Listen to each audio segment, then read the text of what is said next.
Ahem.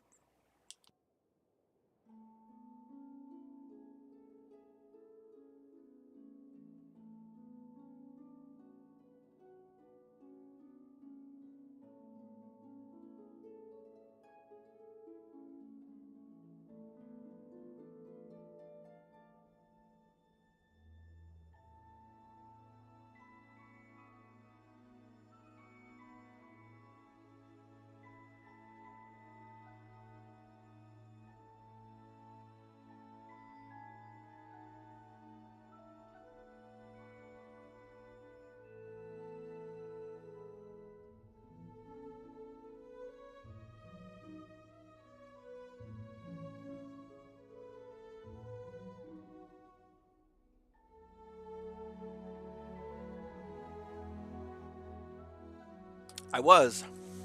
I went on because Raiden Shogun's banner's up, trying to get her. I had 40 wishes already on it, and then I added 30 more, so I'm at 70 right now. Didn't get her. I got one Shinyan, and then I said it in Discord already. But then I am. Oh, let me turn my TV down. That is muting it. I am 2 away from the hard pity, right, or the soft pity. 75 is soft pity, which means there's an increased chance to get a 5-star character at that point. And if I don't get her there, that means I'm not going to get her until 80 or 90. Which, when I first played this game, I had first gotten her up in the upper 70s and 80s for the first time. For both, I lost the 50-50 up in the upper 70s and 80s. And then I had to go back and go all the way to the 70s and 80s to get her.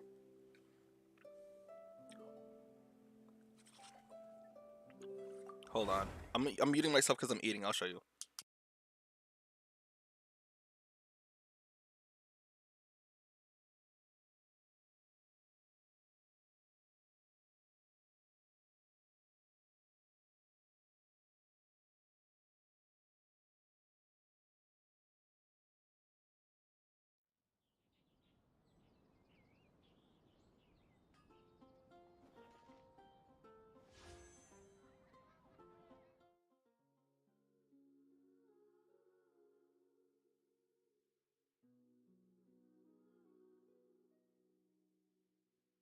Shinyan is the guitar girl, whom I like a lot, but I don't want to use her until I get this. I got this today, right? But what I want is this, and then I'm gonna start really building her. Of course, I want all of these, but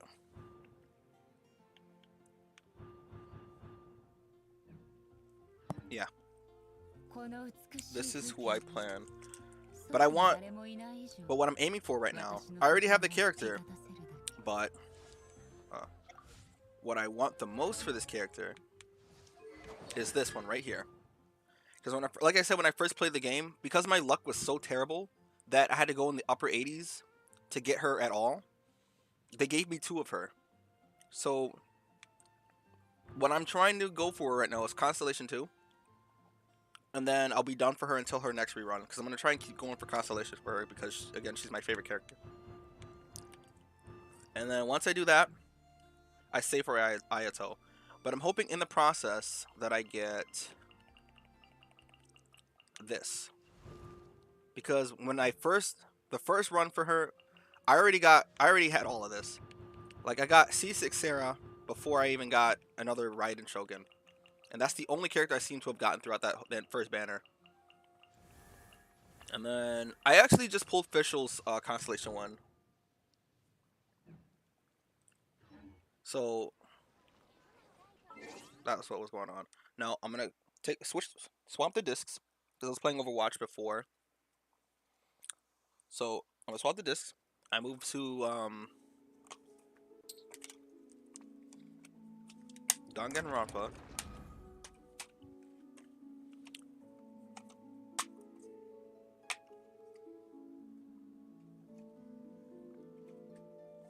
Yep, I'm only going for Raiden and Shogun C2 for now, and then after that I save for Ayato. But I'm gonna eat my sandwich real quick, so I'm gonna just mute my phone.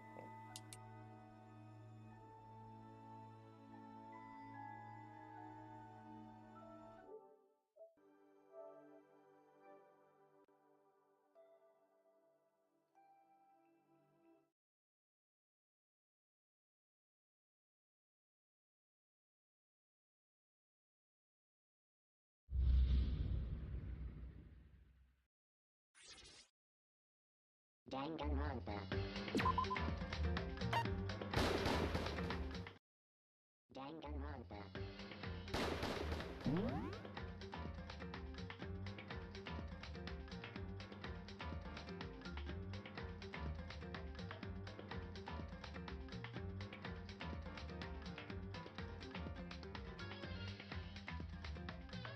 You've come to the right place.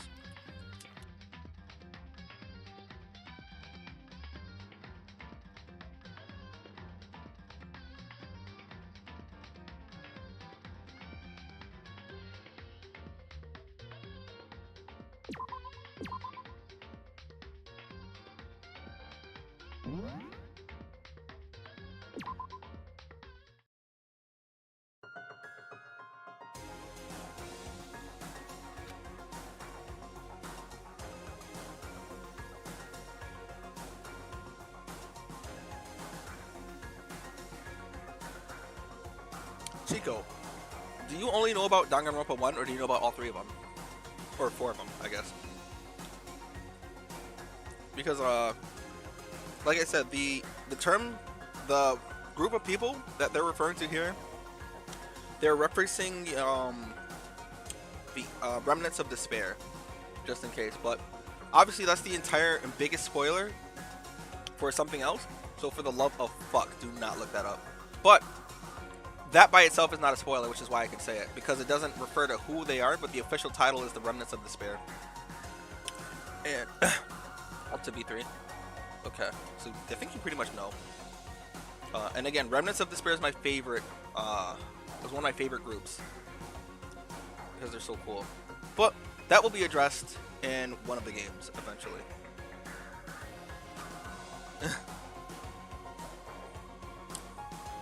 You know, same people put together this killing game and began broadcasting it around the world. The most desperately awful group of people ever. That is the Mastermind's true identity. Our enemy has finally been revealed.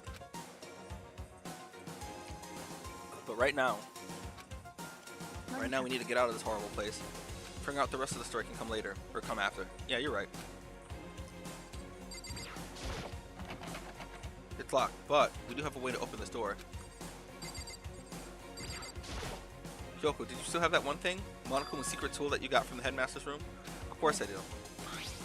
It's an absolutely vital part of ensnaring the mastermind. I would never part with it. And it can open any door in school, right? That's right. Soyo. Then we should be able to use it on that door, right? Then yes, I don't know why I had to confirm with her. Like, I figured. So Let's find out.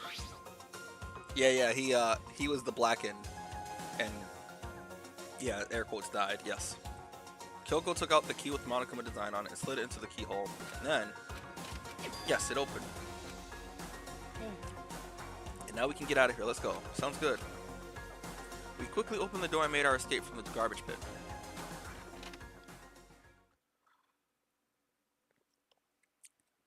Finally, we're finally free.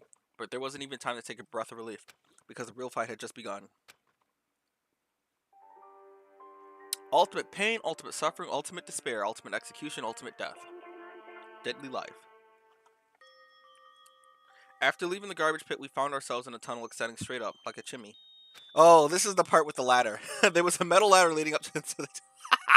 this isn't even funny. Like, this isn't even that funny, but I just remember some of the reactions that happened here. We started climbing the ladder, intent on reaching the surface. The ladder was impossibly long. I couldn't even see where it ended. We climbed into darkness. The passage was so dark and cramped I couldn't even see my own feet beneath me. I had no idea we were so far down. Don't lose your footing. If you slip, I won't be able to catch you. Yeah, I'll be careful. But now that you said it, I'm getting kind of nervous. Maybe talking will help keep my mind off of it. So Kyoko, there's something I wanted to ask. You said you're the ultimate detective, right? What do you mean? So how long have you been doing detective work? How long? Ever since I can それが remember. I came from a long line of detectives. Detective work is in my blood. There was a time when being a detective was considered a sacred duty. My family always seen it that way. Then is your family famous? 違う Quite the わ opposite, actually. Even among actual detectives, many people haven't heard of us. Huh? But how come? It's like your family tradition, right? So, because we take pride in it. Pride. ええ A detective is neither light nor shadow. We represent neither justice nor evil. That is how we uncover the absolute truth. We stand neutral in all things, and to do that, we have to separate from the rest of society. I agree with that. I can see that. Which is why they've made a conscious effort to conceal our existence. A conscious effort. It's kind of そう old-fashioned, and I could say it's and I can't say it's entirely rational. Yeah, yeah, yep. That's what happened. Basically, the idea was in the last case, Kyoko had the key to one of the lockers, which killed air quotes killed Mukuro Kisaba in her room. But everyone was accusing it was Kyoko because it was in her room. However, she was saying that because Byakuya had her room key, she had no way to access her own room, which means she couldn't have put that key in there. And Makoto knew that was an absolute lie because while she didn't have the key to access her room, she still could have access because she had the universal key that opens up every single door in the entire school. But he didn't say that out loud because he wanted to keep that a secret as well. Also, I'm dropping frames. How do I have 10,000 kilobytes of upload or of speed and saying it's in orange? What the hell? All right, I'll wait for it to kind of calm down. It looks like it's calmed down. So it didn't necessarily drop any frames though. It looks like it just lagged a bit. But it's our family creed, and we do what we must to protect it. Because, like I said, it's our source of pride. Pride. So that explains. Before I came here, when I was looking up info of the school online, I never saw anything about her, because she hid herself on purpose to protect the pride of her family. でも And yet, I gave up. I gave up some of that pride. Huh? In order to enter Hope's Peak, I had to reveal myself to the school. I did it knowing it was something a true Kitagiri detective would never do. But the reason you gave up that pride, the reason you would go so far to enter Hope's Peak, it's because that's how much you wanted to reconnect with your dad, right? There's no shame in that. Reconnect. I had absolutely no desire to reconnect with my father. Huh? But you'd be reuniting after all those years, right? You would have had so much to talk about. There's nothing I want to talk about with my father. Talk to my father about. There's something I want to say to him though. What? No matter what it takes, I have to find him and tell him face to face. What is it? I want to sever all ties with him. Sever? The last time I saw him I was still very young, so I don't remember myself, but apparently he was extremely intelligent. He was in line to become the next head of the Kirigiri family. He was talented. Had a promising future, yes, だけ but ど he had no interest in detective work, so he cut himself off from the family. Not so long after my mother died, and he simply ran away. He went to my grandfather and they had a huge argument, and as young as I was, he left me behind. I'm sure there was a reason for that. I'm sure your dad wanted to take you with him. If that's true, then I need to thank him. Thank him for leaving me, because unlike him, I take pride in the work that I do. I take pride in my family name. So every last part of me is happy he didn't take me with him. If I had gone with him, I never would have had the chance to become a detective. I was above Kyoko in the letter, so I wasn't able to see her expression, so I couldn't tell. I couldn't see how she looked when she said that, what she might have been feeling. All I could tell was, compared to her usual self, she was more talkative and more emotional. I don't blame him, you know. He had his own life to live. That's what anyone in my position might say, right? But that's not true. だけ But ど there's one thing I can never forgive. Really? Hontoni? それが The way everyone else looked at me. I was never sad about being left behind. Like I said, I think it was a good thing. But when the rest of my family looked at me, they saw something different. They only saw me as a little girl who was abandoned by her father. That's how they see me even to this day. His 私 shadow has been following me my entire life. I'm sick of it. I need him out of my life. I need to step out of his shadow. That's why I have to find him and tell him we're no longer family, in order to settle the past. In order to remove him from my life forever. I have no doubt he forgot about me years ago. But your family, to just cut him out like that. Our only connection is through blood, nothing more. Are we connected by heart and soul? No. ね Is blood really enough to call someone family? Only connected by blood, not by heart or soul. I was so shocked to hear her say something like that. I didn't know how to respond. So instead, I said nothing. Yes. Okay, I'm thinking of a different thing from a different thing. I just kept climbing the ladder in complete silence, and I don't know how long we finally reached the top. And after I don't know how long we finally reached the top. Yes, I didn't make any sense.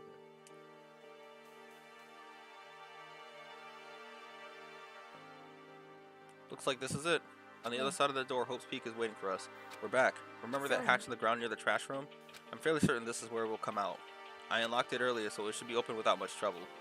Well, here goes nothing. I reached my right hand and pushed up against the hatch. The hatch opened with ease, and so... looks like we're back. But I can't believe how long the ladder was. I'm exhausted.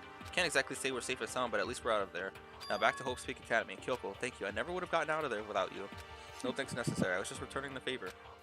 So, like, do I just leave? So now what do we do? I'm glad I didn't die, of course, but if the mastermind finds out, and I'm worried about you too. You helped me, so they might... You're worried? Yeah, of course. Then let's just get a concrete answer, huh? Let's ask Monokuma if there's a problem with you escaping. Wait, that's... If we try to hide, it's only a matter of time till we're found out, and it's not like we can run away. As she said that, she pointed at the nearby surveillance cam. So you're saying rather than stressing out over getting caught, we should just give up now? Don't worry, what you think is going to happen isn't. Because the mastermind is the one who's ensnared. That's ensnared. The mastermind is ensnared. You said something like that before. What does it mean? The mastermind stood exposed during the investigation into Mukuro's death. There was a moment where the mastermind let their guard down. There was? If we talk to Monokuma, we can confirm it. And it'll be better for us if we go directly to him before he tracks us down. That should help with our negotiations. I'm still super uneasy about this. But we don't really have a choice, do we? Monokuma should be in the gym. Let's get going. Nope. I will not be playing DOA at any point, anytime soon. And I haven't for months.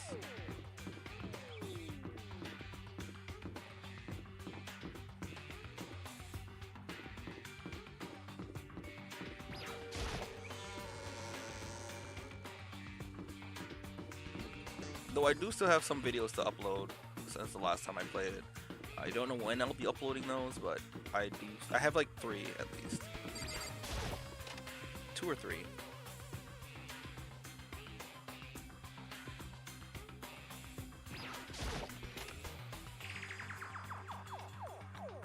Unless DOA 6 Ultimate gets announced, I will not.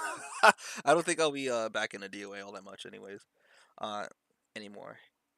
Hey. Hey. Kyoko I don't mind so much. But Makoto's supposed to be dead. What's he doing here? That's exactly how I thought he'd react. Are we really gonna be okay? You were supposed to be punished. Did Kyoko help you? So what if I did? What will you do? If the guilty party is exposed during the class trial, they alone will be executed. It's unfortunate, but that is the rule. So now I've got to punish you again, and this time I won't leave anything to chance. Kyoko, do whatever you feel you have to. What? But before you do, let me just say one thing. If you execute Makoto, that means you lose. Not that that matters to you, right? Huh? I lose? Thank you. You explain yourself. What do you mean by that? Well, you set up this latest class trial yourself, right? I was getting in your way, so you wanted an excuse to kill me. I was supposed to be chosen as a black and then executed, right? Hey, what are you talking about? But when Makoto chose to overlook my lie, your plan came crashing down. The results of the trial were all what you were expecting. Because you never imagined that in that position, one person would protect another like that. And in response to that unexpected development, you reacted by proclaiming Makoto the Black Hand and tried to execute him. You made the choice out of desperation, no more than that. You must have realized that Makoto, who refused to be manipulated, was a threat to you as well. But then there was another unexpected development waiting for you. An entity that would throw a wrench, so to speak, in your precious execution machinery. Alter Ego. You never imagined the possibility of that, of a being that could come into our aid even after you'd killed it. Yes. Now, here's the absolute truth. Makoto didn't kill Mukuro. You didn't Mukuro, yes. So executing Makoto for it surely would be a violation of your rules, which I know you love so much. If the Blacken is exposed, they alone will be executed. That's what you told us, right? And that means I lose. You talk big game. You're saying the Blacken is me and not Makoto? Nike can. And you can prove this? No, I can't. Don't just say it like that. What is this, a comedy routine? To make such bold claims without a shred of evidence. I don't have any right now.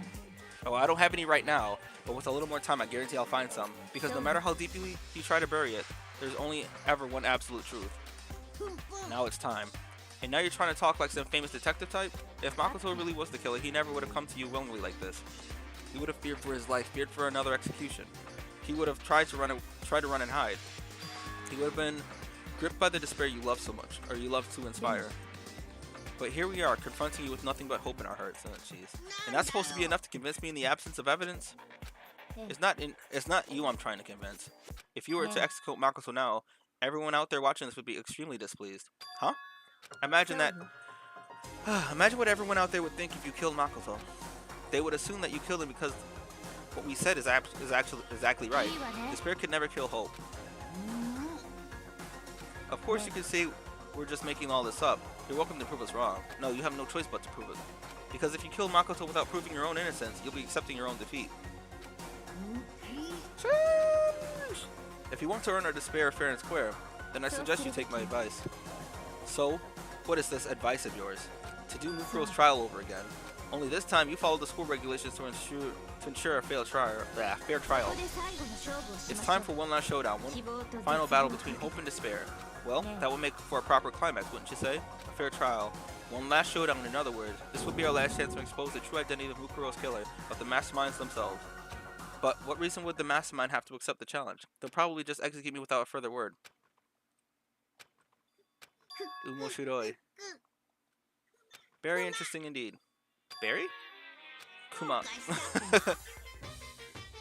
Oh, I was getting bored, so I decided to change things up a little. Time for some bear jokes. Now, what you've suggested might be plausible. It would certainly make for one honey of a climax. Does that mean you accept? If we do things your way, that'll be enough to convince you and the viewers, right? And it would cause you unbearable despair, right? Then I'm prepared to agree to your terms. Will your hope win out, or will my despair claim victory? Let's have one finally grisly showdown. Okay. He agreed. Then we still have a shot at this. But this is the long-awaited climax, right? Just guessing the killer is a barely fitting end. Yeah, she big brain. So for this final face-off, you'll have to unearth all the mysteries that have been buried here. All the mysteries? That's right. Every last mystery that's pawning around the school. If you can do that, then that'll be enough to qualify as a victory for you. That's what we've been trying to do all along. Okay, well, good. Let's bear it all. If you can claw your way to the truth of Mukuro's death and solve the mysteries of the school, then you win. But if you can't do all of that, we'll all face execution, right? I can barely contain my excitement. When you learn the whole truth, what kind of despair will you show me? We're as excited as you are, I'm sure. When we've uncovered every last truth, how will the ultimate despair reveal our own despair? I honestly can't believe how this all turned out. But before we get started, I want to clarify one thing. Do you remember the rule? When one student kills another, that's when a class trial is held. I remember that for sure, so what? I just want to confirm that is what you said, right? And that is a true statement? You don't have to be so suspicious. I've said it before, but it bears repeating. Everything is based on school regulations. And having a trial for Mukuro is no exception to that. Huh? Mukuro's trial is no exception. Then it's part of the regulations. So this is actually the thing I was talking about. There was something that he had said, or Monokuma had said, a while ago. Now that we've discerned who Mukuro is, there's still something else about it. So this is the part they're about to say, which would have to mean that whoever killed Mukuro, it's a very polarizing approach, I know. But okay, enough puns. Anyway, here's a hint. I'm sure I told you this already, but this killing game began with 16 participants, all of them high school students. And the only people to take a single step in high schools in Hope's Peak since the killing game began are those 16 students. So this is what I said before I ended the last stream. I was saying that right there are 16 students. And if he's about to say what the main thing is, what? Are you telling the truth? Why'd he go all quiet all of a sudden? I'm done talking, I got nothing left to say. Okay. Now, he did say, or Mukuro said, or not Mukuro, yes. Monokuma said, that whoever killed Mukuro was someone who went to the school. It is of the 16 students, and that is an absolute truth. And this is what I was saying, like, if you had paid attention from the very beginning, there's a chance you would have been able to discern like who the person was who did it without having to rely on the internet. But at the time, I wasn't even thinking that. I already saw the anime, and the whole time I was thinking, like, at that time I remember, how could someone have come up to the conclusion that this is the person that did it? but I think it was at a point where, like, doing this whole game again this time made me realize there were several times where it was obvious who the person was. I wouldn't say obvious, but you can figure it out. Is it? Sheesh! So get lost, would you? Why so mad? He seems so emotionally unstable. Leave me alone. Get out of here. Okay, I'm just gonna go. You're really gonna let me go? I don't even care anymore. You're all gonna get your punishment later on anyway. And you start getting it ready. A super duper extra special punishment overflowing with despair.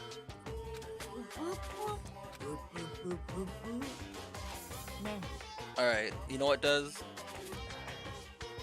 Maybe the person who needed the timeout was you all along.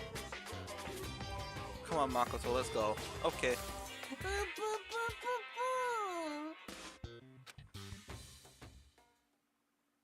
Monokuma's unstable laughter seemed to cling to us as we walked away. And just like that, we were out of the gym.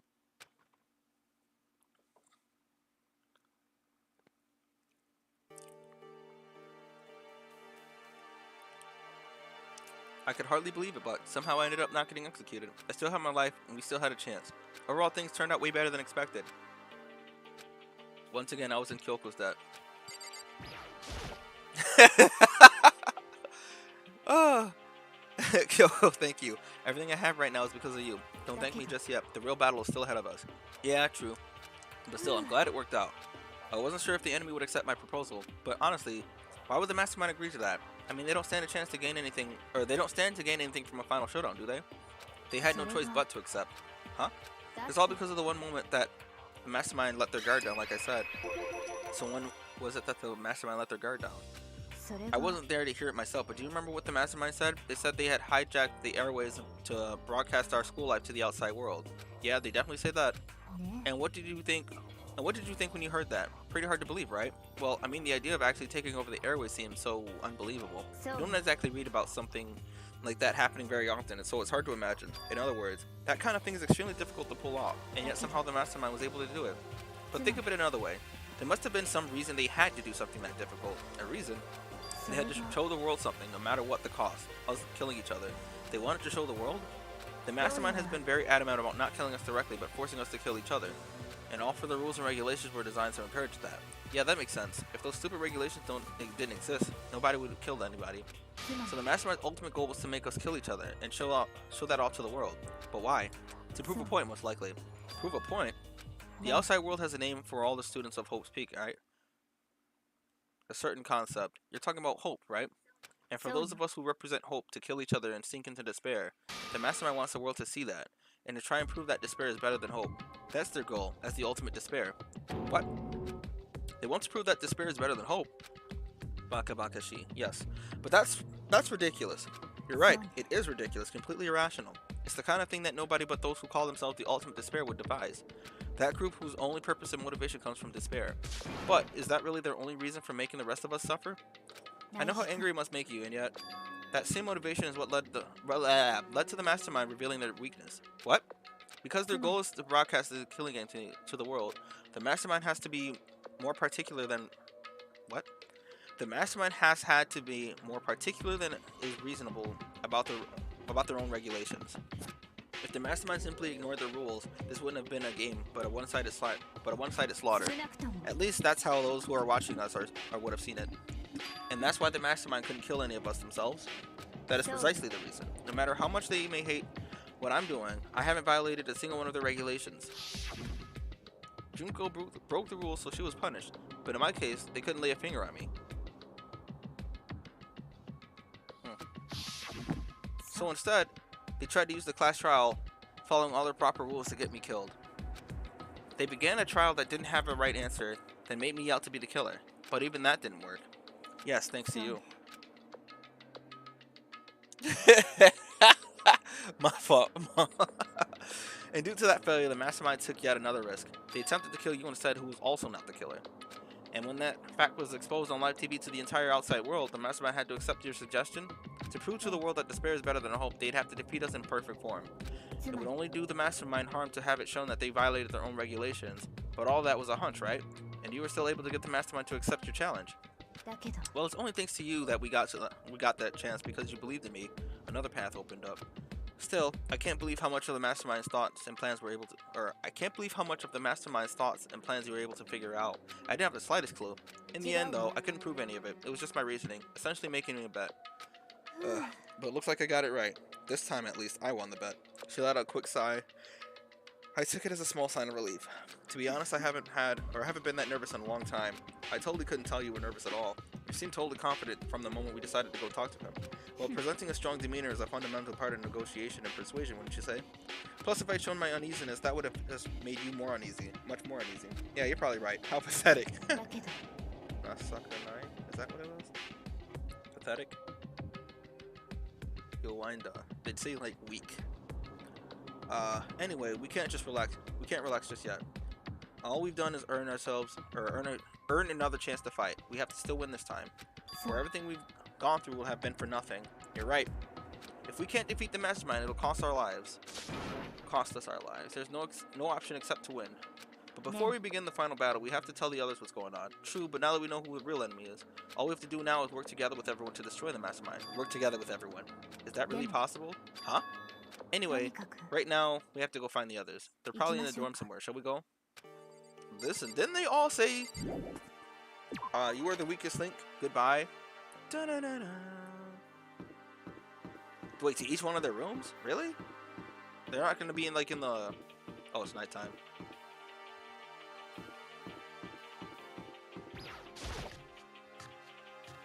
Nah, so basically, in this game, they play it safe. They don't allow you to even put Kyoko as the black end. They don't even allow you to choose that option. Like, if I recall, when I did it, all they would do is he would think to himself, no, maybe I shouldn't do that. Maybe I should believe in her, or something along those lines. And then it forces you to pick the right thing. This is Byakuroon. Is he inside? I don't think he's there. Come on, I think we need to keep looking. Fukawa? She's probably in the library with,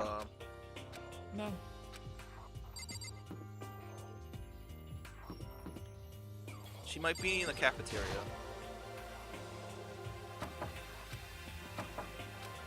Alright, fuck it. You know what? I'm going to the cafeteria. I'm not gonna sit here and just... I'd assume everyone would just be together anyways.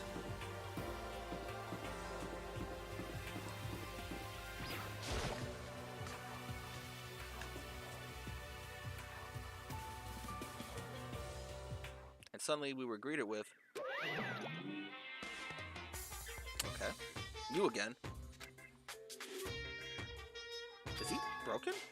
I suppose this emotional instability reached its limit. Jeez, what the heck? I wonder what that was all about. I couldn't help but let out a sigh of relief. Ah! Naiki tayo ne. Mina, you guys. It is. There's no two ways about it. It's Makoto. Huh? You survived? Jeez, you're like a stubborn little cockroach, you know? You know that? I'm just asking to make sure, but you're not a ghost, right? Everyone was there. I wouldn't use that word. All my friends who had struggled together and survived. As soon as I saw their faces, I couldn't help myself. I started to tear up. Wait, what's that smell? Yeah, I mean, man, that seriously stinks. It's Makoto. He smells like a wet dog. Get away. Shoot, shoot. And in a flash, my tears dried up.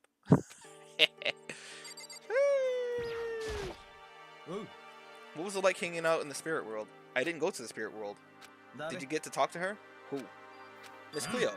No, I didn't talk to her. I mean, I didn't go to the spirit world. I mean, who the heck is Miss Cleo? I still can't believe you survived. Yeah, me either. Do you realize why it is you do you realize why it is you escape? What? Do you realize why it is you escaped execution? What? Do you realize why it is you escaped? What? That makes literally no sense. It was alter ego. Do you know why it was you who escaped execution is what it should say.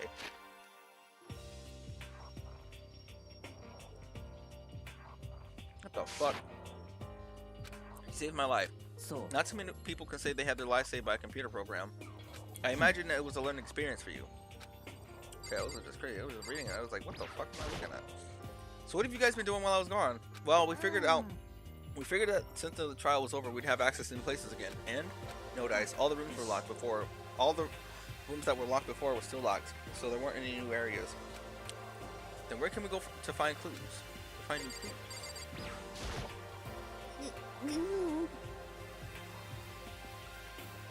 Yeah, the whole sentence just didn't. It wasn't structured right. Like, it looked kind of weird. Like,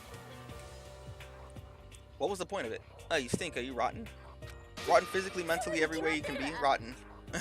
Sorry, I was rolling around in garbage for a while. This smell is so smelly. Super smelly. You smell even worse than me. Way worse than me. I win. She seems happy for some reason.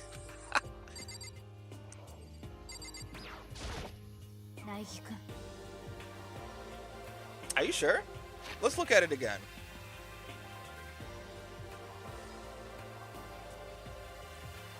Do you realize why it is you escaped execution? There should be a comma there. Do you realize why it is you escaped execution? Yeah, it should be a question mark there too.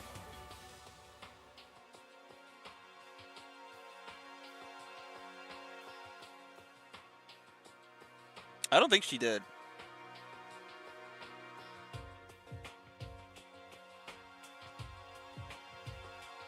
Oh, I see what you mean. Do you realize why it is you escaped execution? Yeah, again, but it should be a period then. It should be a question. Do you realize why it is you escaped execution? Because it's not a statement. It doesn't make sense. Like, it doesn't make sense as a statement. It seems more of a question.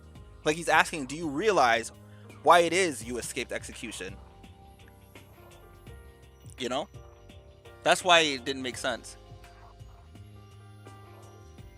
There's no time to indulge in an extended happy reunion. We need to explain to everyone what happened with Monokuma. Explain? Explain what? But is it okay that you're here? What if the mastermind catches you? That's related to what I have to tell you all. I need to tell you all about the last class trial. We're going to redo Mukuro's trial. What? Seriously? Majide? What's the point of redoing it? Makoto killed her, right? No, I didn't do it like I keep telling you. Makoto isn't the killer, and of course it's not me or any of you. Then who is it? What she's saying is it was the work of the mastermind. What? You're saying the mastermind killed Mukuro? That's right. It was an elaborate trap contrived by the mastermind. Yeah, it's a question, but it doesn't have a question mark. So it has a period at the end of the sentence, structured as a statement, not a question. Which is why when you read it as a statement, it doesn't make sense. But when you read it as a question, then it makes sense. But it's not, like, it's not structured. Like, there's no question mark at the end. They made a goof there.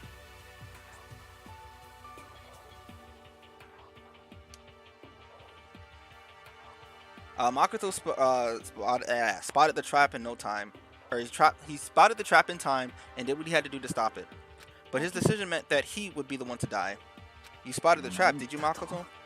You made it sound like it was easy. I just, But executing Makoto, who wasn't the Blacken, is a clear violation of the school rules. Or school regulations.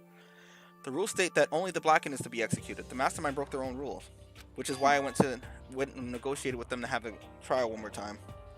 And the mastermind agreed? Does that mean they really did break the rules? They had no choice but to agree. You used the TV broadcast to gain leverage you needed, didn't you? Very observant of you. I recall what you said at the end of the last trial. When you said, now it's the mastermind that's ensnared, that's what you were referring to. Hey, I'm totally in the dark here. For anyone who doesn't understand, you can ask Kyoko to explain it later. Explain it again later. So, knowing all this, what do we do now? It's about who killed Mukuro, right? So our job is to expose the mastermind. But there's more to it than that, correct? Yeah. For us to win this time, we have to solve every last mystery surrounding the school. Every last mystery. But we've been looking around all this time and we still don't know anything, right? You've probably guessed it already, but if we lose this time, everyone dies. Everyone? Hey, who said you can agree to those terms without talking to the rest of us? I'm fine with things the way they are. I'm fine with living here forever with Master. I, meanwhile, want to get out of here as soon as humanly possible. Anyway, at this point, the only way for us to survive is to unravel the truth. In other words, one decisive final battle. A rather interesting development, I'd say. Yeah. The way it was structured was incorrect. Like if it was gonna be a statement, then they would have added who in there. But if it was since it's a question and there's no question mark, you're not gonna read it as a question. You know, you look at it and think it's a statement.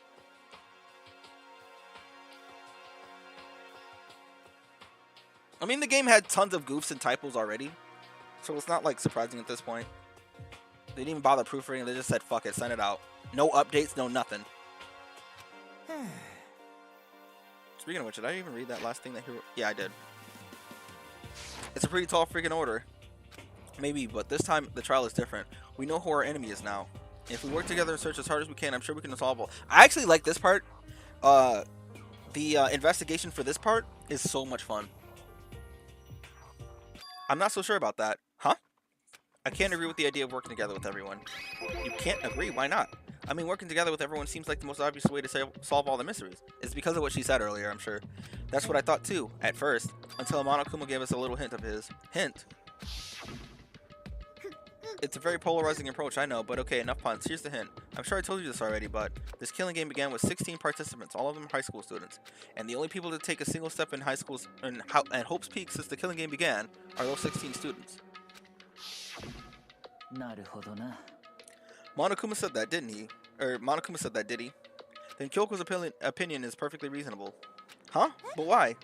If the mastermind really is the one who killed Mukuro, as Kyoko says, then the mastermind would have to have had set foot in the school, right? Monokuma could probably murder Mukuro, but there's no way he could have disguised the scene like that. But according to Monokuma, the only people who have set foot in Hope's Peak are the 16 students who have been taking part in the killing game. Then the mastermind is... There were 15 of us in the main hall at the very beginning, and in Mukuro, you get 16. Add in Mukuro, you get 16. So the mastermind would have to be one of them. And one of those 16 people we started out with, the only ones still alive, are the people standing right here. Need I continue, or do you get it now? You're saying that the mastermind is one of us? You can't be serious. There's something they didn't consider. Wait, we can't say that for sure. We can't say for sure that's true yet. Monokuma might have just said all that to confuse us. It's certainly a possibility, but only one among many. The mastermind being one of us is also a possibility, and that is one possibility we can't ignore. Yeah, I mean, the ultimate, right? The ultimate despair. So they must be a high school student. They must be a high schooler. You can't say it's not possible. But if one of us is the mastermind, they'd have to be controlling Monokuma somehow, right? But did you see anyone acting suspicious anytime Monokuma was active? Maybe they snuck off and controlled him in secret. I don't care how sneaky you are. We would have noticed something or someone sneaking off that many times. Yeah. Then maybe Monokuma was on autopilot. Maybe they loaded up with loaded up all the dialogue and actions beforehand. In that case, there's no way he could have had all those back and forth conversations with us.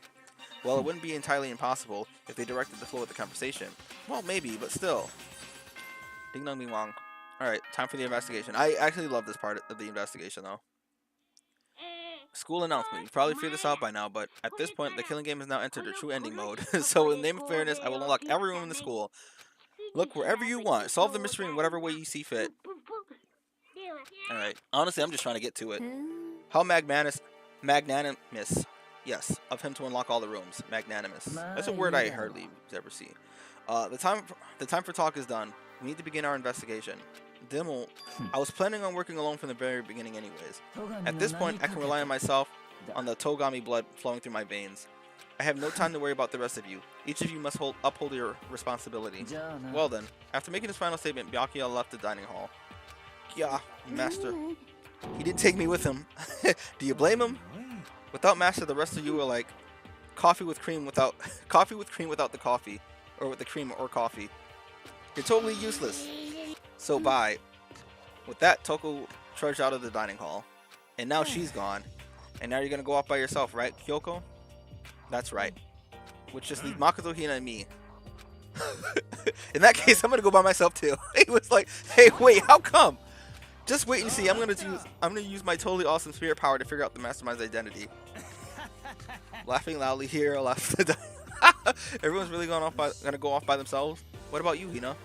I'm just gonna sit here and eat donuts, bro. I guess I'll do the same thing. I mean, it's not that I don't trust everyone, you know? But up until now, I really haven't been all that useful. I just depended on Sakura and everyone else. You're not useless. If you hadn't been there, I would have died. Naiki? That's really nice of you to say, but still, I know I've mostly been totally useless. So I figure at least here in the end, maybe I can find something that'll help us get out of here. I'm gonna go off and do it all on my own. Okay, see you later. Hina was in surprisingly high spirits as she dashed out of the dining hall. And once again, it's just us two. Indeed. So you're gonna go off on your own too, right, Kyoko? Well, don't misunderstand. Kanchigai Shinai Kudasai. That's what you would say, yes. Don't get the wrong idea. Just because we're gonna do our searches separately doesn't mean we can't still work together. That goes for all of us. I think I see what you mean. Doing our own investigation doesn't mean we can't work together in the end. I should just see it as us splitting up to cover more ground. And then we can go back together and share what we found. Oh, he's a rapper. Yeah, that's right, Soyo. Well, I'd better get going. I have an endless list of things I need to check. Monokuma said all the doors of the school have been unlocked, right? So we should be able to investigate every nook and cranny in the school. We could just visit the places we couldn't before. Makoto, no matter what it takes, we have to uncover the truth. By any means necessary. With that, Kyoko was gone, leaving only me. I don't have time to waste either. I have to begin my search. I still can't believe the mastermind might be one of us. That's what I have to prove. I'll prove that the mastermind isn't one of us, yes. I'll expose the mastermind's true identity and solve the mystery of the school. And then we can all escape together. Investigate, alright, let's go. Guess I'll start by taking another look at Monokuma file. Monokuma file. Due to the explosion, the victim's identity is unknown. They were, however, dead before the blast. The victim had been stabbed a single time with a knife, which went completely through the body. They also been struck in the head with an object as thick as a metal pipe. The body was covered with other wounds, but these were at least several days old. Once we find out who killed Mukuro Itsuba, then we'll know who the mastermind is. So where should I start my investigation to figure out who killed her? I wanted to go to the second floor, yeah, where the gate was down before. I never actually looked at that before, but I knew that wasn't, like, you couldn't even use that until now. That should be open right now, right? After that, I'll have to double check the areas that are connected to the murder, which means the garden and the dojo. Okay, time to get started. Hajime Oka. Okay, let's go. Let's go. I will go to the second floor first, though.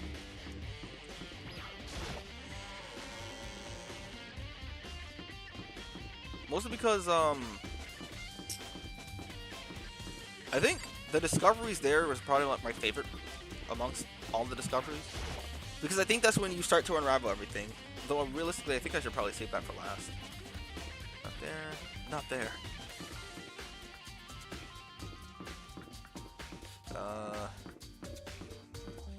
Where was that actually? It was a gated area on the second floor, right? That's what they said. Those are the stairs. Those are the other stairs. And this is nowhere.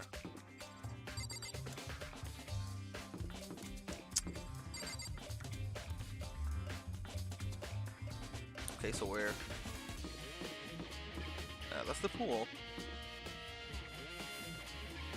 Favorite crack? Well, I'm sorry? I don't think I have one of those. Must be down here then, right? Well, what was down here? Nothing. Brother.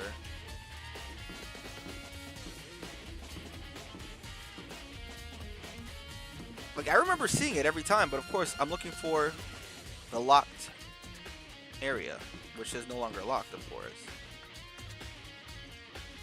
Yeah, those are stairs to go up, and these are stairs to go down. The pool is right there.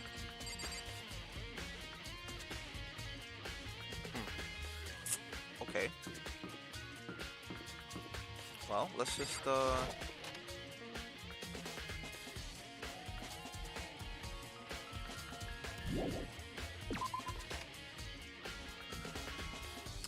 I don't think I've ever seen an anime with one of those in there before either, though.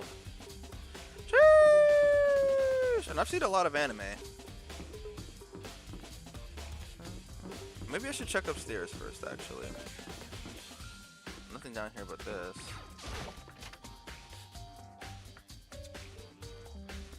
Reality isn't everything. Why does the bear look like a bear?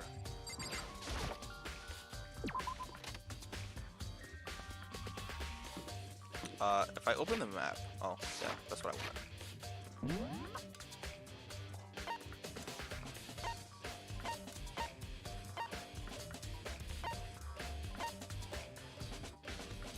What is that right there?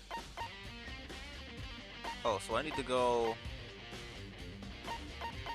at least to the 3rd floor, and at least to the... Wait, yeah, okay, I see. That was the pool, right? Okay, so that leads to the pool. The archive, and that's the library. That's the classroom, and then there's the classroom. Is it upper floor? Physics lab. Or was that on the 1st floor? Why do they keep saying it was like on the 2nd floor? That's the gym. And that's back outside. So what I'm looking for is that dorm. Maybe I can't go there yet.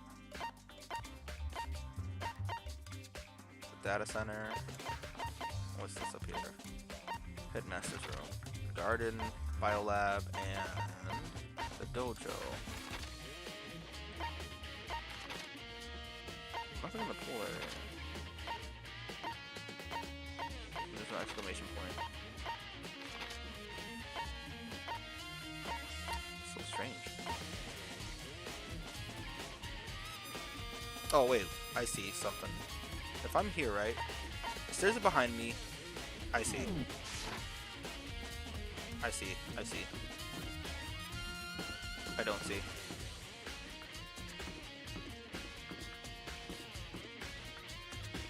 That's weird. So like, look. The map says... Like, if I go here, right?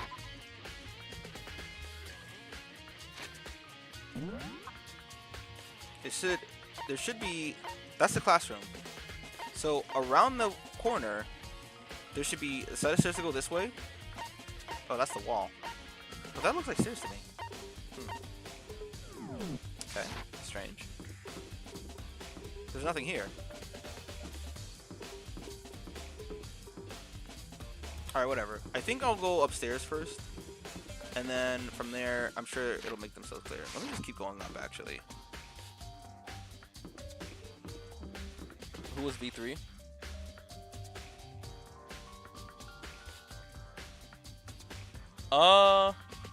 V3, the first victim. Oh! Yeah, I won't say anything because if I say anything that literally just kind of, you know, that's kind of big, as I want to say. So, I can probably explain it on Discord later, but that one's kind of big. What the hell? Alright, I don't think there's anything up here.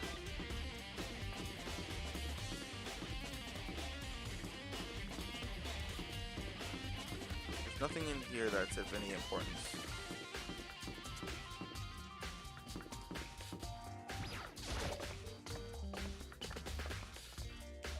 Des, don't ask questions you don't want the answers to.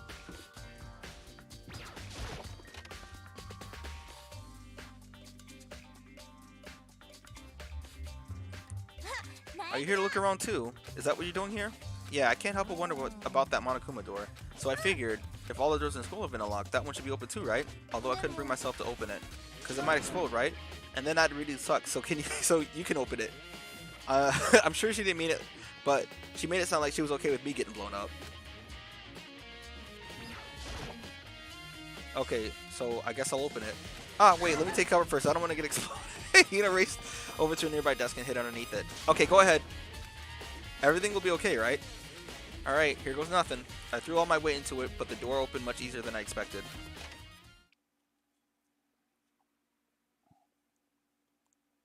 Now, V3 is the last game. So, we will get there when we get there. But it's a ways off. There was no explosion, thankfully. My first impression was, whoa, this place is totally sci-fi. Yeah, I was kind of thinking the same thing. I mean, every part of the school leaves a bad taste in my mouth, but this place is like #1 gross. It's in a whole different league of creepy. Okay, that's all. What is this device? It looks like some kind of control panel. It's really over the top though, like some kind of military installation or something. Yeah, it kind of looks like a mech cockpit, right? Keith and me probably freak out if you saw it. Cockpit? So the Monokuma room has a control panel, looks like some kind of cockpit. Then could that mean? Alright, let's start poking at it or whatever. I'm gonna start pushing buttons. Hold on, you can't just whatever, something like this. But it was too late. Hina was already jabbing away at the control panel. Huh? Did you hear that? Yeah, I think it came from the other room. Hina, what did you press? Or what did you push? I'm not totally sure, but I think it was that one. The button that says data center. Data center? I took a good look at the control panel, and I saw a bunch of buttons, each with the name of the room next to it. And just like Hina said, there was one labeled data center. That must be the one she pushed. But the data center, that's right next door. The room we were just in, that's where the strange noise came from. I'll probably go back and check it out. Yeah, please, I'm scared out of my mind right now, so I'll just cheer on from over here.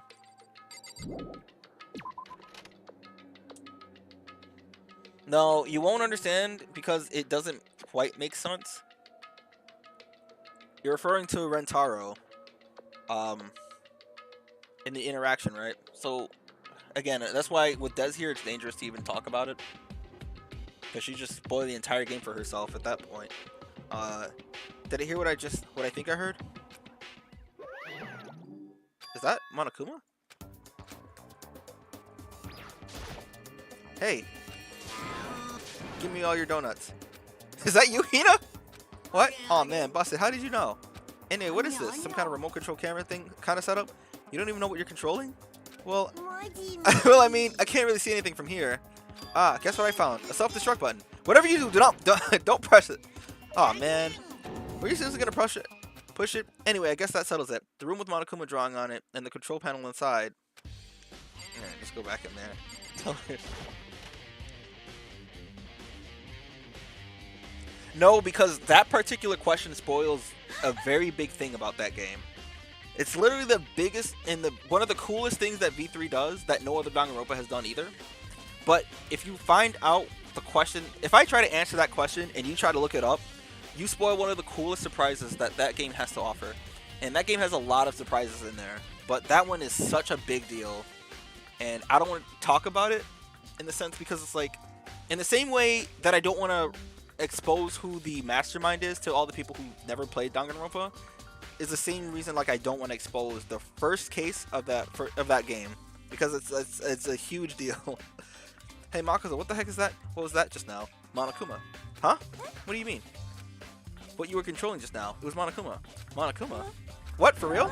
Yep, it looked like the panel definitely controls Monokuma, which means the mastermind has been controlling Monokuma from this room. Yeah, they were definitely in here. The mastermind has to be controlling Monokuma from this room, and the control room is totally separate from the data center area with all the monitors. In other words, maybe the mastermind can't monitor us and control Monokuma at the same time. Yes. Kyoko's theory was right, but if the mastermind's been controlling Monokuma from here, that means they've been inside the school the whole time? I guess that would have to be true, but if that is true... It's a very polarizing approach, I know, but enough puns. Anyway, here's a hint. I'm sure I told you this already, but... This killing game began with 16 participants, all of them high school students, and the only people to take a single step in Hope's Peak since the killing game began are those 16 students. Then the mastermind Monokuma's puppeteer really is the 16th student? No, it can't be. There's no way, right?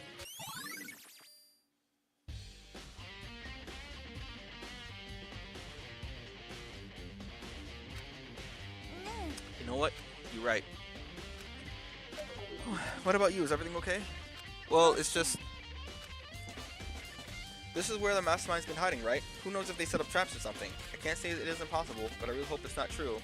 So, like, you want to leave soon? There's still a lot of other places to check out. Yeah, good point. Can't waste our time standing around here.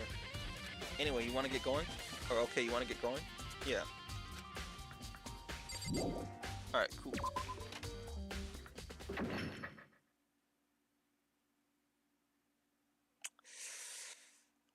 For the love of God, don't say anything.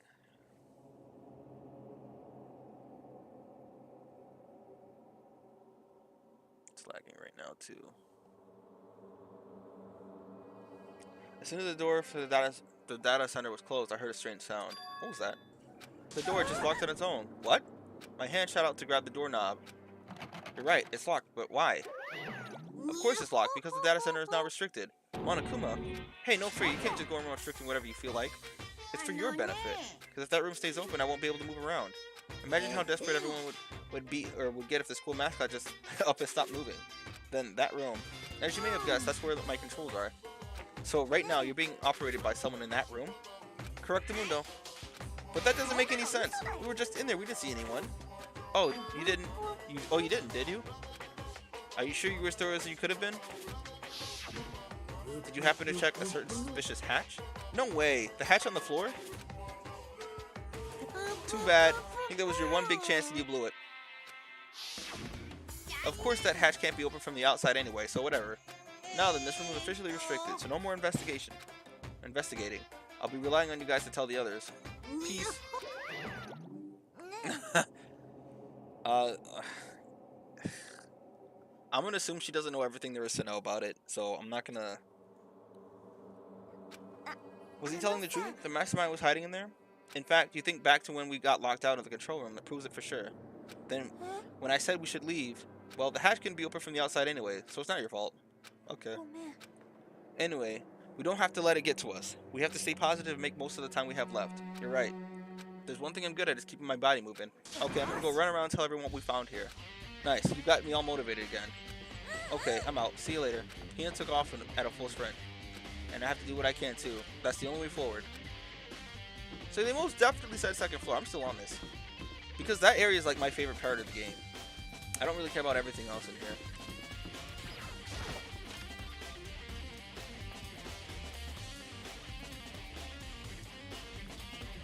Blame me? Wait a minute.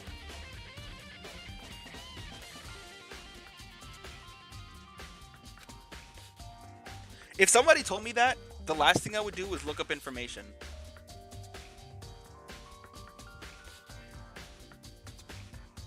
I've heard an awful lot about it, but this will be my first time seeing it for myself. Oh, Makoto, it's you. Oh, Byakuya.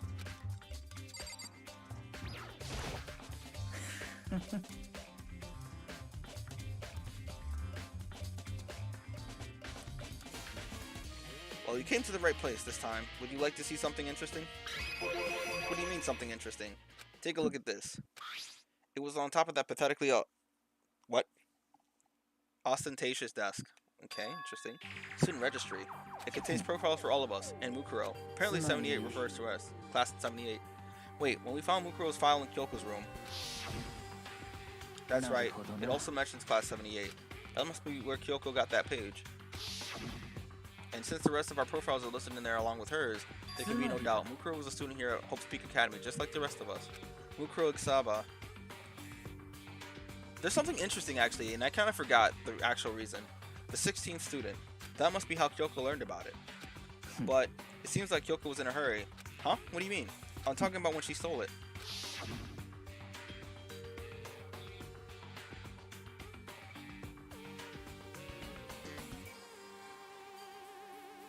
After I explicitly said not to look it up? Unbelievable.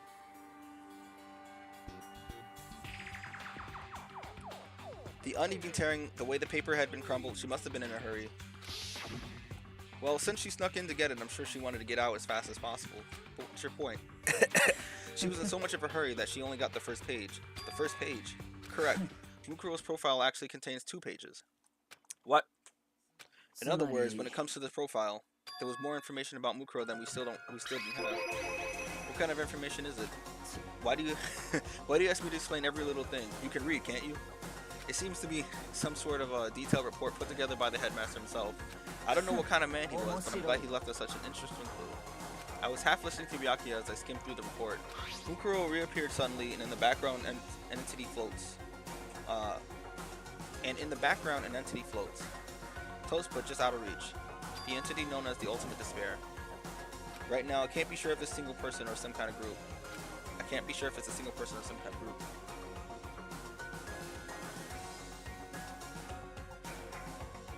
Actually, whatever it is, Mukuro definitely has some sort of connection to it. I have a bad feeling about all this. I need to push forward with my research into the ultimate despair, and I need to pay attention to Mukuro's behavior too. This is just my gut feeling, but I think she's dangerous. Despite the countless battles she must have gone through as a member of Fenrir, when she entered Hope's Peak, she didn't display any sign of battle wounds or scars. That fact alone proves her tremendous skill in battle. Naturally, I want to believe in her. She's one of my students after all.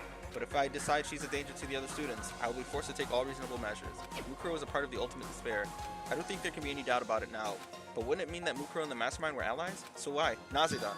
Why would they kill Mukuro? Plus, even the headmaster seemed to be afraid of what Mukuro was capable of. They would have had to take her completely by surprise to kill her like that. Or maybe it means the Mastermind was even stronger than Mukuro was. What's wrong, Naegi-kun? Huh? You seem to be lost in thought, but I should probably point out one other thing. There's another important bit of information within the file you should know. What is it?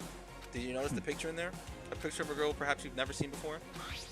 A girl who seems to be included as a part of our class, Class 78. That should be enough for you to figure out who the girl is.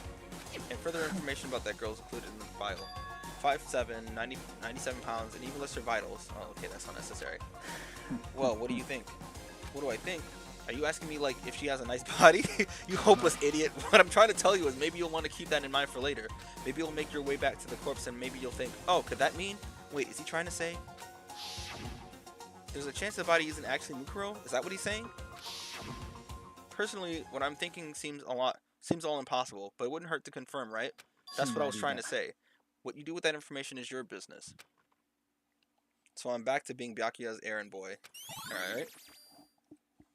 Oh, and one last thing. It's a bit of advice from me to you. I suggest you pay attention. Advice from me? You seem to be grunting or getting along with Kyoko quite well. It's not that we're getting along, she's just done a lot to help me. Well, don't put too much faith in her. Huh? The cost of that faith might be more than you can afford. What are you saying?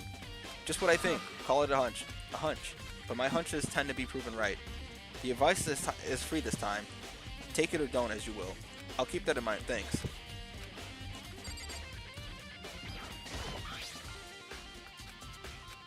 Yep. Why do they have her look so skinny? Okay.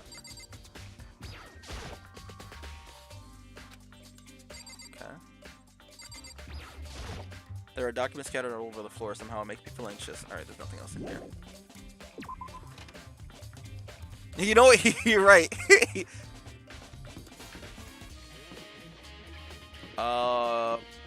Biolab, right?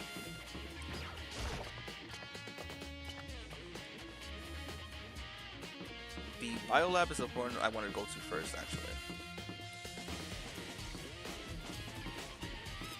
Because this is where all the magic happens. Yep. This is the room. I'm not going to kill the surprise, though, of what it's for. Well, here I am in the biolab. It's so cold. Samuidesuka. It's like abnormally cold. I feel like I'm in a giant refrigerator. Seriously, why is it so cold? It's so cold because look around you. How many are there here? 2, 4, 6, 8, 10, 12, 14, 16, okay. 16. There are 16 of these. And what number did we associate with 16 recently? There's some kind of weird machine or something built into the wall. And on the left side there's a bunch of glowing blue lights. But on the other side... Oh, it's so cold. Why is it so cold in here? That's the first thing I need to figure out. Wow. What? Well, it wouldn't be these. There's a stack of tarps here. I've been seeing a lot of those lately. Seen those things a lot lately. Brother.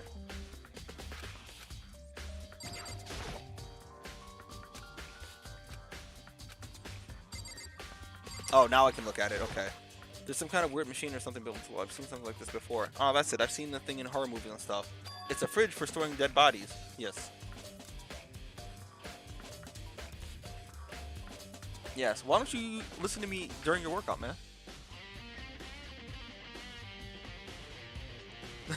That's kind of weird, actually. Maybe don't do that. Does this mean that the biolab is actually a morgue? I should probably take a closer look around.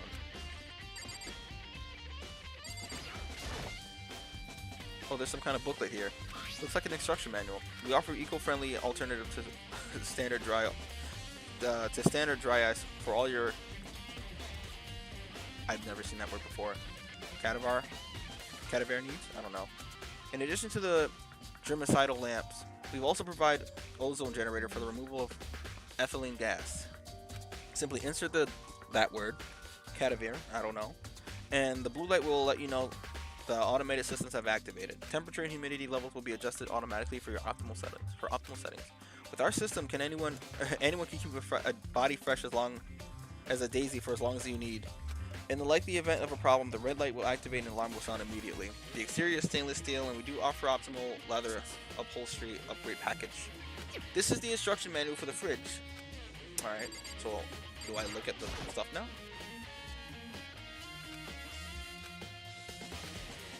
The ones on the left. Okay, now he's looking at it. The right hand lights are off. While looking around, I think I get it. It seems clear to me now. It was a makeshift morgue. About those lights by each slot. It looks like it's set up to when a slot is occupied, the blue light comes on, which would mean inside each slot lit up in blue, another one of the victims is.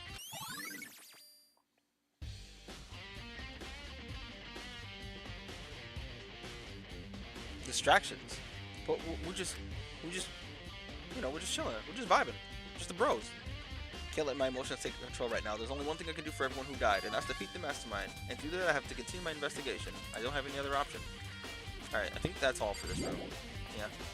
So we found out that everyone who had died are being stored in there. There are 16 of them total, but only 14 of them lit, or 12 of them lit up. Or less than that. 11 of them. Do I need to check the garden again? I do. I have to check both of these rooms. Alright, whatever. Save the best for last.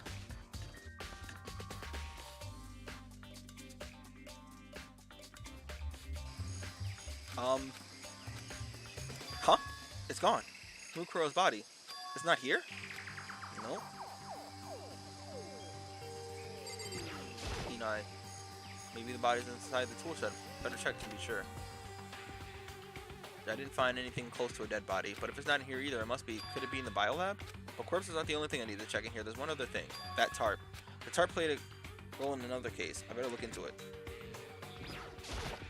The killer used tarp to keep the sprinklers from getting the body wet, which means the killer might have left some clue behind here. Huh? I didn't notice this before, but there's a small stamp on one corner of the tarp. I'm a distraction! Brother! Me! It says biolab? Then this originally came from the biolab. Yes. Which means something, huh? Alright, pretty sure that's all I need to... Yeah. I probably need to go back to the biolab though, but before that, I'm gonna check here. Oh, I was dropping frames earlier. Toko Kawa-san. Oh, Toko. So this is what you were. What did you want? Am I so disgusting that you want me out of your sight? No, that's not it at all. I just thought maybe you'd find a clue. Well, I haven't. I didn't find anything. Not a single clue. I figured since this place was related to the case, it would have something. It would have to have something, right? But there wasn't anything out of the ordinary here. Give it back. Give me back my precious time. Calm down, Toko. Don't tell me to calm down. Do you have any idea what I'm going through right now? When everyone finds out, they're gonna call me useless. Good for nothing. Nobody's gonna say that. Master will. I'm not so sure I can disagree with that. I'm not sure I can disagree with that. I don't want that. I'm sick of always being looked down on. Why won't anyone accept me? Well, I don't think there's any clues here, so maybe I'm just gonna get going. Alright. But is that absolutely true? I can't say I recall there being anything here either. Alright. Oh, Disturbed. I have a friend that listens to Disturbed. What am I doing? I really want to check out... I just want to square. Okay. Yeah, I'm going to go back down... Jesus Christ. I'm going to go back down to the first floor. I think it's down there, so with that...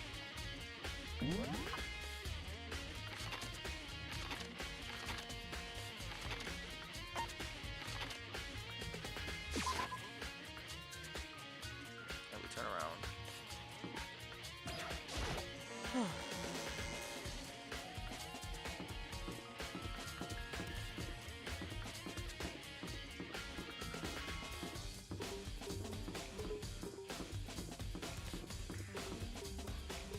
The only other place is the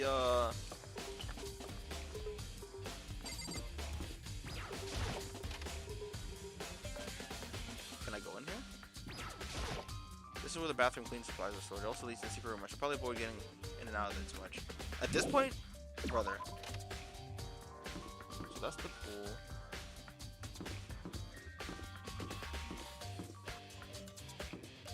Alright, I seriously don't remember where this thing is. I remember I kept seeing it though. That's a classroom. That's the library. And you keep seeing it's on the second floor. But these are not stairs over here by these by classroom 2A. And over here is the pool. Boys' bathroom, girls' bathroom. That's the third floor. That's the archive. So I don't know.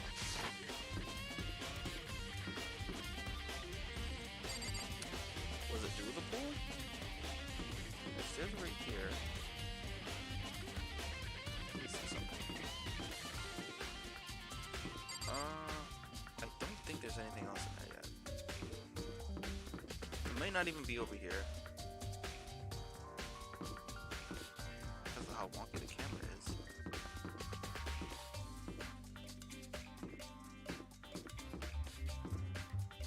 And there's definitely nothing here.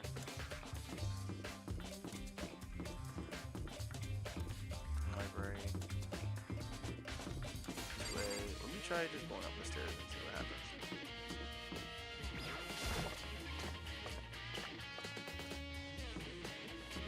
No, up here is the art room and stuff, right?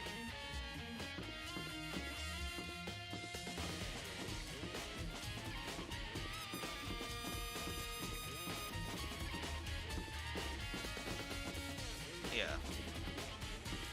Not really much here though. Oh wait. I remember. It's on the first floor, right?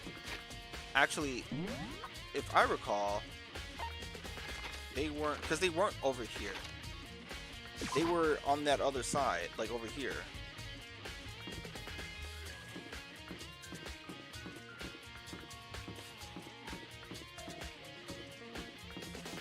Or not?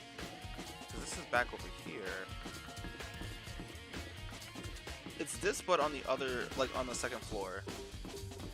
Oh, right here. Yeah, okay, here it is. What's this? Oh, this was the storage room, right? Alright. Alright, now we get to the best part. There's nothing in here.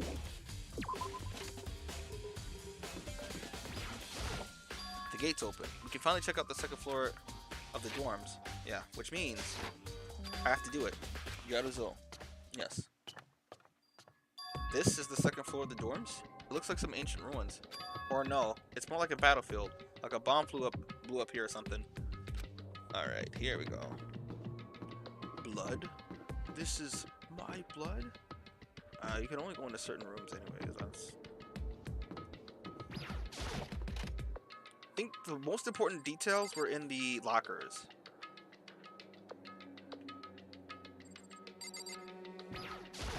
I opened the door, cracked the glass, and immediately closed it again. There wasn't even a hint of a bathroom, just a big pile of rubble, yes. The bed is completely torn apart. I mean, it's not even a bed anymore, just garbage. Nice. You're not even looking at the papers? Like, those aren't even the most interesting things to do at all? What's over here? Close the door. So there's nothing in here.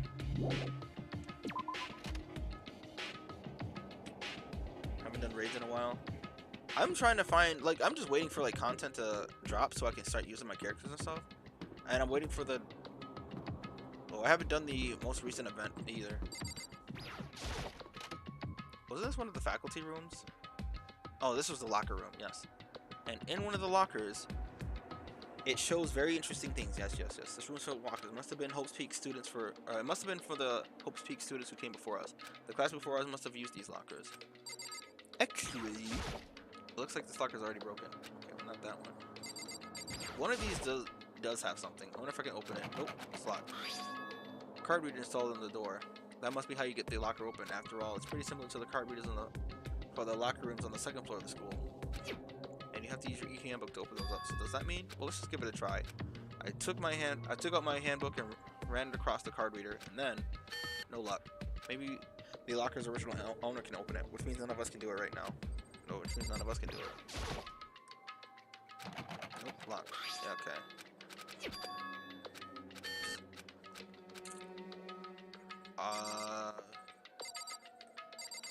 I think we have to...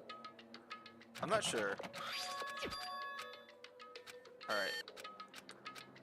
I know there's something in here that we have to find.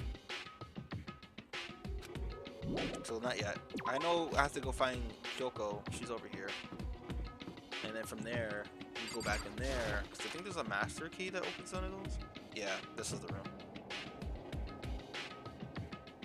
This is the room. Doesn't feel like a student's room. It has more... It has a more adult atmosphere. So, It's the headmaster's private room. Kyoko. Kirigiri-san. I've been through this room several times already, but I still have one little regret. So I decided to check it out one more time. Huh? A regret?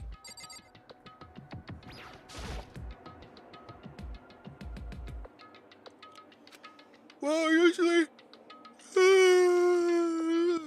if you lie in bed with your phone and just kind of play it while watching something, it'd be alright. Kind of relax. Get some tea. Put on some smooth jazz. Just relax. Watch a stream. Kyoko looks almost meek right now. She must be thinking about something. I probably shouldn't bother her. There's a PC on the desk. Must have belonged to the headmaster. Okay. Whoever used it last, it looks like they were very interested in the ultimate despair. The PC still has some search results left on it. Then we might be able to get some information on the ultimate despair. There's not much though. Nothing we don't already know. The ultimate despair isn't one individual, but instead points to some kind of group. That group is responsible for the tragedy which happened one year ago. They're the worst source of people whose driving force comes from despair. And that's all there is. Not much to it, is there? But I guess that's the best he could do as a complete kitty-giddy failure. Oh, jeez. But any information about the mastermind is helpful, right? I appreciate whatever information we can get our hands on. I see. That's a good outlook to have. It's the remnants of despair, yes. Has been added to the truth bullets in this section. Was there anything else in here? Oh, wasn't this like a double-sided like thing? Huh? There's a strange gap in the wall. Some kind of design mistake or a construction defect or something? There's a gap here, but not just any normal gap. I can feel a breeze coming out. A breeze? There's likely a open space on the other side of the wall. Open space, does this mean like a hidden room? I think I might know how to open it. Do you know how to open it? Did you figure out some kind of trick or something? It's a very easy trick. Yeah, so easy. I'm not sure you can even call it a trick. I just saw a program on the PC that I think controls it. Enter the right password, the door should open right up. But I don't have a clue what that password might be. All we know is it's probably made up of letters and or numbers. We can't really go from there. You're right. It's not nearly enough to go on. I looked through all his paperwork and the files on the PC, everything I could think of. I learned more than him than I had any desire to, but nothing that might have been a password. When I think about how much time I wasted on this. Jeez, isn't it her name? So there's a hidden wall or hidden room she couldn't get into. That's what she meant by regret. Yep, there's a clue. Maybe for her, there's more to it than that. Anyway, if I want to get in, we need to figure out the password. If Kyoko can figure out, there's no way I stand a chance. No way, I might have a chance. The password could be something Kyoko wouldn't have thought of. Something she didn't want to think of. For example, what about your name? Oh, I'm sorry. Oh, sorry. I was just trying to think of what the password might be.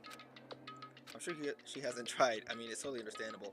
After the way she talked about her dad, the idea that he would use her name as his password, knowing how she is, I bet she never had the idea.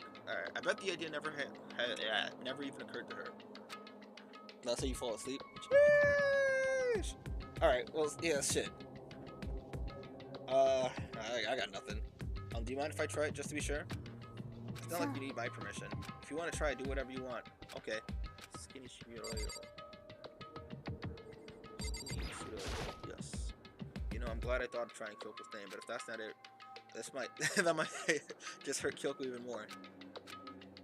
If you're worried about me, Makoto, don't be. I already know that your guess is wrong. Okay, in that case, here goes nothing. I collected myself, then turned to face the computer monitor. Just let me type the password here. I typed in her full name, Kyoko Kirigiri. My hands were tense, slightly trembling, and as I finished typing it in, beep. Yes. Ha! What? That did it? Kyoko, it worked.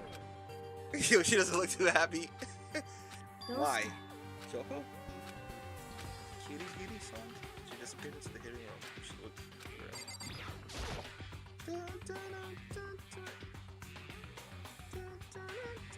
Hey, Kyoko.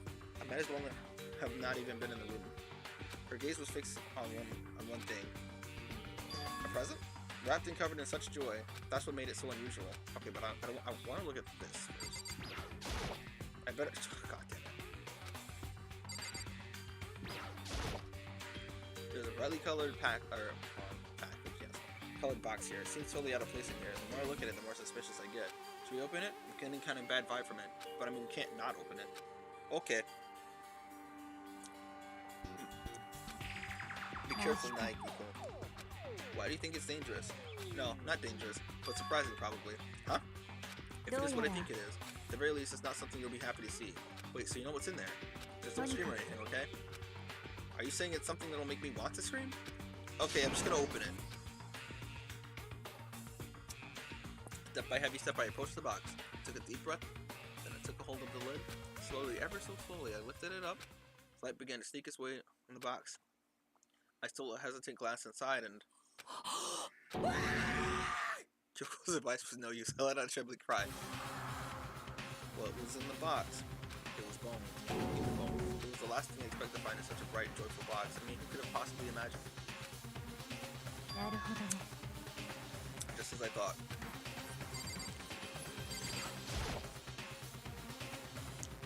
Oh man, this cranberry is hitting.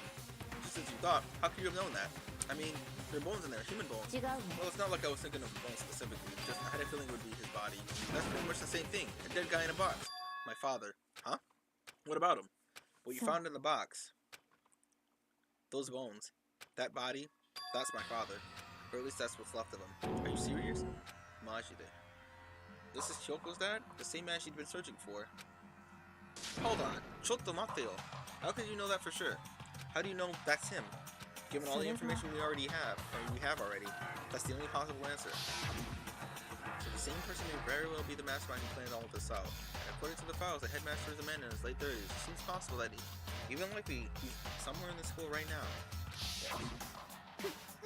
Very polarizing approach, yes. Same thing. After all, Chico said the headmaster was probably here in the school, but the only ones here who were alive at the start of the killing game were 16 students. When you put those two ideas together, it doesn't take much to assume that most likely my father was in the school, but he was also dead. That's my assumption anyway. As Kyoko explained her analysis, she was completely calm. Or no, she wasn't calm. She was only trying to seem calm. She didn't want to say as she thought. She said it was just as she thought. She knew it was a possibility. But I have to believe that at some point, she wanted to be proven wrong, which is why she never looked in the box herself, even though she had plenty of chances. I know Kyoko said she wanted to see her father so she could cut off all ties, but was that all there was to it? I gave up some of that pride. In order to answer Hope's Peak, I had to reveal myself to the school. I did it knowing that something a true kitty-gitty detective would never do. Would she really give up her pride just for that? I couldn't help but wonder. Nice. Alright, now I can look at the nice picture on the little Kyoko. Huh? This picture. It's all faded. It must be pretty old. Just... yeah. Wait, is this a picture of... Hey, Kyoko. Oh, this is annoying. I came here to cut myself free of the past, and yet... to now find something like this. So what do you expect me to do now? Then I was right. It's a picture of Kyoko when she was a little girl. Knowing the headmaster had this picture all this time, he must have really cared about her. Why? What? I wanted to face him and tell him myself to cut him out of my life for abandoning me. That's the whole reason I came here. And now he's abandoned me again. And this time he stole the only opportunity I had to move on. Has there ever been a worse father? Kyoko. Technically.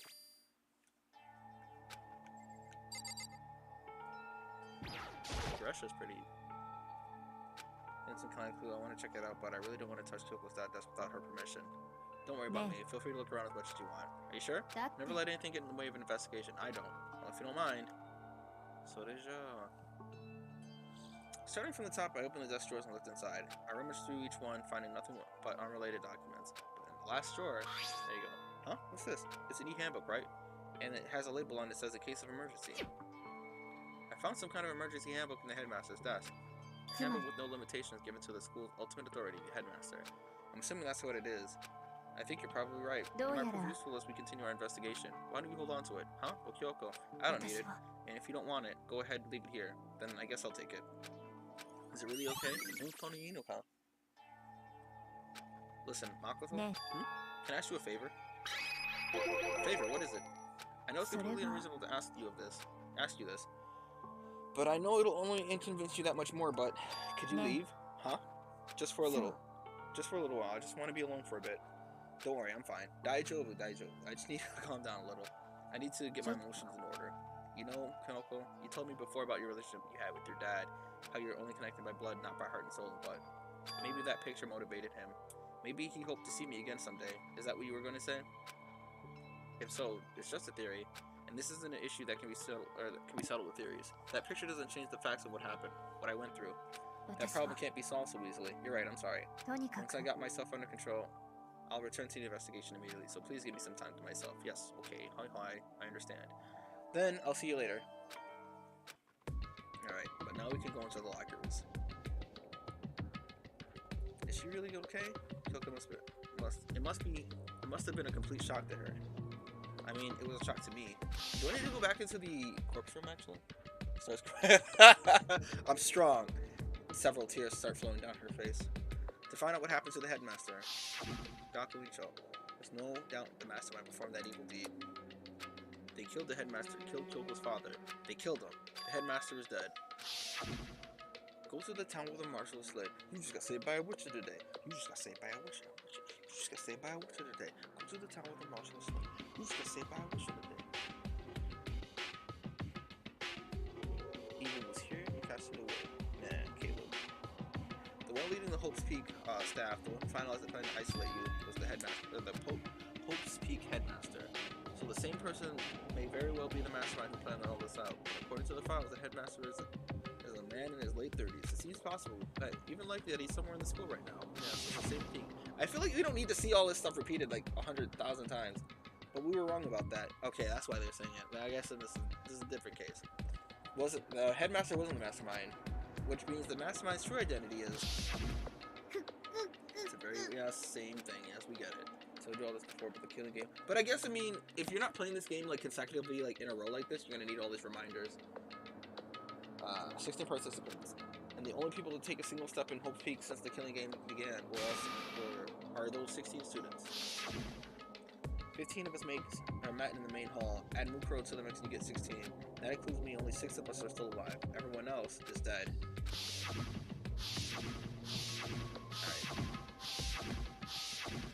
Alright. Epilepsy warning. Jesus Christ. Even Mukuro. Hope you're not in a darkly lit room. Oh my god. She's undeniably dead. So the ones still alive, left alive are me, Matashi, Byakuya, Ore, I guess you'd say Ore, Hiro, Toko. Oh my god, these lights. Dude, holy shit. Oh, hold on. I just need to...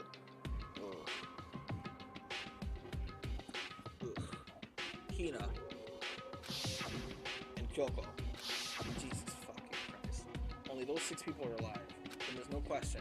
Wait, no, that can't be. I refuse to believe it. There has to be some other way. There just has to be, dude.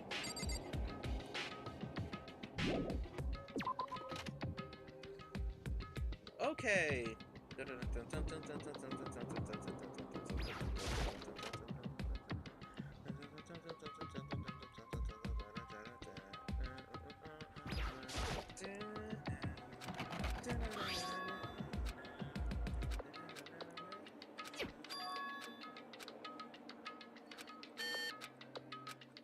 But wait, what about the emergency handbook I found in the headmaster's hidden room? Okay, let's give it a try. Why do I have to do this all over again?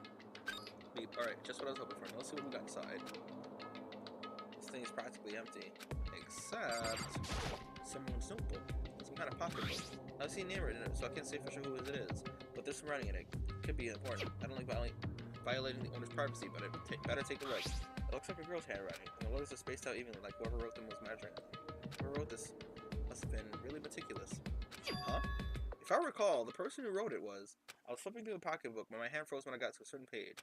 I saw something familiar written in there, words I heard before. There's a plan to turn Hope's Peak into a shelter and isolate the students here in a community life. I decided to talk to the one who came up with the plan directly. It just so happens to be the headmaster and my father.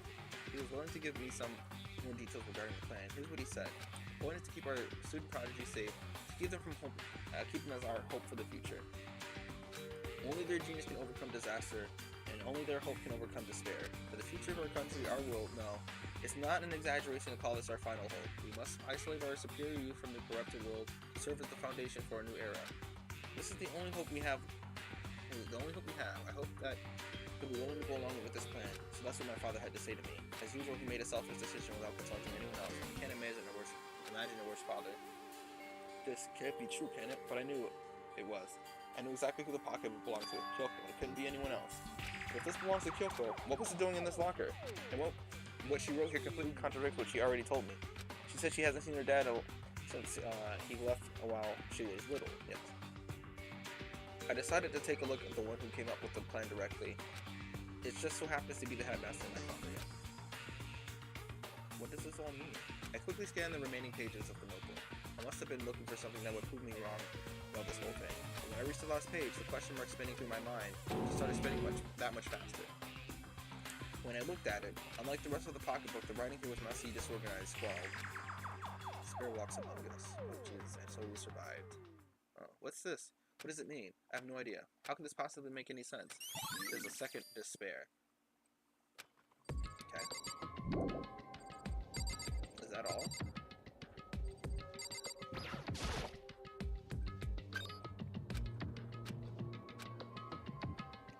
This locker is totally disorganized. Whoever it belongs to has organization problems every part of their life. There's all kinds of textbooks and notebooks stacked up in no particular order, and dust everywhere. I have to assume whoever stuffed this didn't do a lot of studying. Not that I can really talk. Trying to act as casual and natural as possible, I picked up one of the notebooks I saw.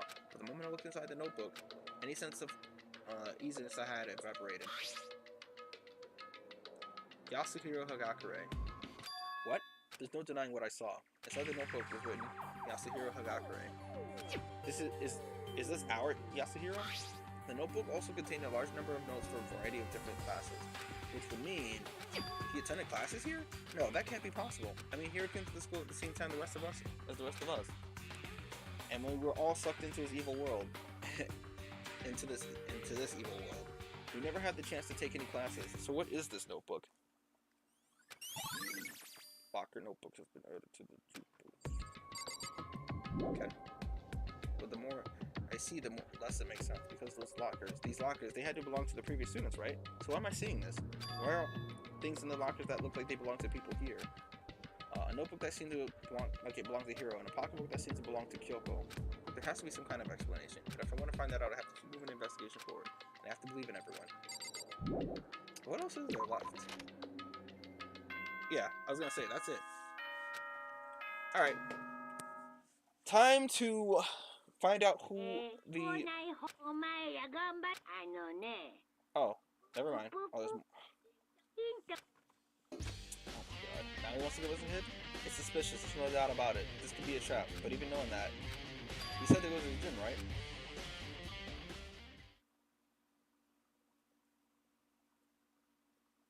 Oh, hey, Hiro. Makoto. Why do you act surprised? So surprised. Oh, no reason. You heard Monokuma's announcement, right? Are you here to find out what he has to say? I just did, actually. I'm on my way out. You already talked to him? What'd he say? Listen, sorry, but I gotta go. Hiro, wait. There was no point in trying to stop him. He ran off like a frightened animal. Hiro? It was like he was trying to avoid me. I was hoping to talk to him about the notebook I found in the locker. Has he been hiding something this whole time? I wanted to. But what I think I might do... Actually, I might still do that. I'll see. I want to do the bad ending first, yeah. Because it honestly shouldn't be too long.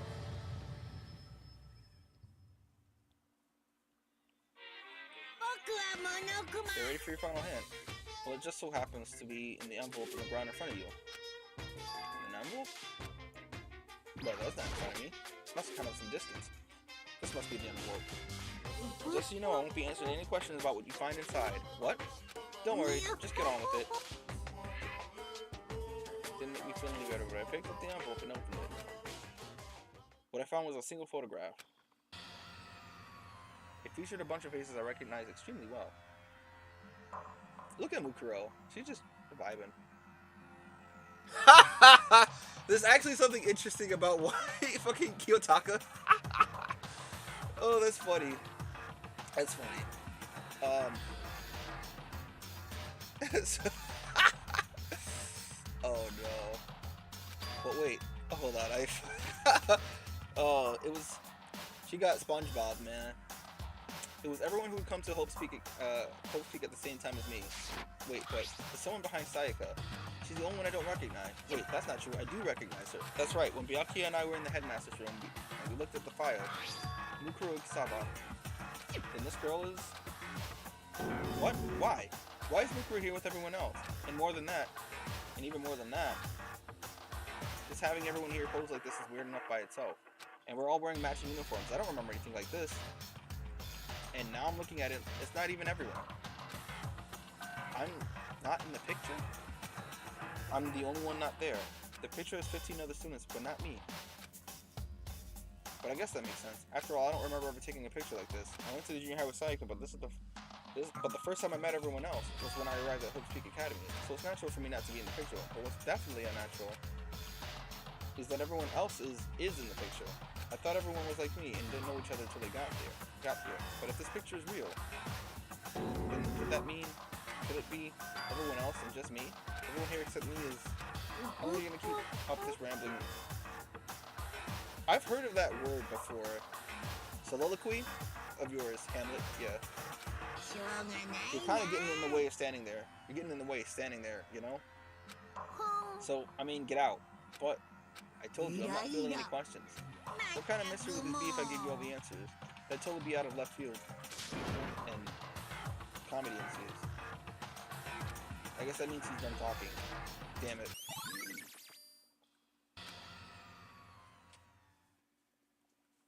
So in the end, all I found in the gem was even more confusion.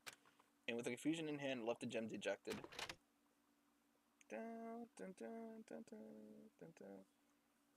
How does that count as a hint? It just made me more confused. Is that what Monokuma was going for? Did he put together a fake photo to confuse me? But it looks so real, so full of life. How could anyone fake that? Which would mean everyone but me. Maybe I should just ask everyone directly. That should clear all this up. No, I have to clear this up. I really gotta go look around this.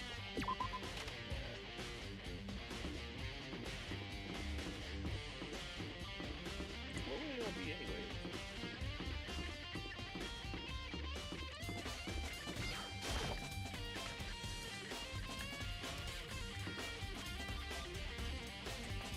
I don't think they were in their room. Let me try and do it.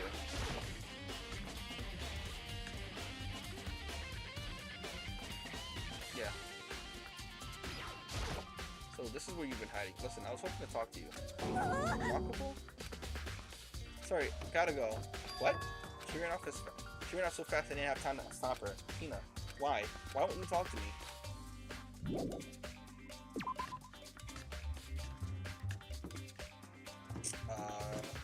I don't quite know where everyone else can be. I'm gonna try the second floor. Maybe try the library?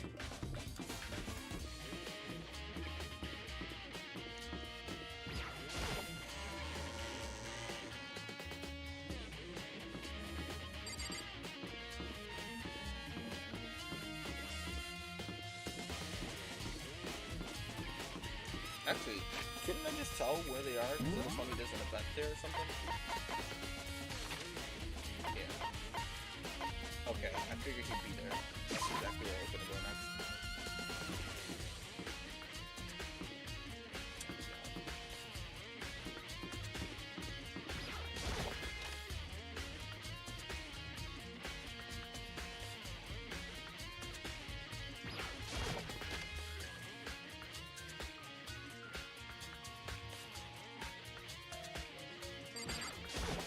Oh, Byakuya.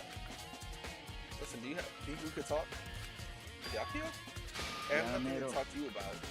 Don't talk to me as if we're friends. Hey, Byakuya, wait. But of course he didn't. He just walked away. What the? Why was he acting like that?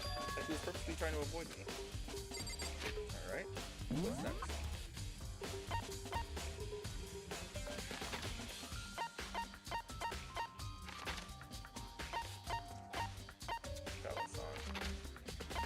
Alright, we have Yasuhiro Takala. Go talk to Takala-san. My favorite Dangan... Okay.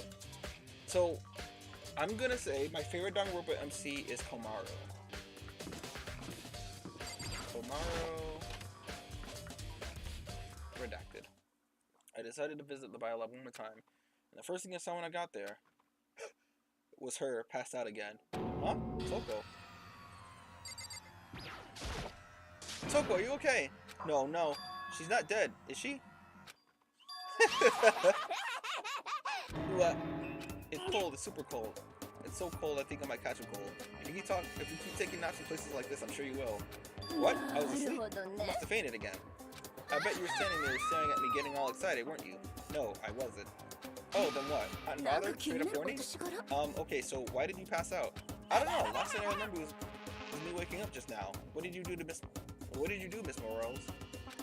Oh, that's right. Your memory stops and starts each time you switch. Bingo, bingo. We share some basic knowledge, but our memories are very much separate. And don't say like it's a bad thing. It's like a blessing as far as I'm concerned. Or it's a blessing as far as I'm concerned. Even if she forgets something, I totally remember. So it's like a double the memory. No, it's more like half.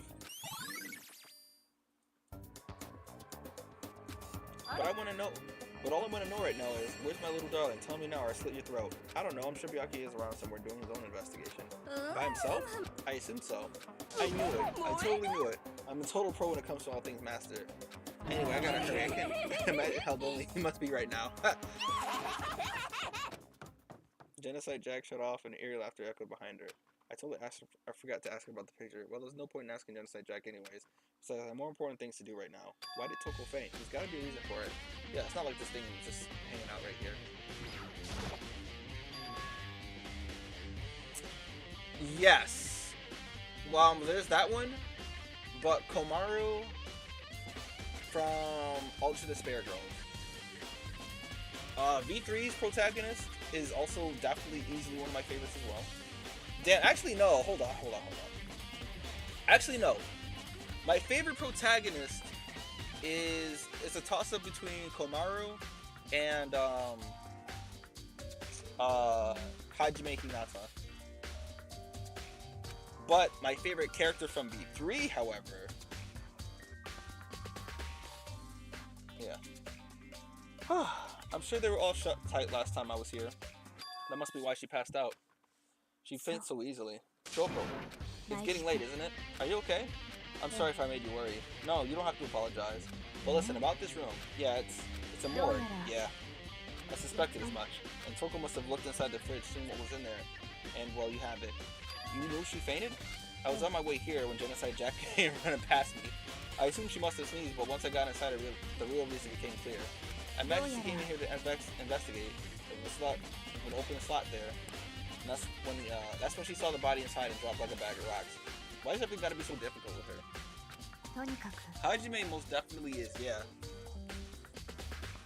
And my favorite foil would definitely be Nagito. Nagito is definitely one of my favorite characters from 2 as well. Like, V2, yes. Danganronpa 2 has so many, like, good characters. Like, my favorites are definitely, like, Ibuki, for example. Hajime, Nagito, even Sayonji. At first I hated her. I absolutely hated Sayonji, right? But then, at the end of the game when you find out, I was like, oh, you know what? This character's not so bad after all. I also liked, what's her name? Pico? Pekuyama? Who else in that game? There's like so many like characters I love in that one specifically. Yeah. Yeah. Let's not leave me hanging up like that. Yeah, good idea.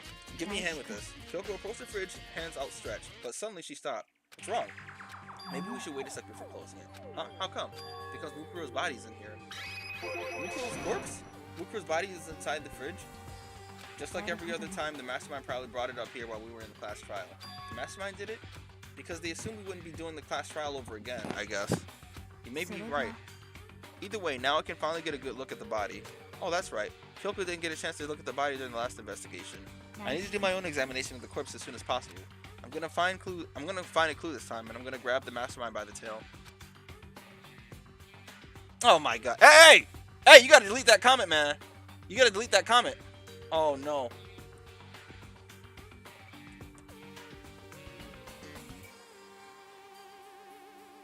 people are gonna watch the VOD. They're gonna see. Oh no.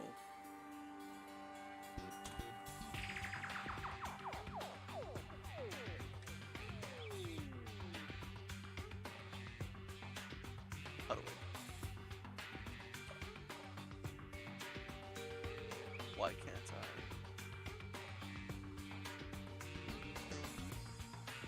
Yeah. Shit. Maybe it won't show up during the, I think it'll be okay. I think we'll be fine. Also delete the thing underneath that part too, because, I think, so what should I do? Why don't you just wait over there? I'll let you know as soon as I'm finished. Just wait over there? That's it? Am I gonna...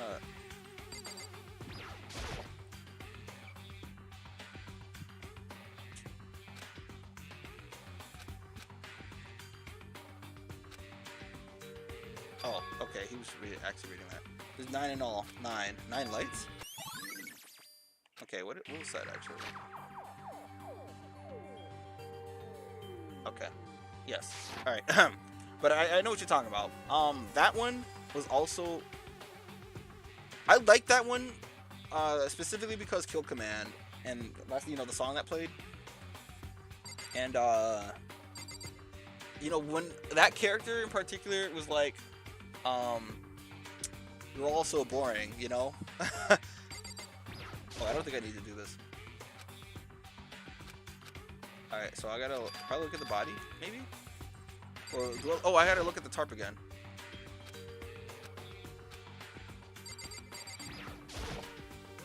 You know, I think I've seen tarp like this somewhere before. Ah, it's the same one I found in the garden. The garden tool shed. And if I remember, that tarp had a stamp on it that said Biolab. Though, to be fair, that one was also a surprise, even though it's not anything new that happened. That's the tarp that was used to help camouflage the murder in the garden. At some point, someone got it from the Biolab and took it over there. Alright, are you ready? Oh, I should ask Coco about the group photo. There she is in the background. After all, she's in it too. Don't let me interrupt your investigation, but I wanted to talk to you about something. What is it? It's about the announcement Monokuma made earlier. You mean the one about a hint or something? I didn't take him up on the offer. Huh? Why not? The only reason he'd give us a hint at this point would have confused us or to cloud our judgment. I can solve this mystery on my own without any hints. Without whatever hint he may have to offer. That's a good point. I wish I could go back and do the same thing, but what's done is done, I guess. Standing here looking at her, I don't think she's hiding anything from me. Is she right? Did the mastermind forge that picture as a trap to confuse us? That's gotta be it. There's no other explanation. Yes. Okay, Makoto, I'm done. Already? Jeez, that was fast. Anyone can do a good job if they go slow. In that spirit, I'll make my report brief. So, did you find anything? Actually, wait, Chico, before you go back to Grand Blue, you should, if that's the case, you should probably wait until the 10th. I don't know if it's gonna be tomorrow for us or actually the actual 10th, because there's gonna be an update, and after the update, they're gonna have they're gonna add a bunch of stuff to the game. So I figured if anything, if you're too tired to play that game like these days, you should probably wait until the update goes live, or after the update. I paid careful attention to the wounds and the traces of blood, and it seems highly likely that the stomach wound and the blows to the back of the head were inflicted after death. Really? The burnt tissue made things a little difficult, but I'm completely confident in my findings. So that means neither of those were the fatal injury, right? Then what was the fatal injury? Due to the explosion, the victim's identity is unknown. They were, however, dead before the blast. The victim had been stabbed a single time with the knife, which went completely through the body. They had also been struck in the head with an object about as thick as a metal pipe. The body was covered with other wounds, but these were at least several days old. Not only the only other option in those other wounds, but the file said they were old. Where does it say they're old? Huh? All the Monokuma file says is that they were at least several days ago. I guess I don't see the difference. Well, the difference is immense considering the impression they give. You seem to be equating several days old with simply old. But that doesn't quite follow logically. Old wounds makes it sound like they've been there forever, like they're not related to the murder. Are you saying they are? But we got them on a Kuma file right after she was killed, right? So if the wounds were at least a few days old, there's no way that she could have had anything, or there's no way they could have had anything to do with it. But what if Mukuro herself wasn't killed within the last few days? What? Certainly you can allow it as one of the many possibilities, can you? One of many? A detective doesn't have supernatural powers. There's no way to predict an answer from the beginning. Instead, the ideal detective begins by imagining as many possible scenarios as they can. They envision these possibilities without prejudice, without bias, using only their logic and common sense. Then, as they investigate, they test what they find against each other, or each of these possibilities. Of course, me telling you this doesn't mean you'll be any good at detective work, but beyond using this to solve this particular mystery, you should keep in mind for the future. Yes. So, if there's anything else you'd like me to know about the condition of the body, now's the time. Come to think of it, there was one thing. Earlier when I was looking at Mukuro's profile, it listed her height and weight. 5 foot 7 inches, 97 pounds, and vitals are not important. You remembered all that? They are indeed consistent with the corpse. So then, and don't forget about Fenrir tattoos, there's absolutely no mistake. Our victim in this case, without a doubt, Mukuro Kusaba. Yes. Is that all you wanted to ask? Yeah, I think so. Then looks like we have no further business with Mukuro's body. Let's get going. It's kind of chilly in here. Oh wait, are we not going to put the body back? Don't you think it's kind of sad leaving it out like this? Sad? Did you forget she was our enemy once? A part of the ultimate despair. But she got killed. She's still a victim. Have you ever heard the phrase, you reap what you sow? Well, yeah, but still. You really are naive. You know that? It's quite appalling. But she could have abandoned me. But she decided to help me instead. So for someone like that, what does it mean to be naive? I think we've done all we can here. All we can do here. Back to our separate investigations, yes? Hold on. I still have one more thing something to do. Something I need to talk to Kyoko about. I need to ask her about her pocketbook that I found in her locker. If I don't do it now... Hey, Kyoko, I did have one last thing. I know I shouldn't, but I feel like I have to ask. Go ahead then, out with it. Have you really not seen your dad even once since you got here? Huh?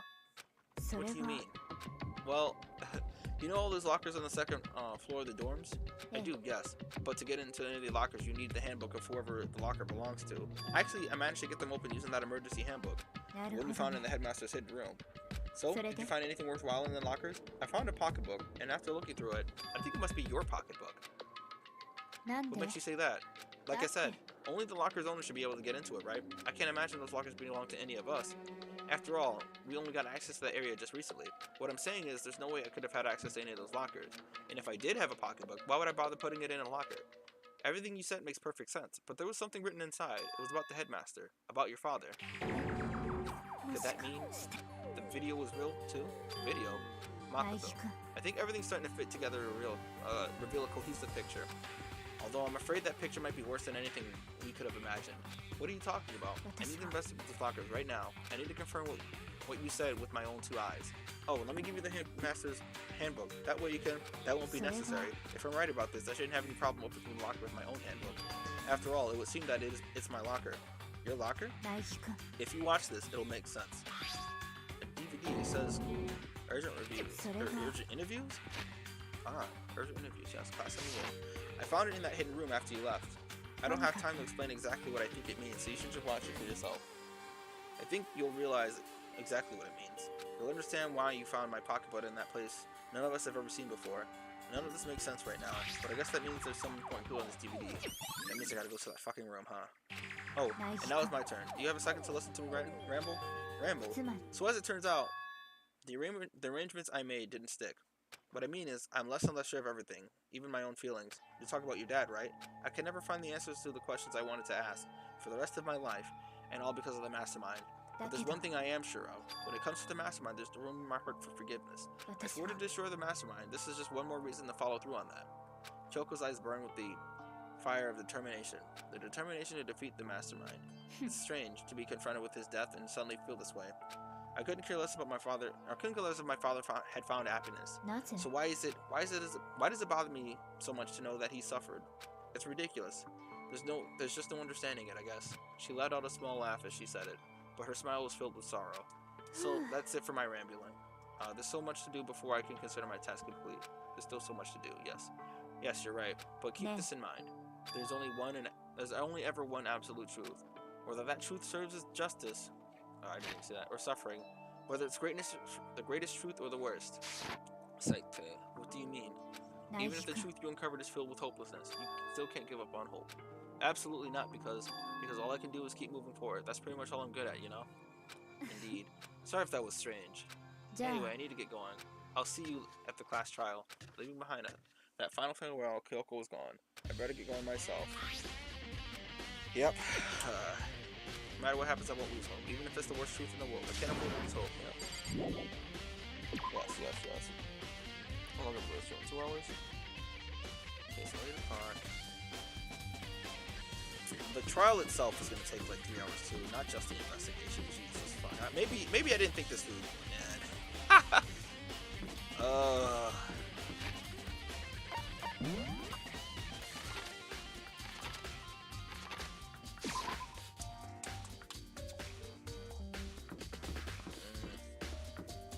Shit.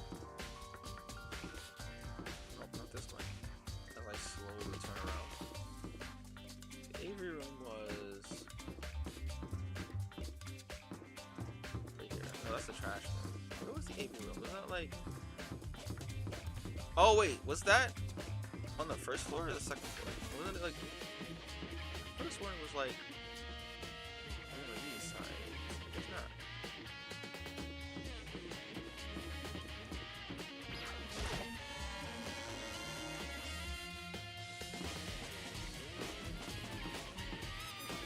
Oh, right here.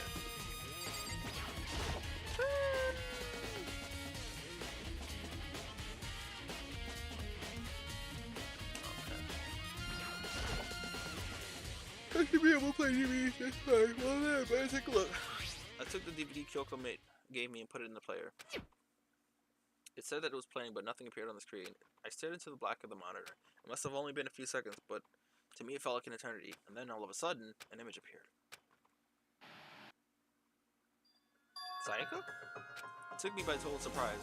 I hadn't seen Sayaka in who knows how long, and there she was. Okay, are you ready to begin? The voice I heard was of a man positioned on one side of the screen. It was the voice of a middle-aged man. I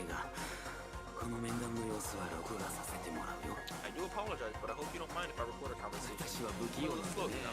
I never really got the hint of taking off while having a conversation. It sounded like he was trying to make a joke, but Sayaka's tense face didn't move a single millimeter. So this video is meant to serve as a kind of contract subject to it. Not that I don't trust you guys, it's more like insurance, so please don't worry too much. Now then, let me get straight to the point. There's a chance that you may have to spend the rest of your life here in the school. Can you accept that? You want me to accept that? Sayaka was obviously at a total loss. It made total sense. Who would agree to spending the rest of their lives in the school? I accept. What? Thank you. And I'm sorry about all this. Well, I can promise you that I will do everything in my power to keep you safe as the headmaster unit. As if on cue, that's where the video cut out. There was a lot I hadn't understood until now. But only this. I simply couldn't comprehend what I heard, because I know how much Sayaka wanted to get out of here. I know how much she wanted to escape and pursue her dreams with her friends again. She wanted that so bad, she tried to frame me for murder. So why? Why would she say yes to living here for the rest of her life? As I sat there thinking about it, I noticed a sudden light. On the monitor, the video that I thought was finished flashed back on the screen, but I started back to the screen. And if I was confused before, what I saw next pushed me over the edge. Huh? What I saw was me. Impossibly, undeniably me. So, Naegi-kun. Before we begin, me and the headmaster were looking at each other. He and I were having what seemed like a fairly normal conversation. But the I in here now, had absolutely no memory of it. I had no memory of even meeting the headmaster, much less sitting down and talking to him like this. Alright, shall we get straight to the point? Officer, there's a chance you'll have to spend the rest of your life here in the school. Can you accept that? Yes. This can't be real. I said yes? I'm sorry for putting you through all this. Well, I mean, we don't have much of a choice, do we? But I promise, as long as you're here in the school, I'll do everything I can to protect you. As the headmaster of Hope Peak Academy, that's the very least I can do. Once again, the video cut out. From there, the video repeated the same scene again and again with the others. Byakuya. Boko, Fukawa-san. Asuna, everyone. say they agreed to live in this school forever. And then, her interview with him had been recorded just as clearly. Without a doubt, she had met him. She sat down with the headmaster of Hope Speak Academy, her father, and when he asked her this question, she answered the same way everyone else did. She accepted life within the school. Just as Kyoko's interview was wrapping up, the monitor suddenly went black. Huh? It wasn't just the monitor. The DVD player itself had apparently turned off, which of course meant that the DVD wasn't playing anymore. What the heck just happened? Oopsie, looked like it broke. Out of service. What?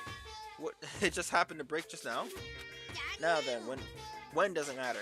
Failure can strike anywhere at any time. That's what failure is, right? Failure my ass. You cut the power on purpose. Well, whatever. Even if I watched the whole thing, I'd just be more of the same. He asked them the same question. He asked them the question, and they all said yes. I couldn't help myself. I let out a huge, exasperated sigh, but as I did, I remembered something. I fainted too, and when I woke up, I noticed a strange feeling of separation within myself, a disconnect. Thinking back on it now, at that point my memory was gone. At that time, I'd forgotten. I couldn't remember why I came to the school, and I couldn't remember what my ultimate ability was. But what would make you forget all that? Strange, isn't it? It's hard to imagine it happened by chance. It seemed too convenient. A convenient outcome. Something that seemed too obvious to work in favor of the mastermind. So does that mean I've lost my memory too? What about the others? Have we all forgotten? Or... Yes. Oh, are we finally done? Is this it? Can we get this trial on? For anything that has a start, there has to be an end. And if the end comes, then that means there's time for a fresh start. There's no night that doesn't have a dawn, although that dawn is totally pitch black. There's no storm that won't eventually end. Of course, that leads to drought. But as I said, every end is a promise of a new beginning, which is why I'm sure we'll get to meet again. Because the end is only the beginning. Anyway, let's get started. The beginning of the end of the class trial. Everyone gather once again at you-know-where. Alright. It's about to begin again. The class trial is going to start. The final class trial. The last time all our lives will be on the line. The last time hope and despair are on the line. I don't have a choice. I have to do this. Okay then. This is the end. Alright. So, I'm saying this right now. It's 8 o'clock. I predict around 11, 11:30, 11:40. You're early, Makoto. I guess I'm the first one. Does that mean you feel prepared? Yes, for now at least. But where's everyone else? Why aren't they here yet? Don't worry, I'm sure they'll be soon. They'll be here soon. Just as I said that, just like she said. Byakuya. Byakuya? They arrived one after another, but they were all in the same state of shock. Hina? Hiro. Silence. And it wasn't any normal silence. It was a deafening silence of fear and suspicion. Was like the first class trial. Yeah, I'm late. Genocide. Strong silent master is so wonderful. So cool, so hot, my loins are ablaze. Now listen everybody, or everything will be just fine if you leave it to me. With my scissors, I'll stab and gouge and shiv the master of evil. But I thought you couldn't kill anyone but the adorable little boys. If this will last 2 months, it can be a boy, a girl, anything in between. I can handle it. Actually, where am I? No human language can describe the disappointment I'm feeling right now. Is everyone here? Oh, and wearing your gloomy Gus faces, I see. Okay, well then, let's begin. Hajime-o, the final class trial is gonna be slathered in pitch black despair. What? Klaxon and sorrow. Okay, look at it. You're right. This is the final class trial, and this time it'll be fair. What do you mean this time? Stop with all the slander. I'm a bear in good standing, you know. If there was a Mr. Fair Guy Universe contest, I'd take home the tiara every time. I'm gonna win this game super fair and square, and I'll make sure everyone watching at home knows that despair is mightier than Den de Hope. Enough of your tedious drivel. Begin the class trial already. Sure, let's begin the trial already. I'll be waiting for you down below, so don't try and run away. I got a piece of bread right behind me that I heated up, and now it's all cold again. Jesus. I'm gonna beat myself out. I'm gonna do that once before we get down there. Laughing as loud as ever, Monokuma disappeared. Whatever. This will be over in no time. With an inexplicable confidence, Byakuya was the first on the elevator. One by one, the others followed.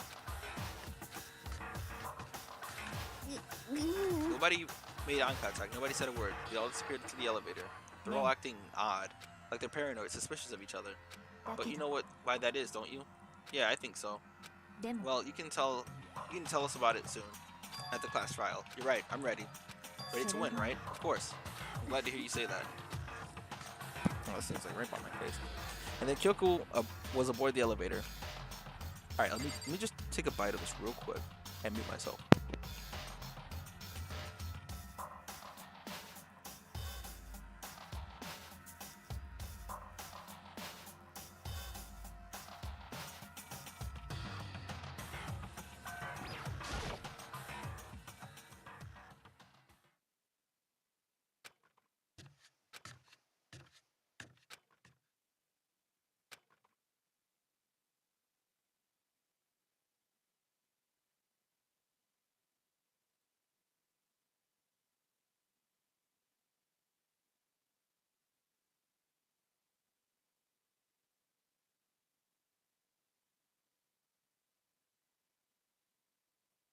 So you know what? That bread I had was the biggest mistake. Oh my god.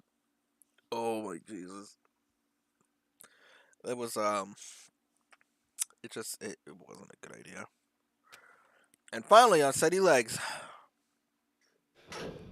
I passed the threshold and stood on the elevator.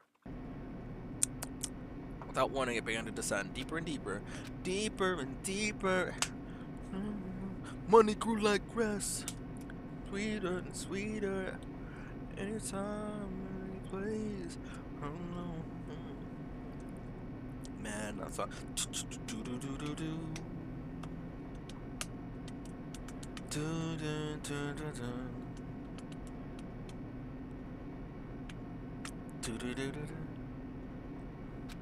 deeper and deeper and deeper. Okay, deeper it fell. Yes. And then I closed my eyes, and sight fell away. All sound, too, disappeared. Alone in the universe, I waited for the elevator doors to open for the last time. What could have been seconds or centuries later, I felt the gentle vibration of the elevator come to an end. I slowly opened my eyes. This is the final trial site? What do you think? It's just the perfect background for deciding a person's fate. It is the long-awaited last stage, the always exciting final boss battle. And I'm gonna sit in on this one. I'll just sit right here in the vacant 16th seat. Well then, let's begin. There is going to be a break mid-trial. There's not much that needs to be said. This trial is gonna be like a long one. Ideally, I kind of want to go for the bad ending first, but there is gonna be, like I said, there's gonna be a break. Like after we discover the truth, there's gonna be a part where you can save again and just take a commission, right? And that's usually what happens in Danganronpa. It's always the last trial where they offer like a small break from all the craziness that's happening. So there will be several points of that in this one. So that being said, let's get started.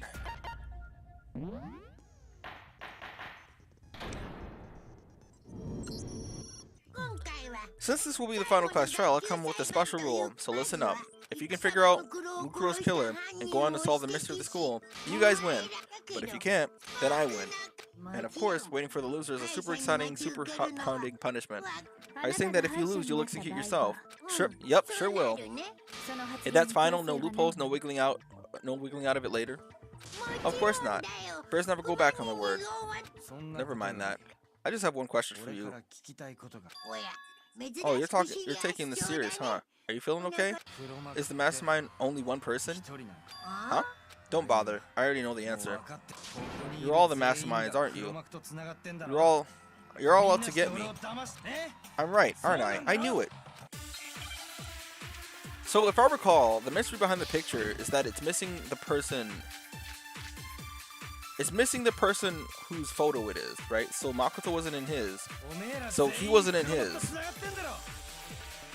I have evidence, so I know I'm right. Hey, you stole my line. You're all out to get me, I'm sure of it. I have evidence of my own. What a coincidence. I too have evidence to present. Evidence that proves that everyone other than me has been working together. Wait, hold on? That doesn't make any sense. Wait.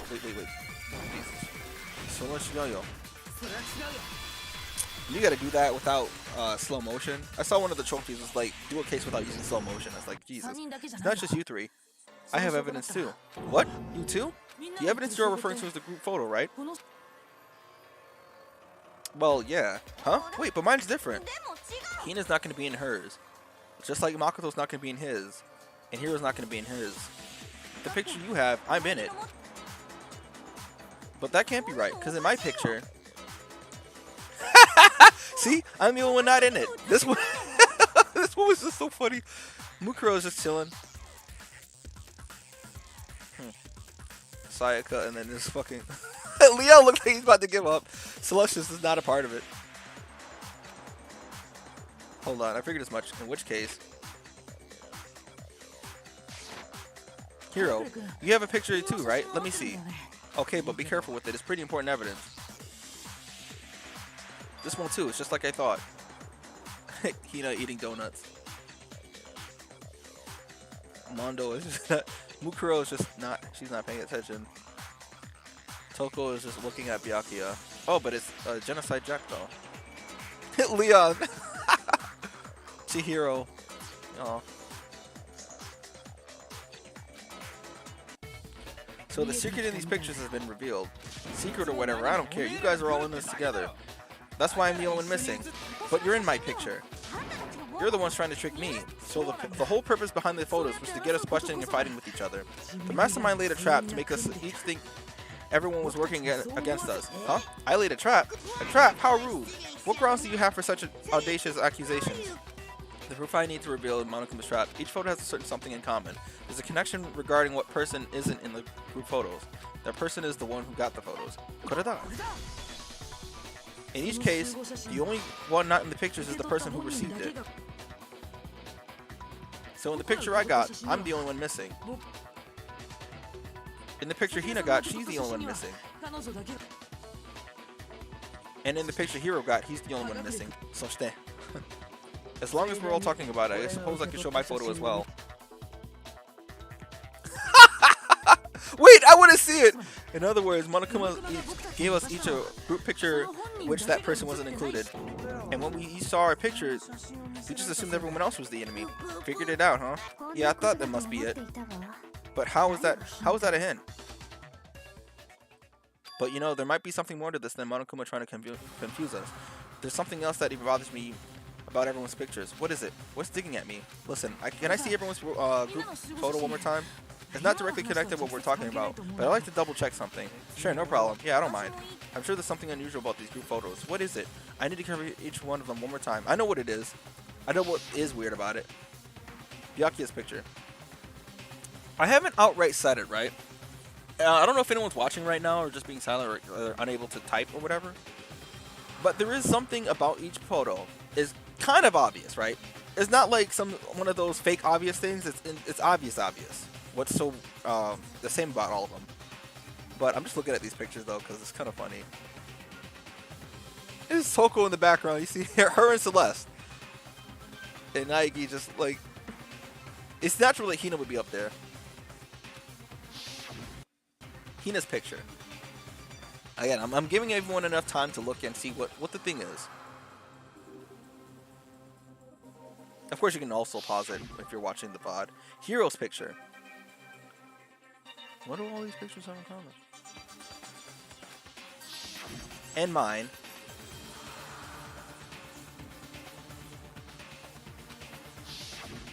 There's something strange about all of them. Something I can't quite pin down. Something. Can you just forget about the photos already? Trying to trick us with such an obviously fake photo. I'm still pissed about it. On top of that, they went to all the trouble to make it look like we were wearing matching uniforms. So you think they're fake? No. I assure you they're quite real. What are you talking about? There's no way. Yeah, I don't remember ever taking a picture like that. So it's gotta be fake, I'm sure. But you know, can we really be sure? Huh? Don't get me wrong, I don't remember taking this picture either, but is that really enough to be absolutely positive they're fake? What do you mean? The reason I don't remember this picture isn't necessarily because it's fake. There might be some other reason. Some terrible reason. An unbelievable, entirely horrifying reason. Yes. Oh my god. Amnesia? Yeah.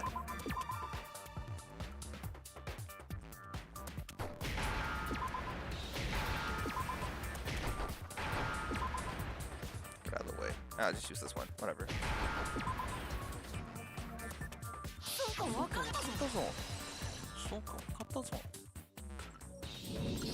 Let's say that somehow we'd all lost our memories.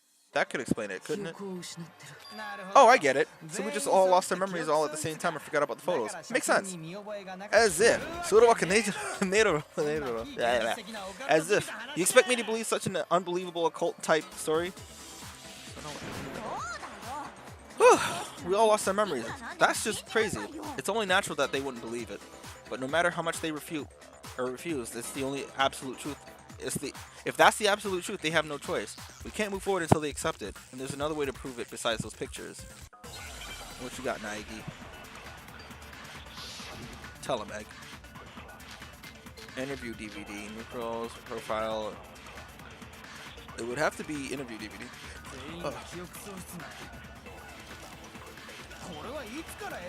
It's some sci-fi fantasy. I promise you, I haven't lost my memory. Ever since I got to the school. I remember everything, actually. So it's Shigaoyo.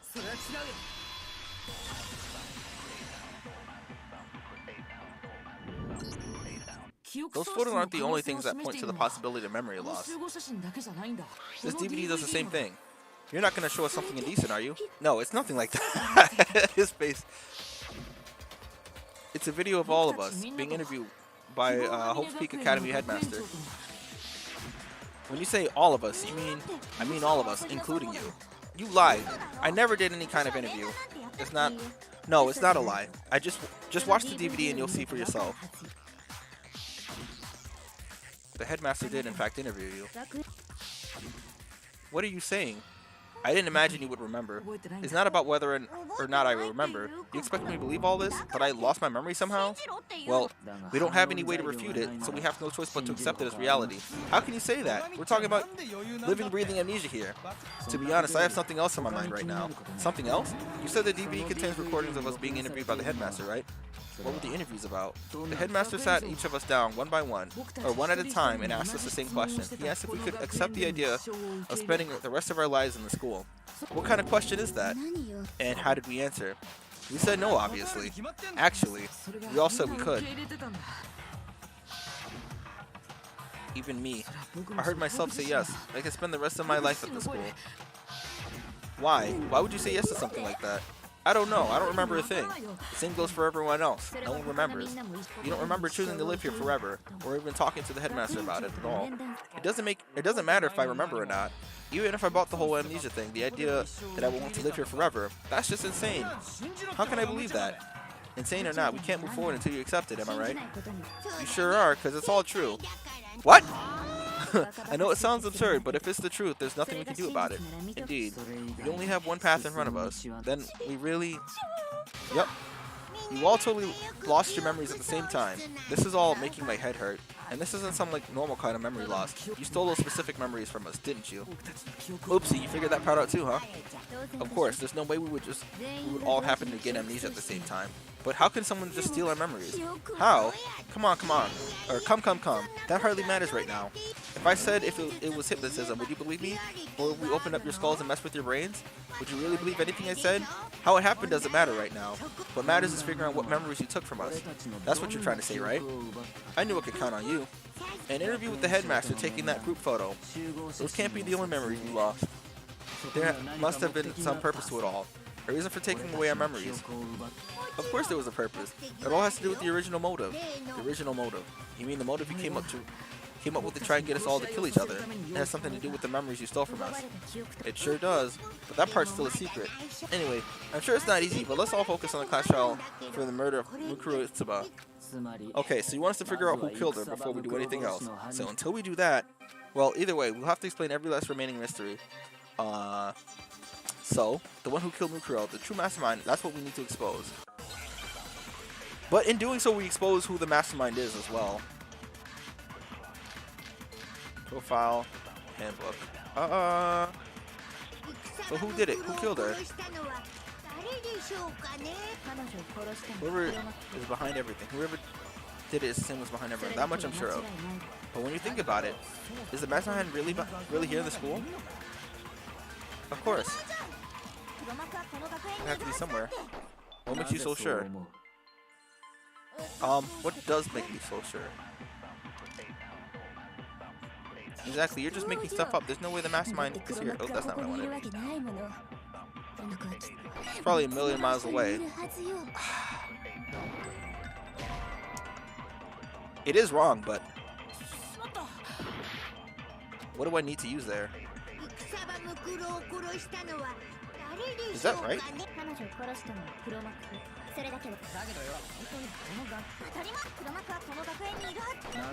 Do I need to take Hina's here somewhere and then put it there? Does that make sense?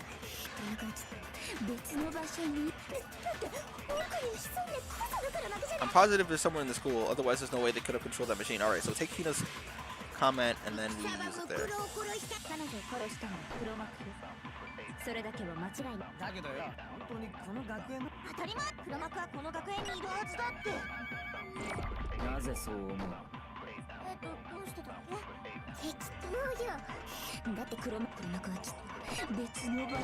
What? Oh my god. There is. Hold on. I've been called. So just look at this. Look at the screen of this.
All right, let's do this.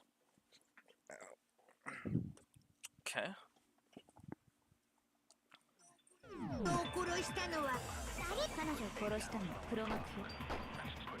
Alright, let me look at these actually. So, this. That's not what I wanted to see what that was, because that's one of them. Yeah, there's that. Headmaster. Okay, that wouldn't say anything. And then the other one.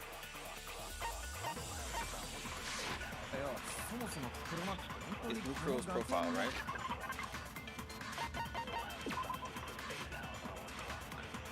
Alright, so yeah, I gotta take somebody's comment and use it, but like...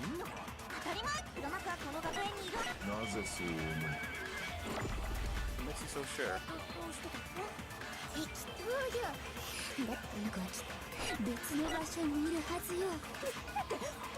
But that wasn't... I'm positive they're somewhere in the school, otherwise there's no way they could have controlled that machine. Oh, they're talking about... Okay, they're not talking about...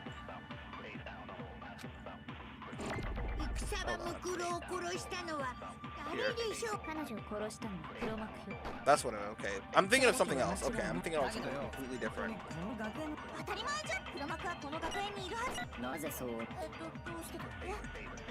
Again, I'm getting ahead of it.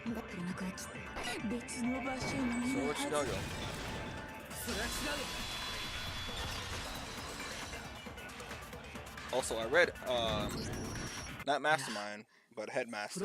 That's what I was thinking when I saw that. No, the Mastermind is somewhere within the school. How do you know? Did you find some sort of evidence or something? In the back of the data center, I found a panel that controls Monokuma.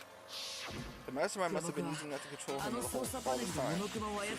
There can't be any doubt. The Mastermind has been inside the school all along. There can't be any doubt. In which case, there can also be no doubt that the Mastermind is one of us. Recall what Makoto said about what Makoto told us Monokuma said to him earlier. I'm sure I told you this already, but this killing game began with 16 participants, all of them high school students. And the only people to take a step in Hope's Peak since the killing games began are those 16 students. So if the Mastermind is in the school, we have to assume they can only be that 16th student. But how did they manage to survive all of this? So we're the only ones here? It's not me. I'm not the Mastermind. Well, it's not me. I blame Makoto. What? Why me? Because it's super weird how you're the only one who survived being executed. Oh, I get it. The only way he could have survived is if he was actually the Mastermind himself, right? Ah, nuts. You got me. Wait, what are you trying to say? Calm down. Everyone calm down. There's no reason to panic. The Mastermind's true identity will become clear soon enough. Just as soon as we find who killed Mukuro. Yeah, that's a good point. Rather than wasting time bickering, we should put our minds to work solving this. Mystery. Yeah, well, how much time have we spent talking about the murder? He's right. What more is there to talk about? If you want something to talk about, I think there might be one thing. We haven't fully established what Mukuro's fatal injury was. Huh? But I thought we figured it out. She died when she got hit in the back of the head. No, that isn't actually what killed her. It was something entirely different. Wouldn't you agree, Naiki-kun? It was the stab wound. Oh, not the stab wound. The other wounds. They almost tricked me there. All of the wounds covering her body. That's what really killed her. Hey, now hold on a sec. You did read the Monokuma file, right? The body was covered with other wounds, but these were at least several days old. It makes it pretty clear those wounds were made at least a few days ago, so they can't possibly be what killed her. Consider this. What if the murder itself took place at least a few days ago? What? What if, when we discovered her body, she'd already been dead for several days? If that's true, then naturally the wounds that killed her would appear to be however many days old. That doesn't make any sense. Because she had all those wounds before she even came here. Huh? How do you know that? Isn't it obvious? She was the ultimate soldier, right? So that means, you know, you're wrong. The headmaster's profile about her on the second page that Byakuya discovered covers that. She denied me, before I could even say anything. Come on, I mean, you think I'm not weird, okay? At least I listen to what I have to say before you deny me. Or at least listen to what I have to say before you deny me. If you're so sure we're gonna deny you, why bother saying it in the first place? And this is where Byakuya's discovery in the second page. It's the profile. What do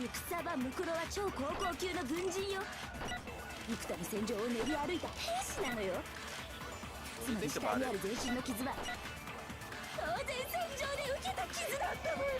So gotta say it every time. No, that's wrong.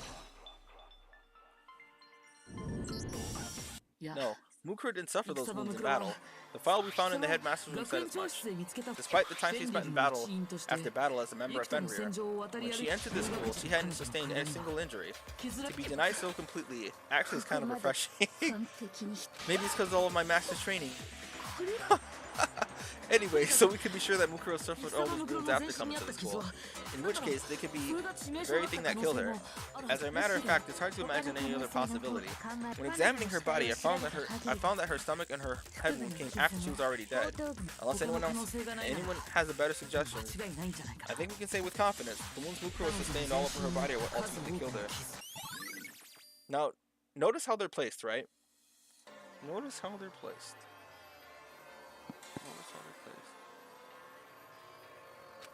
But if that's what killed her, then does that mean she's really been dead for who knows how long? That's exactly what it means.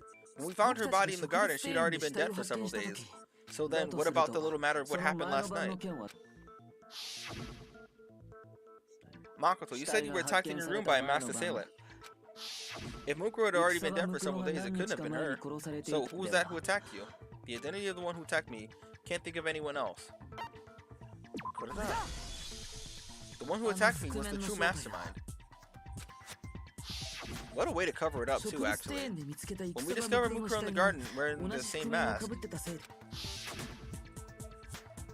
I naturally assumed she must have been the one who attacked me, but I was wrong. It wasn't her at all, it was the mastermind.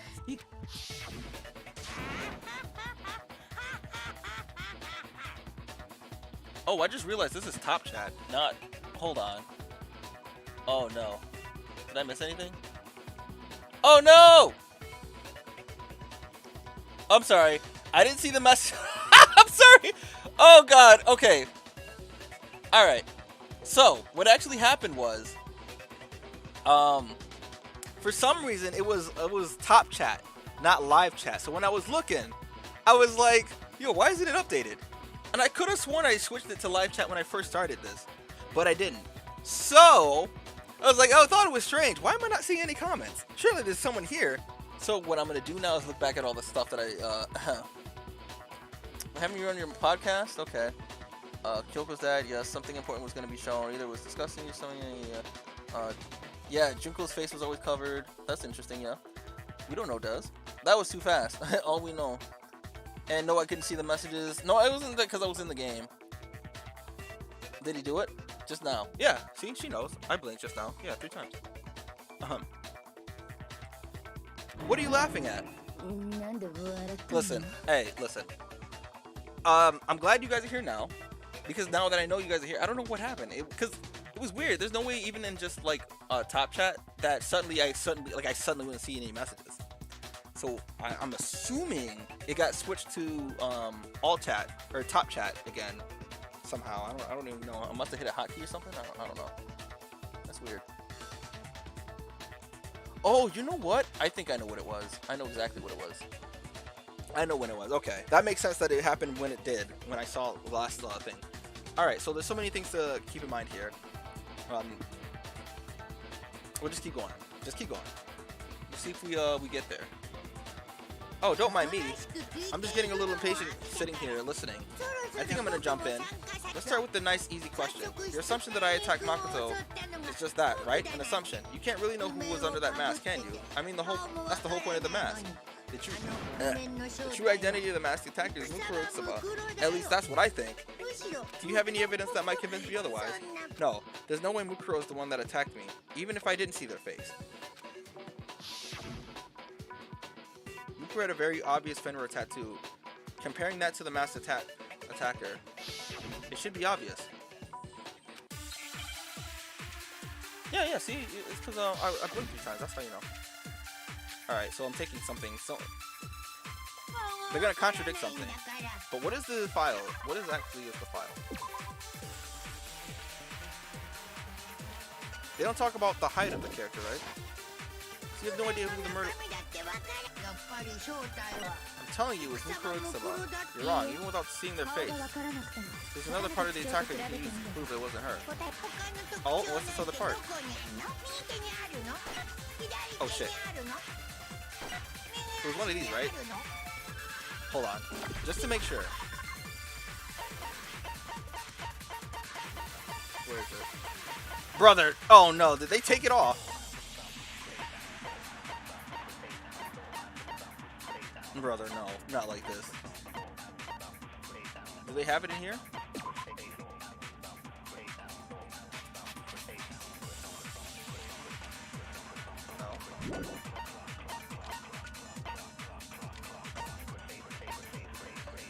No.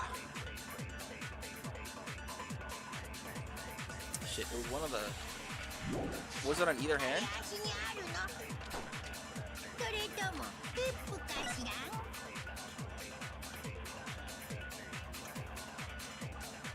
Was it the left hand or the right hand?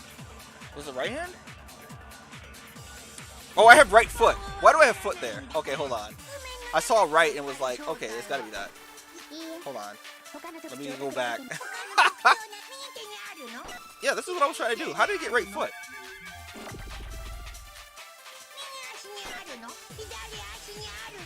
Alright, let's try it. Well, if it's not the right hand, it's the left hand. So it's like, it's not that big a deal to get it wrong. Do I do it there? Or do I... See, this is the thing, right? So here's my issue. Do I take the left or right hand and put it on Mukuro? Or do I take Mukuro's name and put it on either the left or right hand? Like, that's... Will it get me to the same area? Like, will it get me to the same conclusion? Because this is that bullshit when it doesn't.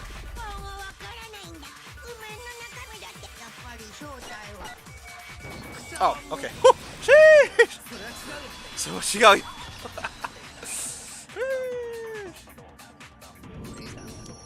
Mukuro had a tattoo on her right hand, if I remember correctly. The representation of Fenrir.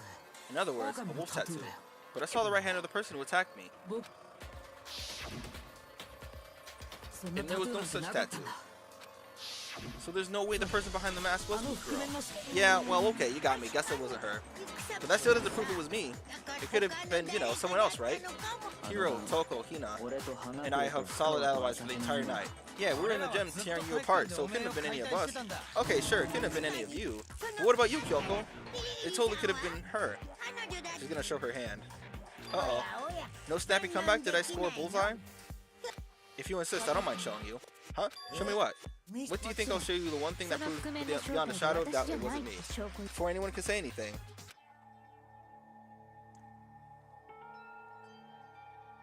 Kyoko was removing her gloves. Your hands! Without thinking, I let out a gasp. It was more than just a little burned skin. Awful, isn't it? Hidoides. It happened when I was first learning to be a detective. I was inexperienced. I thought you didn't want anyone to see those scars. If it means we get another step closer to unmasking the mastermind, it doesn't really bother me. Kyoko seemed to savor the words as she said them. Then she put her gloves back on. You can kind of see it right there, but her hands are burned. They look like nigga hands. My scars should suffice as proof. Makoto, did the same person who attacked you have scars like mine?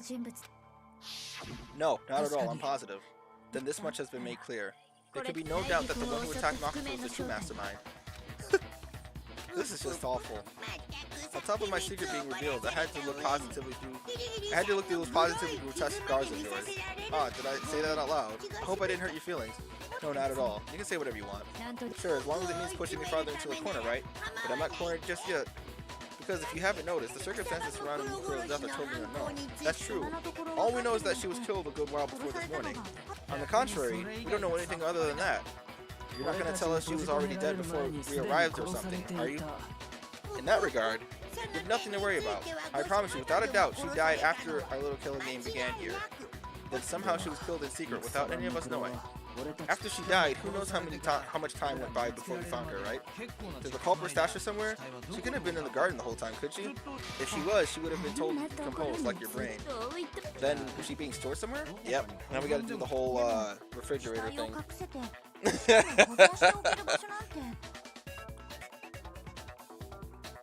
There's only one place. I can't think of anywhere but where the... Yes. Thank God we don't have to do a whole, like, discussion about it. Mukuro's body was probably kept hidden in the biolab. The biolab? You mean the 5th floor? Where she collapsed. That's right. It's actually set up to use as a morgue. So it's the perfect place to hide a body, and it keep the body preserved all at the same time. then you're also saying the body was moved from the biolab to the garden, and have no doubt that it's exactly what happened. In fact, I have proof. He's talking about the tarp. There's something that made its way from the biolab to the garden. What makes me so sure the body was carried from the biolab to the garden is the tarp we found in the garden. When I was checking it over again, I noticed something. I noticed that some text had been stamped onto one corner of the tarp. Oh, it says biolab. Holy cow, how do you notice such how do you know that tiny little thing? Makazo's nitpicking nature seemed to have surfaced with perfect timing. This proves that the tarp originally came from the biolab. In fact, there's a whole stack of tarp just like that in there. So when the killer moved the body to the garden, they must have grabbed the tarp to wrap it in. Then they simply left it as it is to protect against the sprinklers and put the coat on after it. Wow, you made everything sound so amazingly consistent. But that's just a wild guess. Where's your evidence? Prove the body was wrapped in tarp and moved. There's no evidence. I'm simply explaining what I think happened. But you seem to be getting pretty worked up about it, wouldn't you say? Worked up? Now the conversation has turned to the topic of the biolab. You must be getting pretty nervous, because the key to uncovering your secret identity is hidden within that room, isn't it? Are you talking about unmasking the mastermind? You see, the biolab contained an inconsistency, so one so major it can't be overlooked. You know what? There's something about this that would have easily made out. I guess this is true. Okay, so I was thinking to myself as I was saying that. There's one piece of evidence that would have immediately told you who the mastermind is. Because if you were able to see one particular thing about that the morgue in there, it would have given it away so easily. An inconsistency in the biolab. Could you be talking about? I can't hear you. Such a challenge. Oh well, just ignore him. I need to pull myself together and think. The inconsistency in the biolab. Could you be talking about? It's the amount of. Well, first of all, okay, I like the way they did it. Actually, it's the amount of students. What do you think What do you think about that one thing? What one thing? What do you think? I'm talking about your family. What? Don't tell me you forgot about the video message. So what do you think? Are you sure your family's still okay? What? Why are you bringing that up now? Your mom, your dad, your little sister? What do you think happened to your family? Are they really as safe as you might have assumed? Stop talking about that. Calm down, Makoto. He wants to get you upset. I need to calm down. I can't let him get to me. He's just saying that because he knows we're getting close to the truth of the biolab. So if I want to shut him up, I need to expose the inconsistency and slam it with it. I'm pretty sure it's the number of, where the numbers just don't match. 9 students, right? We're in there. And there are 5 currently alive. Holy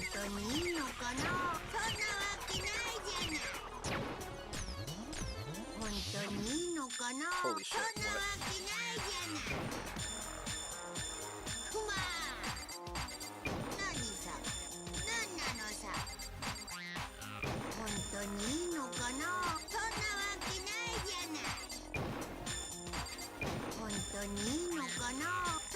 Holy shit, this is actually...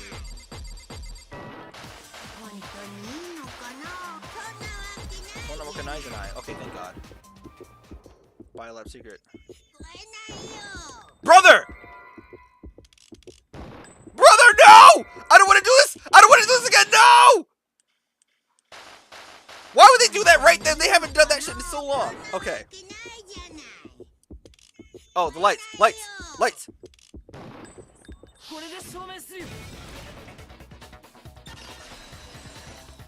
I fucking misclicked. I was trying to go to the next one and I clicked twice. I was like, no.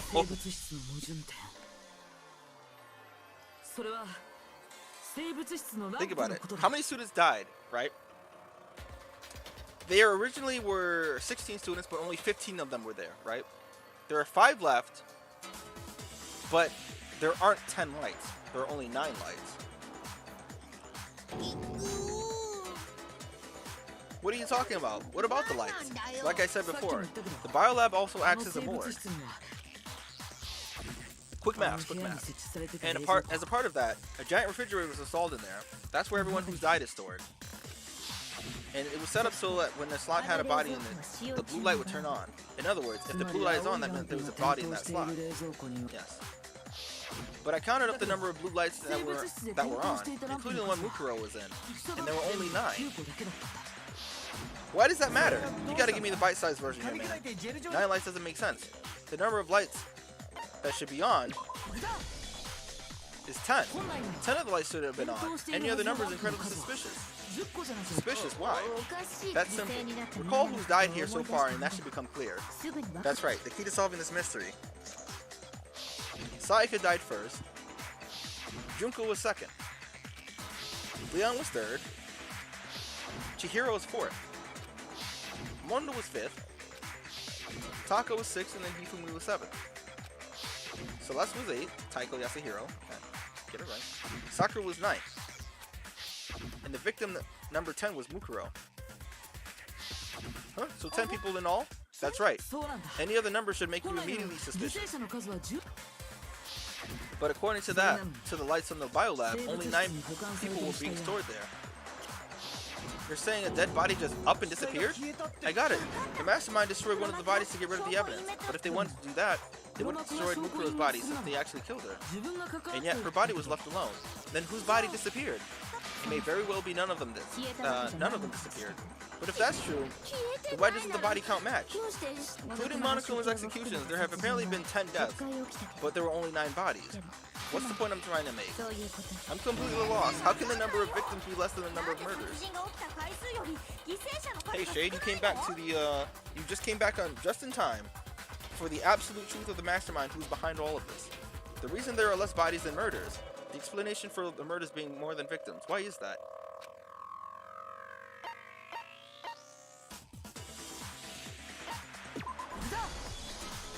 What if the same person was killed twice? Huh? Killed twice? Officially, 10 murders have been committed so far. But one of the victims have been murdered and then murdered again. Murdered and murdered again? If that's the case, there could have been 10 killings but only 9 victims, right? Technically you're right, I guess, but still, something like that could easily happen. No, it is what happened. Sounds like you're already convinced. Then can you tell us who was killed twice? It was Mukuro, of course. Before she was killed as Mukuro Itsuba, she was killed as someone else. I think all the people here already know. Don't say it! Don't say it in chat, I'm just saying. But all the people who's currently typing in chat, I think already know. But, for those who, you know, haven't connected the dots, I think there's something... Actually, no, I don't think it's all that obvious still yet. And that's why the body had to be stored in the biolab up until the moment we found it in the garden. That's crazy talk. She was killed by someone else? Or she was killed as someone else? Come on. Besides, who could that someone else even have been? All you have to do is look at the body's injuries of hers and it will become obvious. Alright, okay. Then it is obvious, actually. Not obvious, but it's solvable. So, think of it like this. Remember how Mukuro died, right? There were 3 separate ways that she air quotes died. I will go in the order. So the first one, they made it seem like it was a stab wound through her chest with the jacket on top of her, with the mask on. The second one was the indent in her head. She had a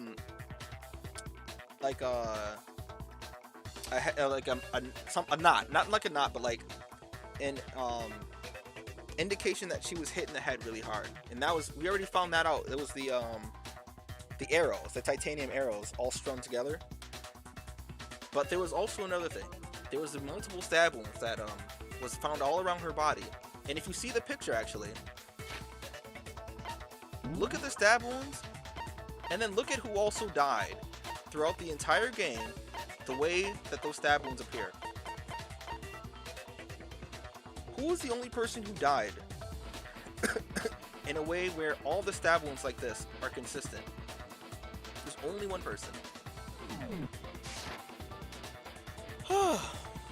Nothing's gonna become obvious because Kyoko's totally delusional.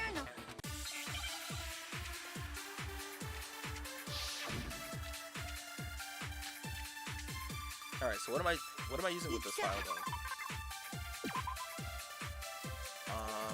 Struck in the head.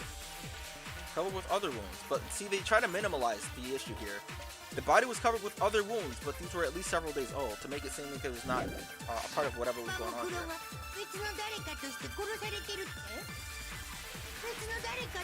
I know exactly who it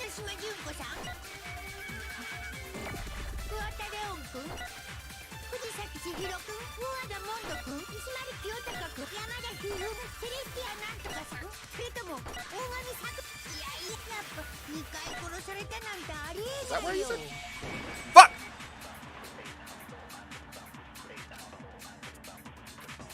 Oh my god, I gotta do this shit again. Okay.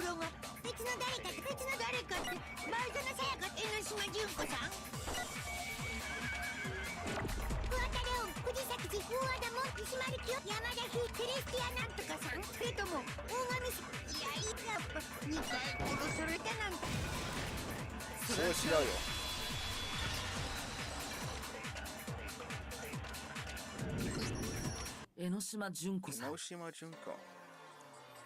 Wasn't her fatal injury pretty similar to Mukuro's? What do you mean? Well, remember what happened to her. She was impaled by a bunch of spears all over her body. And Mukuro died from a number of wounds across her body. When you compare that to stab wounds, or compare that to the stab wounds Junko suffered, then the similarities match? Yes, and those were the only fatal injuries that match up. That explains why those two bodies are actually one and the same. So let me see if I have this straight.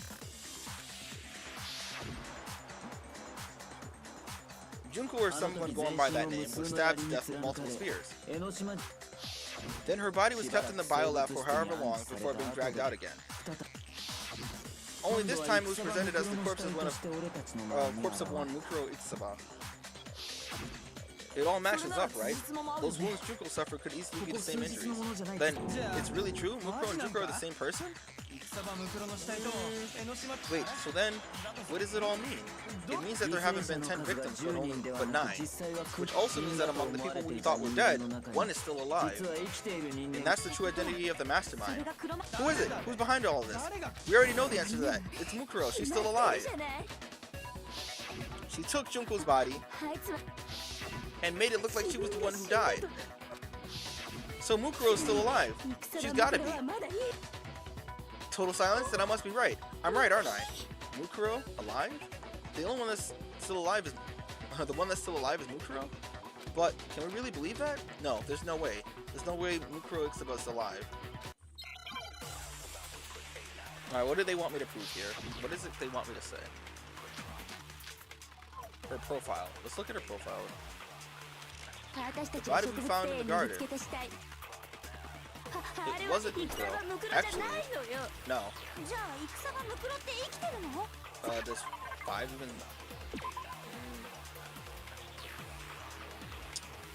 No. We already went over that though.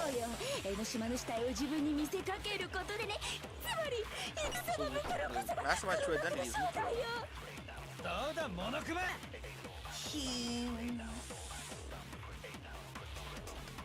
For that to be true, then that couldn't have been her body we found in the garden. Is that really possible? Hold on, what do we have? Her profile. What is her fatal injury? Mukuro's fatal injury.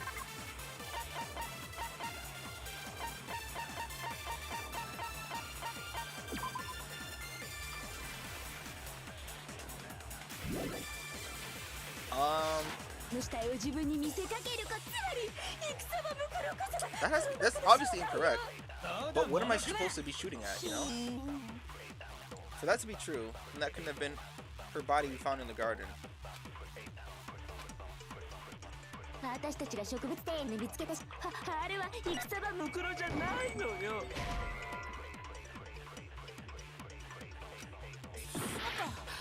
This is the part I'm not quite sure what I'm supposed to. So what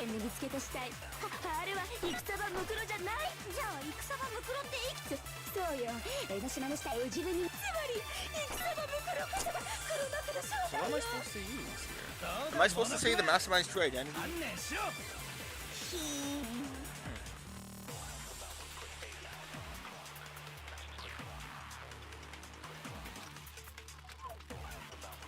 私たちが植物庭園に見つけた死体あれは戦場ムクロじゃないのよ Let me see. What am I supposed to use this for? じゃあ戦場ムクロって生きてるのそうよ江ノ島の死体を自分に見せかけるつまり戦場ムクロこそが黒幕の正体よ I feel it has to be one of these, right? どうだモノクマ観念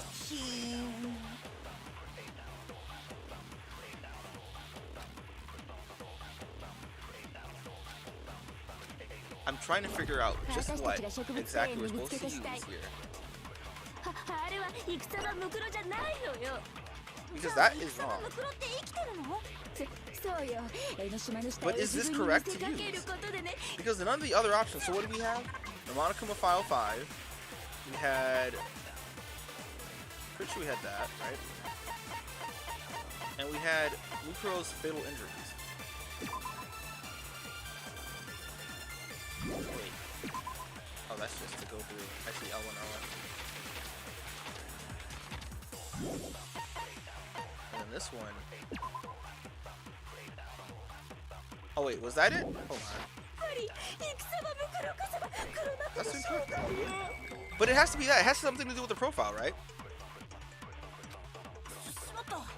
Oh wait. No, we're trying to prove that the body. So what are we trying to prove here? That the body that's out there. She's saying that the body isn't Mukuro.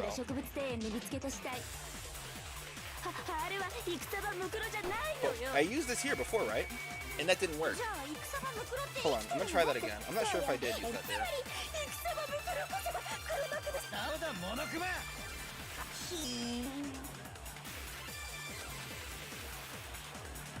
私たちが植物庭園にあれは戦場ムクロじゃないのよ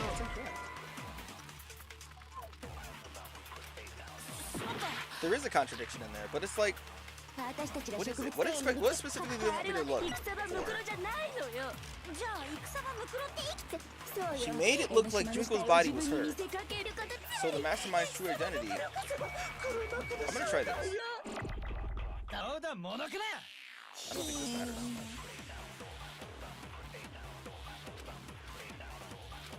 To maximize true identity. 私たちが植物 But I 庭 don't 園に見 think つけた that 死 could be. 体あれは I don't think I use this here either. Yeah. Alright, we're starting over. That's fine. I don't really care. I'm trying to understand because I straight up don't understand what it is they're trying to get at here. ここで諦めたりしないぞ Alright, there's only 3 options. There's only 3 things that can be taken, right? So we have Mukuro's fatal injury, which is all the piercings. Her profile, which tells you that she's a soldier. And the file that tells you that she died. あれは戦場ムクロじゃないのよじゃあ戦場ムクロって生きてるのそうよ江ノ島の死体を自分につまり戦場ムクロこそが Do I use that here? Hold on, I'm gonna take her first statement and use it there. See what happens.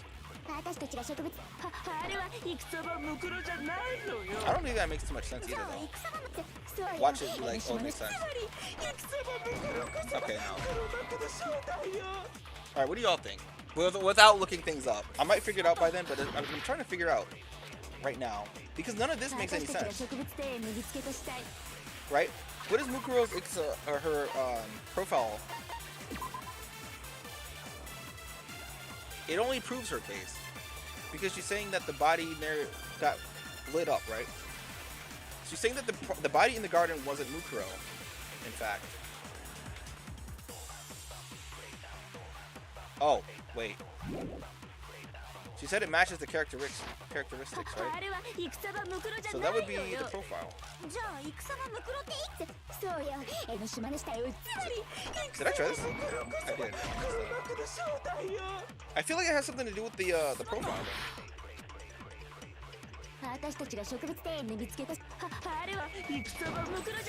Brother. Okay, I see. I get it now. I get it and then I don't understand it. No, the body we found in the... Because I had to look at it again. Because after reading that Kyoko had confirmed that it definitely was her already. That's when I knew it was used in that scenario, in that instance. Okay. I knew there's a contradiction, but I don't know how to, like, what they're specifically looking for. Okay. The body we found in the garden was Mukuro. That's the one thing we can be sure of. The body's appearance and measurements are consistent with her record. Right, Kyoko. She was 5'6". What? I thought she was 5'7". Did they say 5'7" several times? Everything in her profile is consistent with that corp. And there's the matter of the Fenrir tattoo. There's no question it's her. But if Mukuro's not the mastermind, then who's actually still alive? Someone made it look like they died, but they're actually still alive. There's only one person it could be. So, who? Because okay, let's go over this real quick. We all know who it is here in the thing, right? But let's think about it this way. We are absolutely certain that Mukuro was the one that died twice. So, for that to be true, that means that someone didn't die, but rather she took the place of someone else. So, if you think about it like that, who was the one who never died?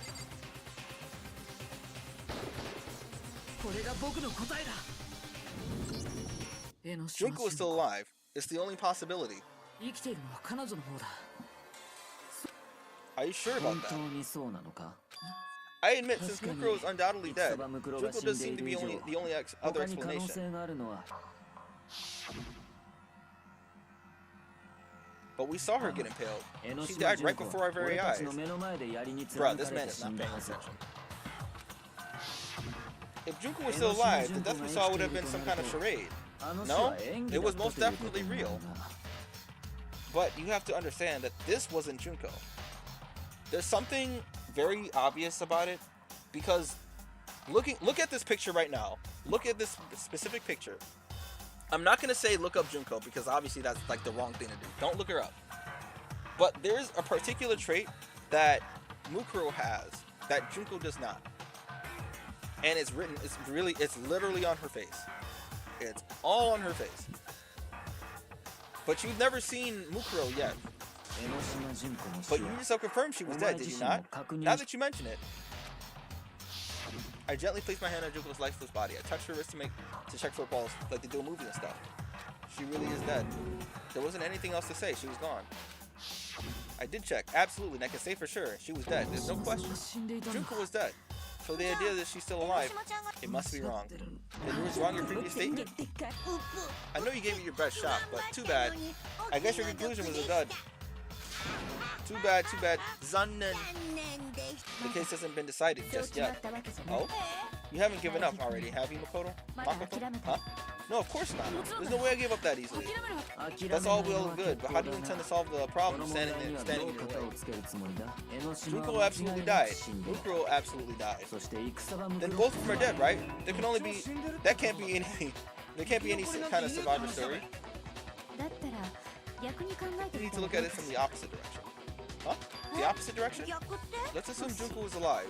If so, how could she have survived? How could Junko have survived? I checked it. She was dead, I'm sure of it. Come on, you're right there. But if she were alive somehow, could it be that Junko's not the one that died? If y'all literally said that Mukuro died twice, right? Everyone confirmed that. So what other explanation can it be? But someone else entirely. Maybe she used some sort of trick. The trick is that, oh my god. So what's the hint here? Replace L. A. Oh my god. E.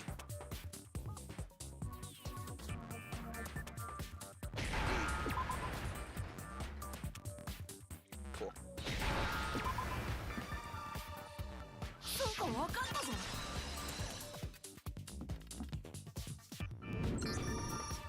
That's it. What if she switched places with someone else? Switch places? That's right. Before the spirits could kill her, she got someone to take her place. Specifically, Mukuro Ikisaba. Then that would make it Mukuro's corpse that showed up later. Which is why the body's height and weight and everything matched to Mukuro's profile, right? I don't know anything about switching places thing, but that had to be Junko who got stabbed to death, right? Yeah, you're saying they switched? When can they have done that?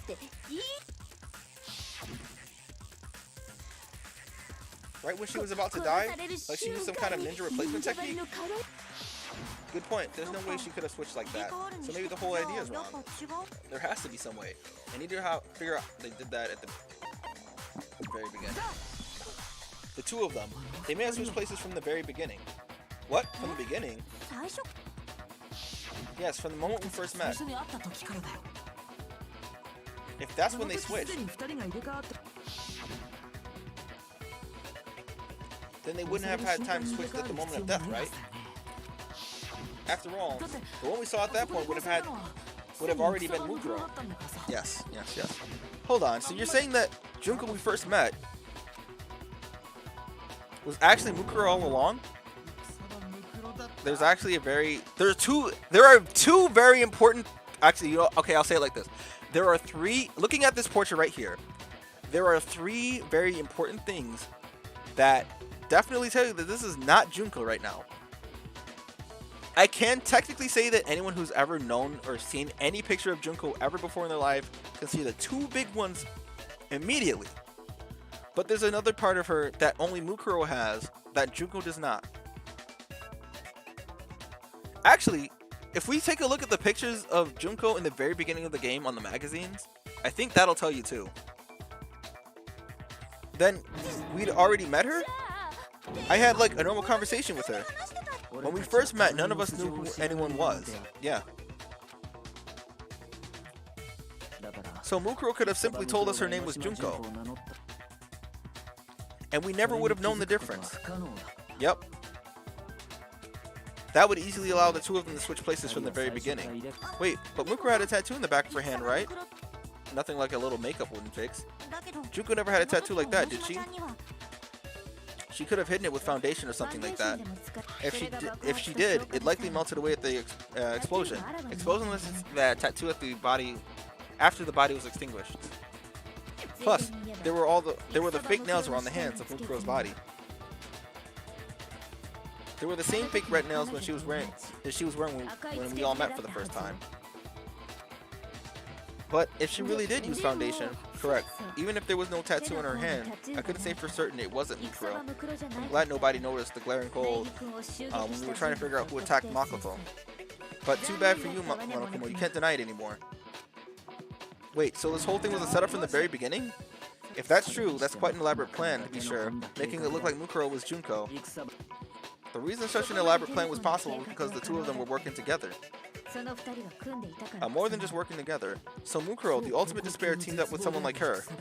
In other words, it would be fair to say that Junko herself was also the ultimate despair. What's wrong? Lost the will to fight back? I think he's just afraid. Afraid? What's that mean? Afraid. Fear is only possible where hope is possible. I only have despair, so fear is an alien concept to me. Then why haven't you been saying anything? Because it's a bunch of nonsense. Junko's my secret identity? As if. Then why did you try to protect Junko's real identity? I tried to protect her identity? When did I do that? So he still refuses to admit it, but he can try to deceive us all he wants, it doesn't matter, because I've already figured it out. He tried to hide Junko's identity, not just once, but twice, and the first time was during our latest investigation.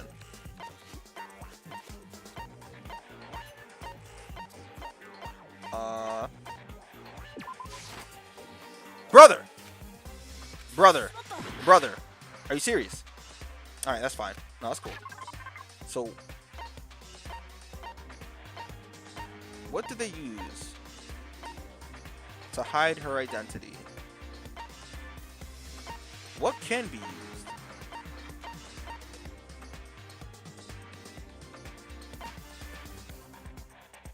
What is this? That's not that. Oh, wouldn't it be the mask?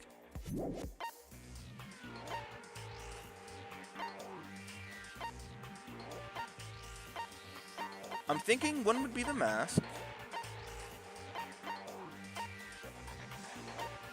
Are they talking about hiding Junko's identity or Mukuro's identity? Brother, I'm trying to figure this out. He tried to hide Junko's identity, and not just once, but twice. The first time was during our latest investigation. The latest investigation? This?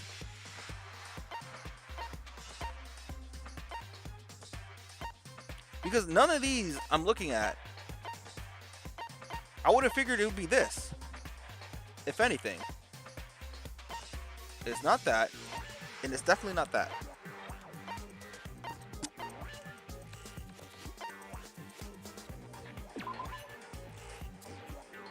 No, that doesn't say anything about hiding anything like that. Something that covers for Junko.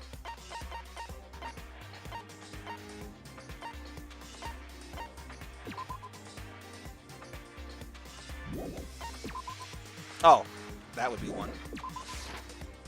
Brother, what? Oh my god. It's because, okay, I'm trying to figure out what they're looking for exactly. So what we're trying to find is something that proves that Monokuma was hiding Junko's identity. But as I'm like thinking about all this stuff, and I'm going through all the evidence,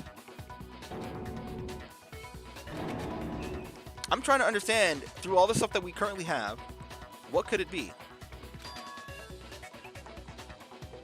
I don't know why they can make you sit through all of this though.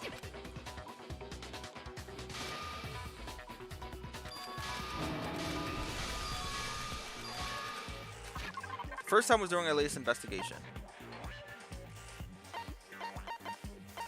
Did I use this?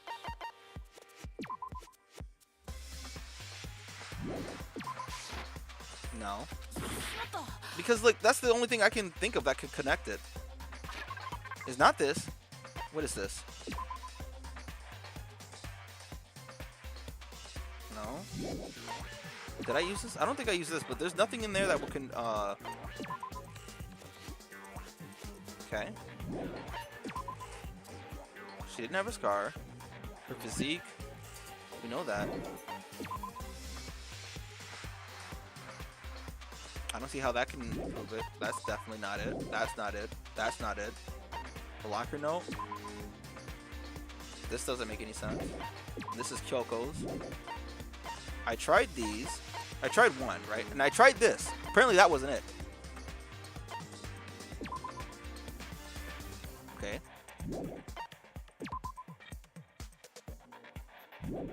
I don't know how that can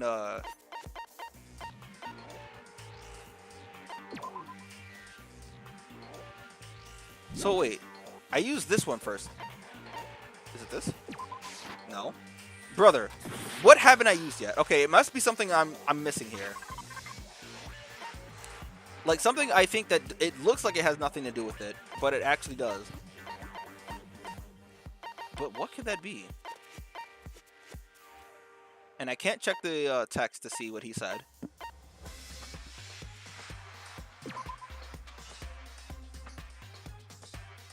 Could be that? How? Is he gonna say something like, before I could get to Junko's, you cut it off? Was there like an order? Yes, which meant the DVD wasn't playing anymore. Now then, when does it matter? Failure can strike anytime, anywhere. That's what failure is, right? Yo!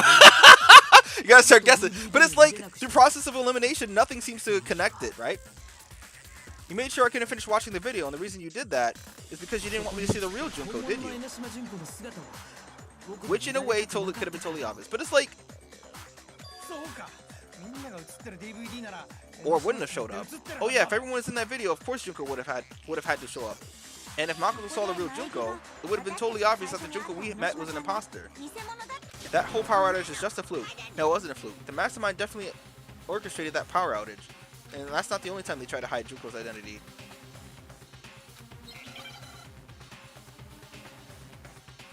I swear to God, watch this be the pictures. I'm gonna be so mad. Gar. Alright, he's not even trying to anymore.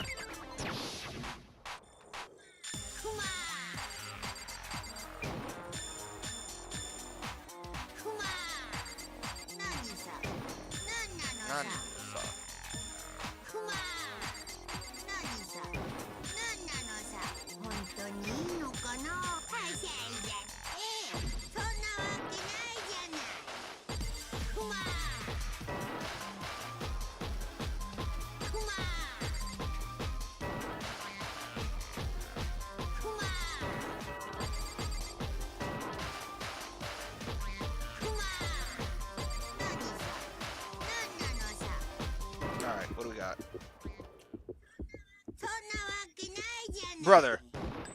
Brother! Are you kidding me? This is exactly what I don't like about this, right? I wasn't wrong to begin with. If that's part of it, right? Why don't they have it to where if you choose one, then the other one would be in that thing? Because it's like, how? That is correct. I noticed it a little while ago when we were all comparing the photos we got. In all the photos, there's a certain similarity, an unusual circumstance. What's so unusual about them? The unusual circumstance common to all these pictures. Look at her build, right? In every photo that you can see her, look at her build. Unusual circumstances. Junko's face. The one thing common to every single photo that you can't see her face.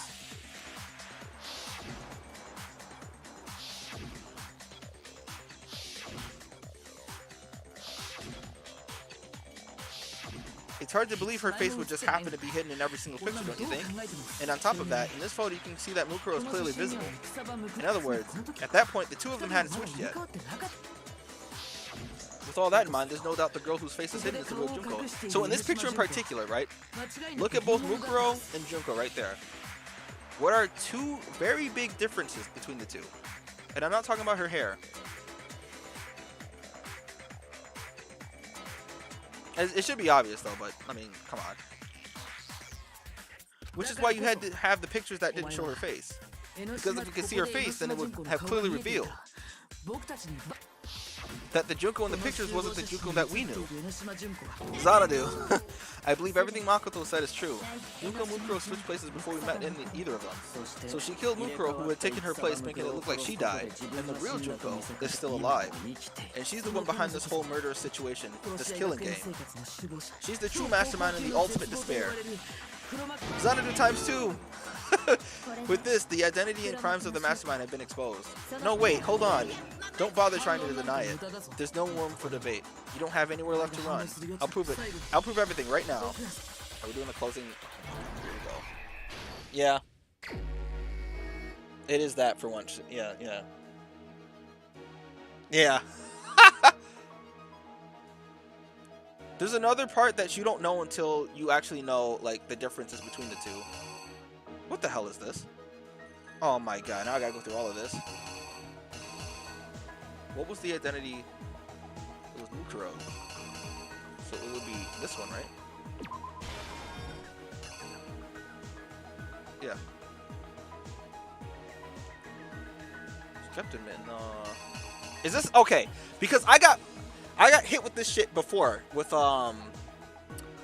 Toko going into the locker, which looked like she was going in the locker, but she was actually going out. In these two pictures, okay, this is right here, but does that look like she's pulling it out? They're saying that they put it in the morgue, right? But like, this looks like she's pulling it out, not putting it in.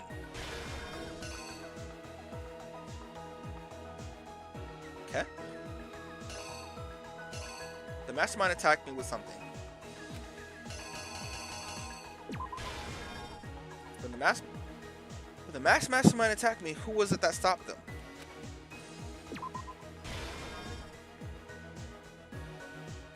After the surprise attack failed, the mastermind fled to my room. Wait, what? Fled my room. Okay.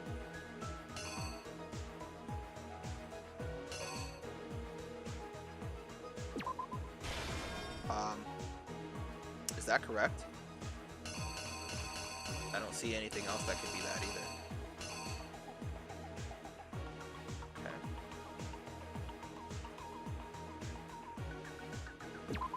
I would assume that's someone putting it on, right? What was the condition? It's like this. Alright, she's pulling it off. And then that would be...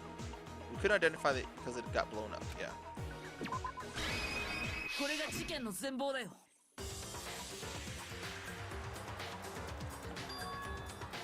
When we met the ultimate fashionista, Junko Inoshima, right after we all arrived here. But that wasn't the real Junko. Yeah, the girl we saw before us was actually the 16th student who had taken Junko's place. And that girl's name was Mukuro Ikisaba.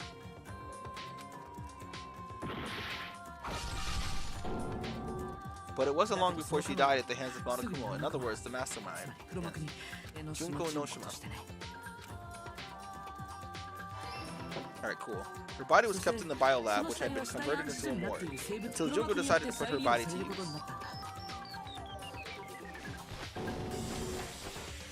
Junko dragged the body out of the biolab using the tarp to carry her to the garden.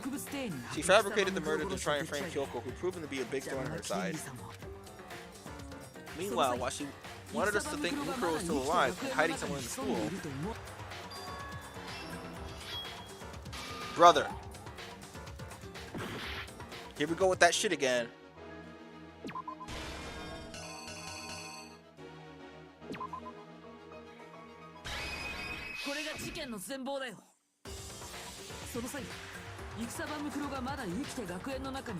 Yep, I figured it out. It's a little late now, but we got it. It's so stupid. She put on a mask and she attacked me. After making sure I'd gotten a good look at the mask, she left the room. Then she put the same mask on Mukuro's body. This was all to make us think that the person who attacked me and the corpse were one and the same.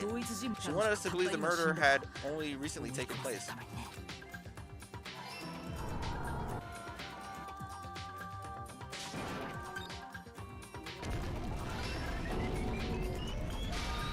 Finally, by strapping a bomb to the body, she was able to destroy any remaining evidence. She needed to hide the body's true identity. She had to make sure we didn't find out it was actually the same person we'd met in the beginning. This is the truth behind Mukuro's murder. And the one who carried it all, the one who carried it all out is the true mastermind, the one controlling Monokuma.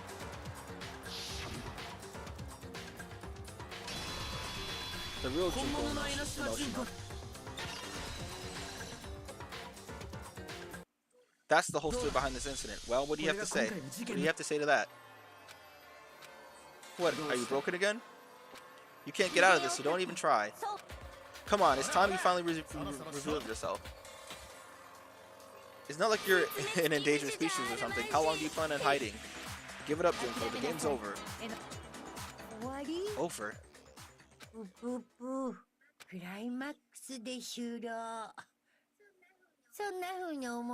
Did you really think the story would come once, the story would end once we reach the climax of the cases? Wrong. There's still plenty more to go.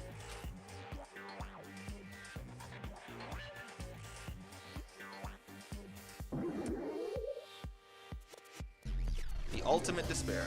Absolutely. Yep.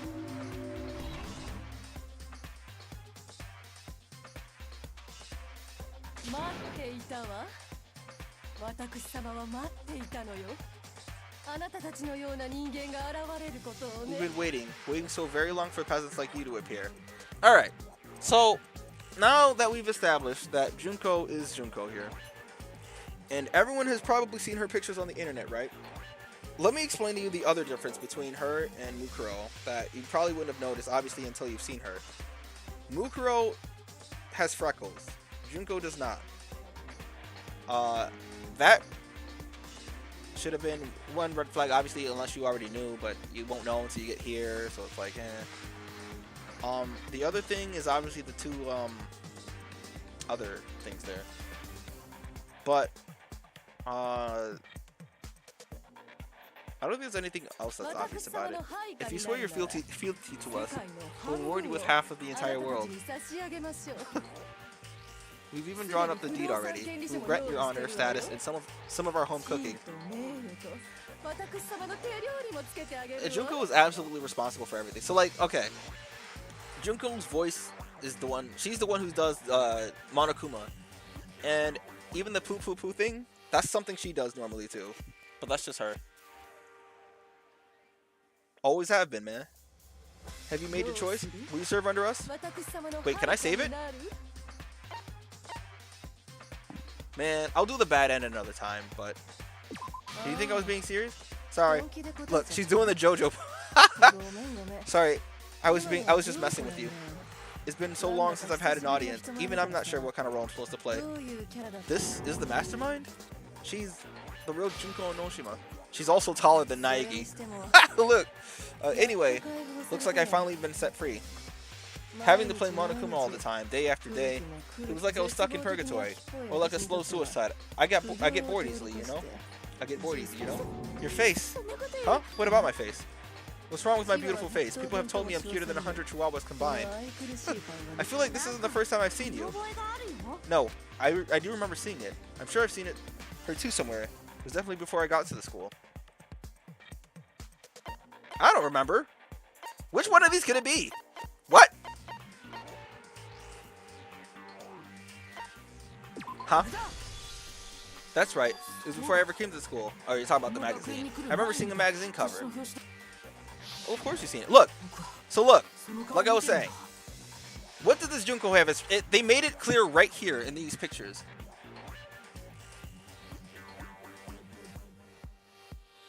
Alright, Jesus Christ, I didn't say that. But if you look at these pictures, right? This would immediately tell you that that was not Junko. She has no freckles in any of these pictures. But also, if you look at her chest in the top magazine right there, that's another indicator that that's definitely not Junko. Obviously, you can say that. Remember what she said in the beginning? It's a way to kind of take you off her trail. That they do some editing. They do Photoshop to adjust the picture, like your pictures and stuff. I guess if you were ever thinking that, and then she told you that, then you would go, well, okay. Well, you've got pretty good memory. I guess that's why you made it this far, huh? So I was right. Then what you told me in the main hall when this all began. I've seen her on tons of magazine covers, but I feel like yeah, see, right here. I feel like that one doesn't quite match up to reality. Huh? Oh, are you talking about my cover photos and junk? Well, of course. Those are totally photoshopped. She tried to dissuade anyone, like the person playing the game, as well as Makoto, from thinking it was her, or thinking it was a different person. With this line there. Photoshopped? Yeah, you know, edited to hell and back, like with computers and junk. Oh, so those aren't real. So they aren't real. Sometimes a little lie is necessary to keep things moving along, wouldn't you agree? That explains why she didn't quite seem the same, because she was a different person all along. I'm me, and Mukuro is Mukuro. She tried her best, but there's just no way she could have passed as the ultimate fashionista. So, this is what I wanted to say, right, about Mukuro, that you won't be able to find in the games. You actually have to watch the anime for. Mukuro is... She's an absolute soldier, which is 100% true, of course. But she's kind of like... eccentric is the word I want to use. She's kind of like Toko in a way, but not as extreme. Two people can never become one as long as the walls of the mind and body exist. Not even if they're twins. And this is the other thing. I didn't think they would talk about it in the game, but yeah, they're sisters. Twins? I know, it's such a cliche, right? I'm almost embarrassed to admit it. She talks that way to her, actually. So basically, Mukuro and I had your stereotypical twin relationship. The older sister, though, and proud, was Mukuro. The younger sister, smart and cute. That was... me, Junko... Junko fucking Enoshima.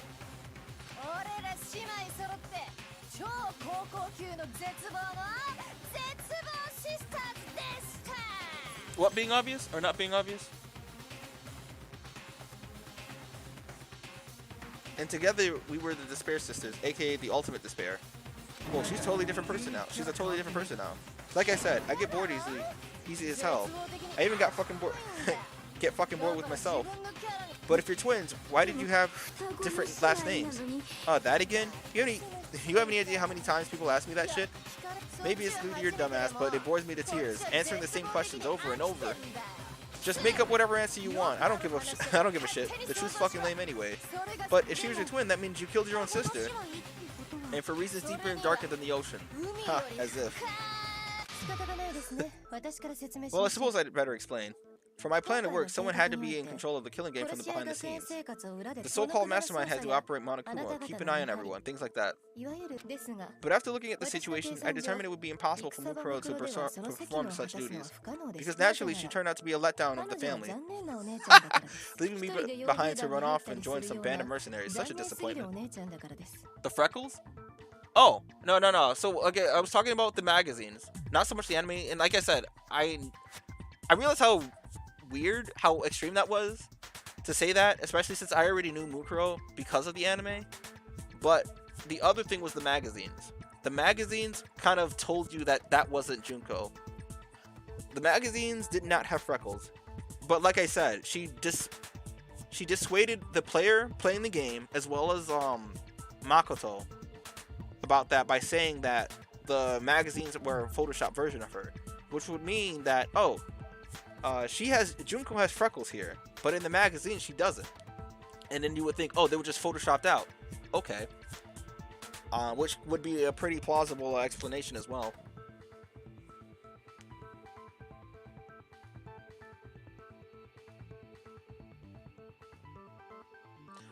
Junko's voice actress is talented though, but like the thing about this is that if I recall, Junko technically kind of also has multiple personalities.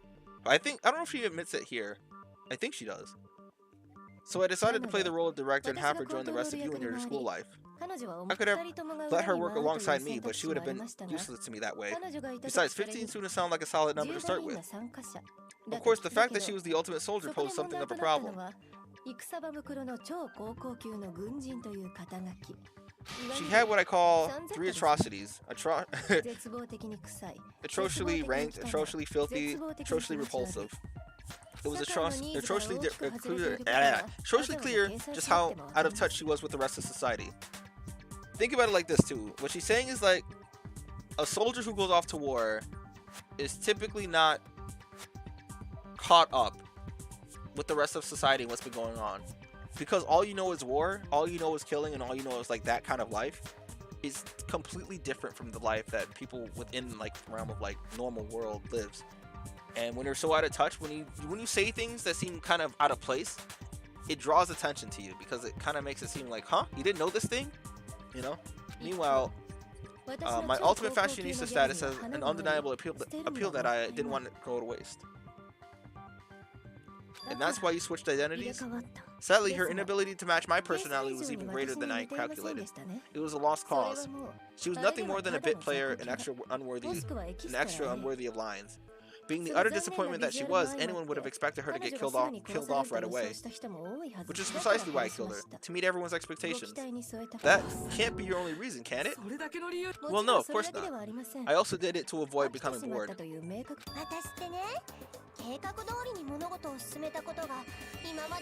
I've never been a stickler for following the plan to the letter, you know?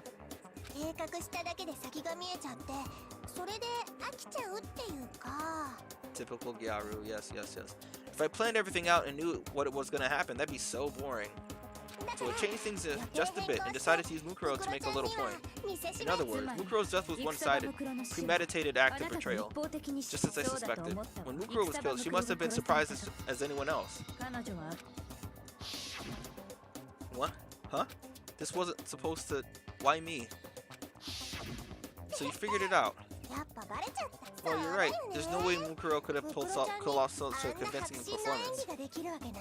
But she did teach you all a very valuable lesson, don't you think? How can you talk like that? You sacrificed your own sister. How does that not even bother you? When I say that Junko is the ultimate despair, she's the absolute ultimate despair. What? I sacrificed her. That's what got you so hot under the collar? Geez, misunderstandings are so scary. Or sure are scary. We were the ultimate despair, you know, so we never had any kind of hope or expectations. No, I felt despair as long as I can remember. Like, I never should have been born at all. When I was born, I cried tears of total despair. That's why for us, it's not a big deal whether we die or kill. We're just those kinds of people. We can do anything. We've always been filled with despair. So when we do something, we go all the way and live without regret. So you just murdered your own sister and you didn't think anything of it.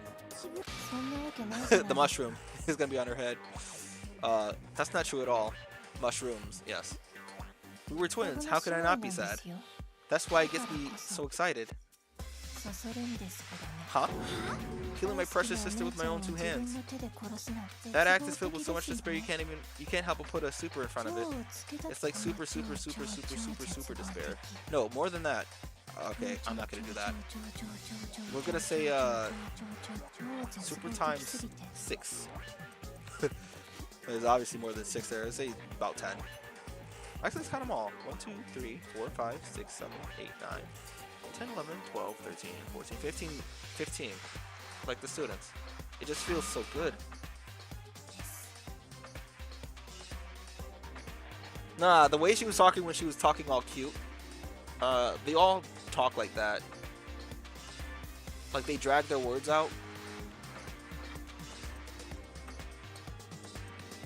What the hell is wrong with you? And my sister too, in that moment of death, I think she must have felt that despair. After all, to be murdered by your own sister, and as an example to someone else, she must have died feeling such excruciating hopelessness. I'm so jealous of her, super jealous. I knew you can be just some ordinary person. You're some kind of abnormality. Turning your own despair into some kind of fetish. Abnormality doesn't even begin to describe it. Like, genocide Jill is crazy for sure, but this is a whole another level of nuts. You're saying I don't compare to some lowly beast that can only kill the weak, right? So I'm hopelessly attractive, hopelessly brilliant, hopelessly athletic? I'm the hopelessly perfect ultimate human? No, I don't think there's anything perfect about anything you just said. Yeah, Max is way more perfect because of on top of everything else, he's got that noble blood. Huh? Don't you mean had that noble blood? What did you just say? What do you mean by that?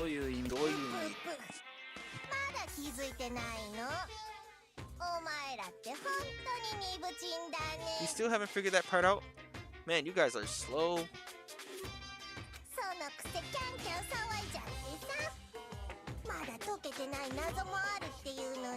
So you haven't even solved all the mysteries and yet here you are yapping away.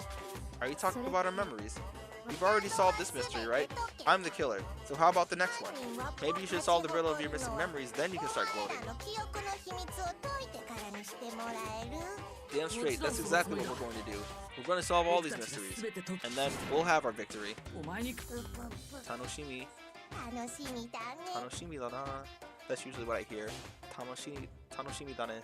Yeah, that's what she said, yeah. I can't wait. Yeah. Okay. Alright, now let's get straight to the point. What memories did you steal from us? When the group pictures were taken and those interviews, it must be...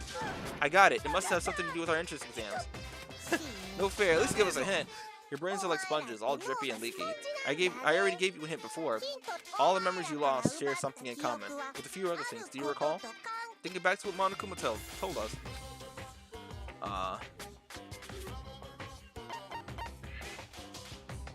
What the hell? Okay, well. Alright, well if it's not that, the memories that were stolen from us, then what they must be related to. Oh, it was that. Yeah. She did mention that a while ago. He's talking about the motives you provided us to get us to kill each other, right? So you do remember after all. Well, I would hope you won't forget something so important. It was stupid of me to even ask. I apologize from the bottom of my heart for my bad manners. So then, let me ask you another question. Did you notice that each motive I presented you had a specific theme to it? A theme? Yup, you got it. So that's my question to you all. When Sayaka was murdered, what was the theme of the motive I presented? The theme for the motive Monokuma gave us for the first murder. Monokuma gave us those DVDs. On my DVD was footage of my family. On Sayaka's it was her and her friends. They had a dream they all shared. So for the first murder... Human relations. The driving force behind the motive presented us with at that point was human connection. You got it. Remember those DVDs I gave you guys? Each video showed the total destruction of your most important relationships. For example, your family. For example, your friends. I ruined all those relationships and showed you the results.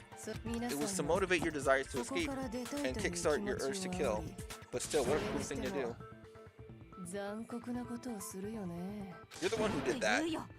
Well, yes, well, I'm perfectly happy to accept your disapproval.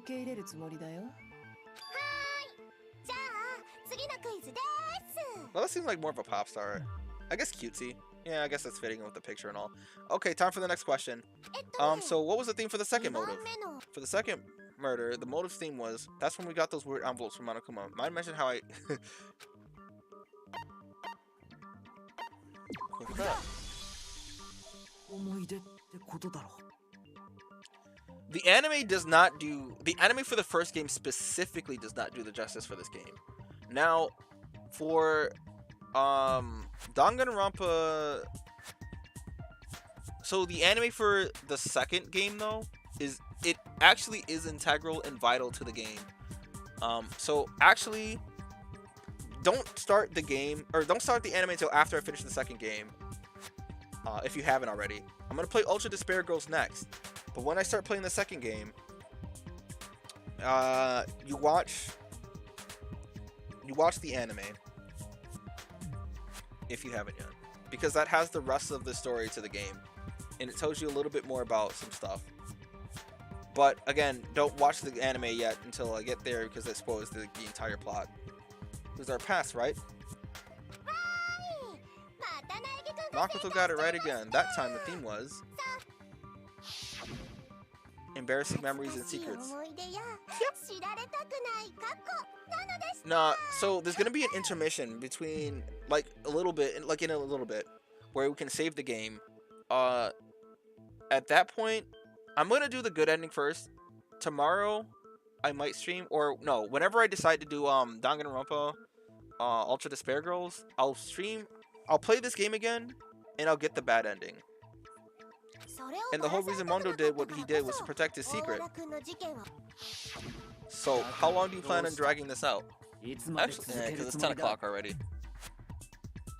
Because Ultra Despair Girls, technically, I prefer the order to play Ultra Despair Girls, because technically that comes before the second game. It comes before the events of the second game. It tells you a little bit about some stuff that happens. But I think the logical order, the chronological order of it is that you're supposed to play 1, 2, and then Ultra Despair Girls. Because it is technically a prequel. But I'd rather play the prequel before the second game. Because it kind of sets things up.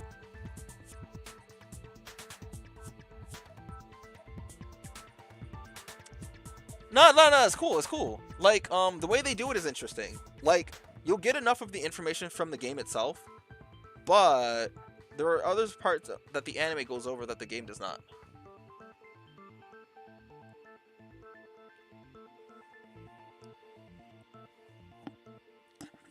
How long do you plan on dragging this out? Relax, okay? On to the next question. So what was the motive for the third murder? The theme for the third murder was, the reason Celeste turned to murder was, she wanted to buy a European castle and live there with a bunch of handsome men. Okay. What? Why did that happen? So that time the murder was... Yeah. It was money, wasn't it? Greed. Seek and destroy. Hell yeah, you got it again.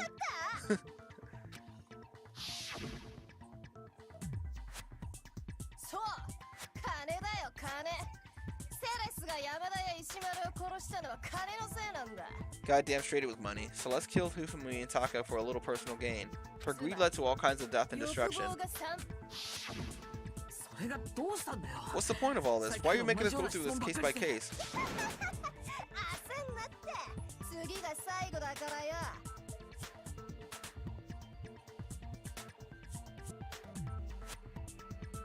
Adjust glasses. A harsh critic, you say? Don't worry, sweet cheeks. Just one more to go. Now, can you tell me the motive behind crazy-ass Sakura's crazy-ass death? The motive in the case of Sakura's death was, what was it that made Sakura decide to kill herself? It had to do with Monokuma exposing Sakura's secret. So the theme of the motive in that fourth case was... In her case, it was betrayal. Precisely, you see. Whoa! Whoa! Once I revealed Sakura's betrayal, that led to everything that came afterwards. Anyway, it looks like you answered all of my questions correctly. How painfully delightful. But what's the point? What meaning is there in asking those questions now? Relationship, secret, money, betrayal. Those are all pretty standard motives, right? The most normal of normal. Totally middle of the road. But of course, this picture right here, but of course those aren't the only motives that exist in this world. In fact, there are as many reasons to kill as there are people on Earth. They compel humans to kill each other, bringing despair to the world. This is what we refer to as the seed of despair. Seed of despair, just as water, air, and food promote growth in living things. And the seed of despair also needs nourishment, and that nourishment is hope. Despair can grow only in the presence of hope. This one? Nah, this is more of the cool girl, like the kudere. Like think of like lightning or like what's a good example of that? Catalina. How much longer is this stupid speech of yours? Weren't we discussing our missing memories? Why are you trying to change the subject?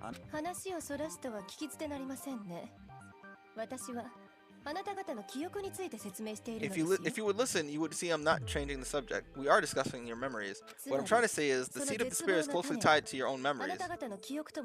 How so? You see, by taking away your memories, I gave you hope. Of course, that hope merely existed to be consumed by despair. How can taking away someone's memories give them hope? And plus, you haven't given us any hope anyway. Is that so? All you've been thinking about is during your time here is how to escape, right?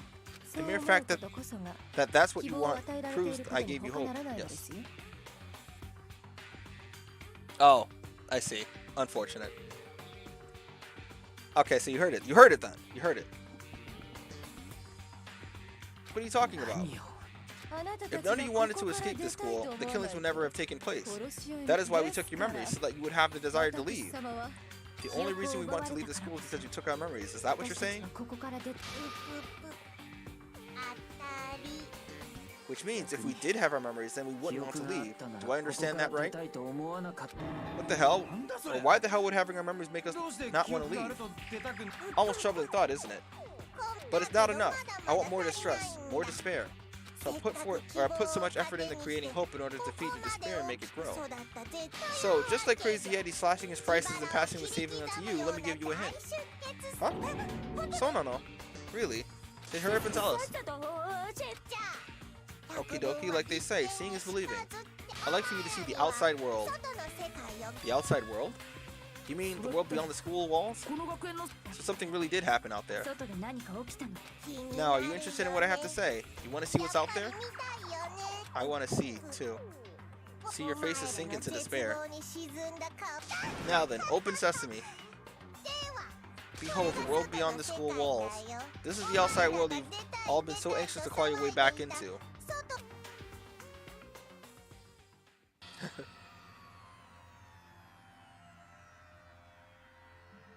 We taking over one city at a time. We taking over one city at a time. We taking over one city at a time. We taking over one city at a time. Huh? What the? Dangerous. The world has grown so very dangerous. That's what this means. What are you talking about? None of this makes any sense. What am I looking at? This is a scene from a movie or something, right? What you just saw, all of you should recognize it. We should recognize it? What about it should we recognize? This whole thing is insane. That world is locked away within the memories that were taken from you. If you can't remember, please just try. Do your best to try and recall. You better kick your brains in the ass because it's up to the gray lump whether you live or die. I don't remember ain't a fucking excuse no more, because now it's time for the final class trial.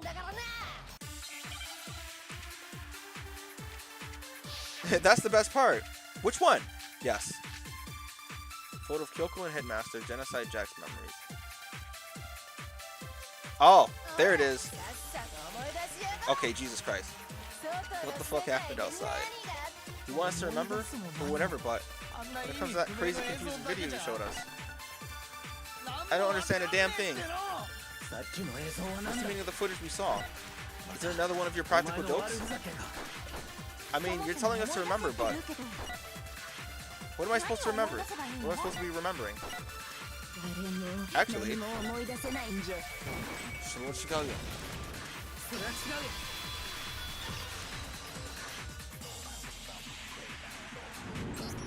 Actually, she might remember, or she might remember. Who might remember? The other Toko, Genocide Jack. What? The two of them share certain kinds of knowledge, but their memories aren't linked, right? I see. If their memories are separate, then even if one personality forgets, there's a chance the other one may still have those memories. What do you say, Toko? Are you telling me to swap places with her? No, absolutely not. That'd be like forfeiting my entire identity. Toko, you're the only one we can rely on now. It's me, your friendly neighborhood serial killer. Boy, she gave in like it was nothing. I'm going to ask you a question, and I want to have an answer. I want to have an answer immediately. Do you know anything about this video? Huh? What video? The video playing right now. Who the hell are you? I'm the mastermind. Oh, nice to meet you. Oh, nice to meet you too. That's enough. Just look at the stupid screen. Roger, you got it, Captain.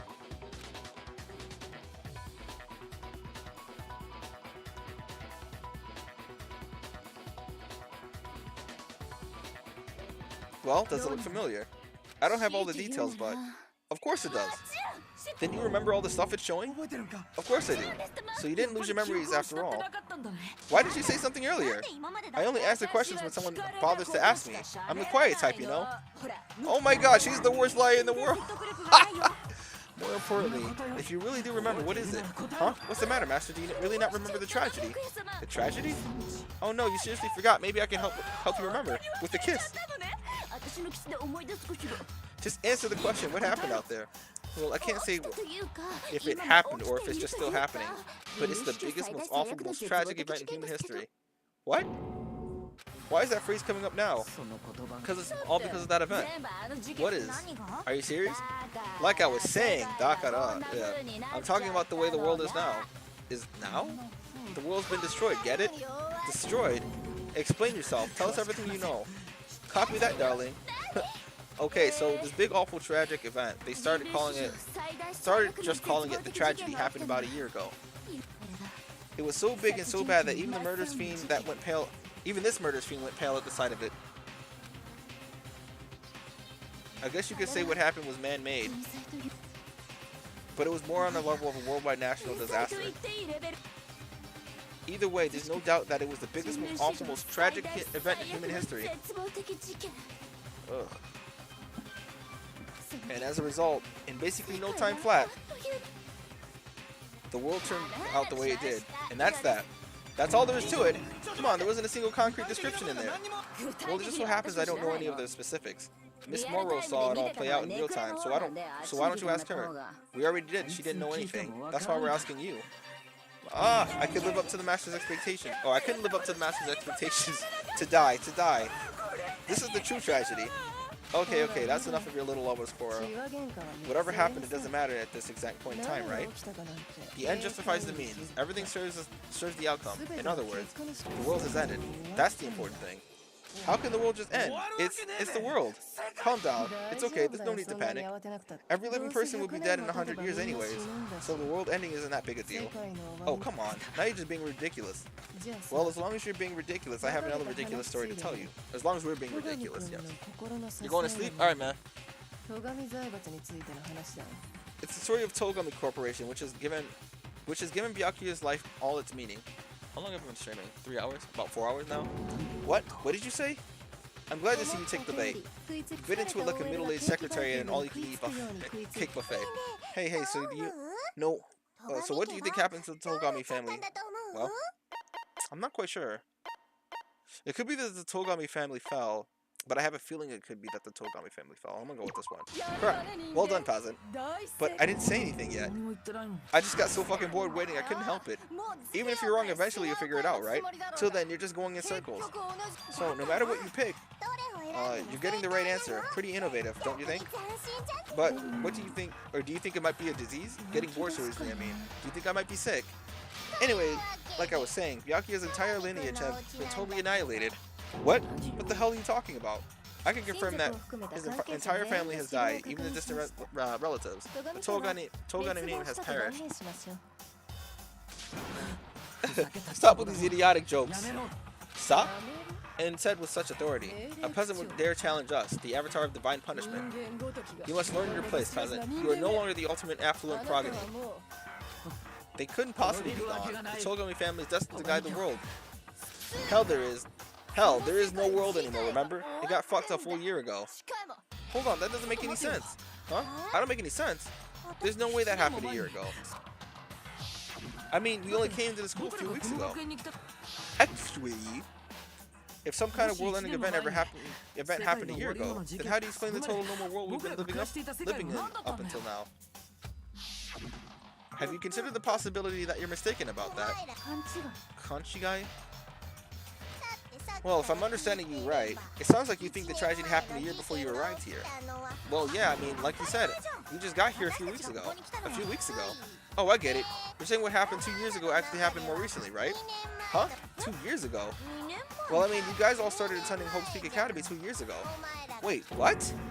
2 years ago? What does that... What the hell is this trick trying to say?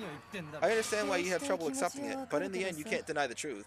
And the truth is, everything is cause and effect. Deny that, and you may as well give yourself up to God. Give yourself up to God, yes.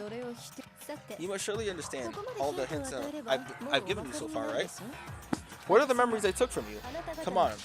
Now, answer us. Answer with all your heart and soul. How are we supposed to answer? I just don't know what's going on anymore. Still, we have to answer somehow. If we don't, everything ends right now, or right here. The memories that were stolen from us. If what Junko says is true, if we first came here 2 years ago, but then the rest of us only remember getting here within a few weeks ago or so. So the memories she took from us. Is it not the tragedy? Well, they would have remembered. It would probably be their school life here then. It's either one of the two there. If we accept that what you say is true, then we've lost all our memories of the last 2 years after coming to the school. No. Idea 9. No, I mean, no matter what anyone says. Another correct answer. Well done, peasant. Seriously, this routine again?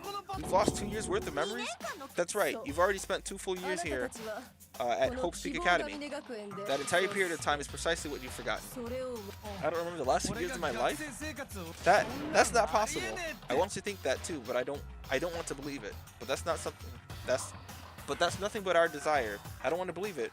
I don't want it to be impossible, or I want it to be impossible. But if that's the truth, then we have to accept it. Dude. Ugh.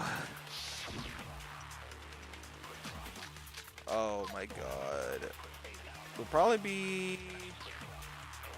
What's the Locket Pocketbook? Oh, that's Kyoko's book, right?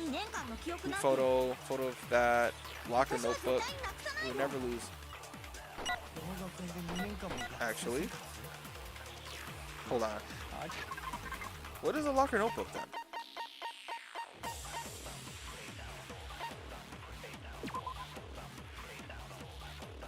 Oh.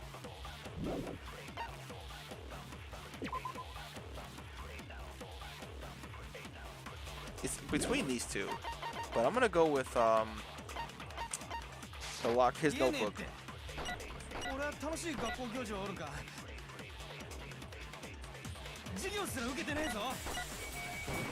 So what should I go?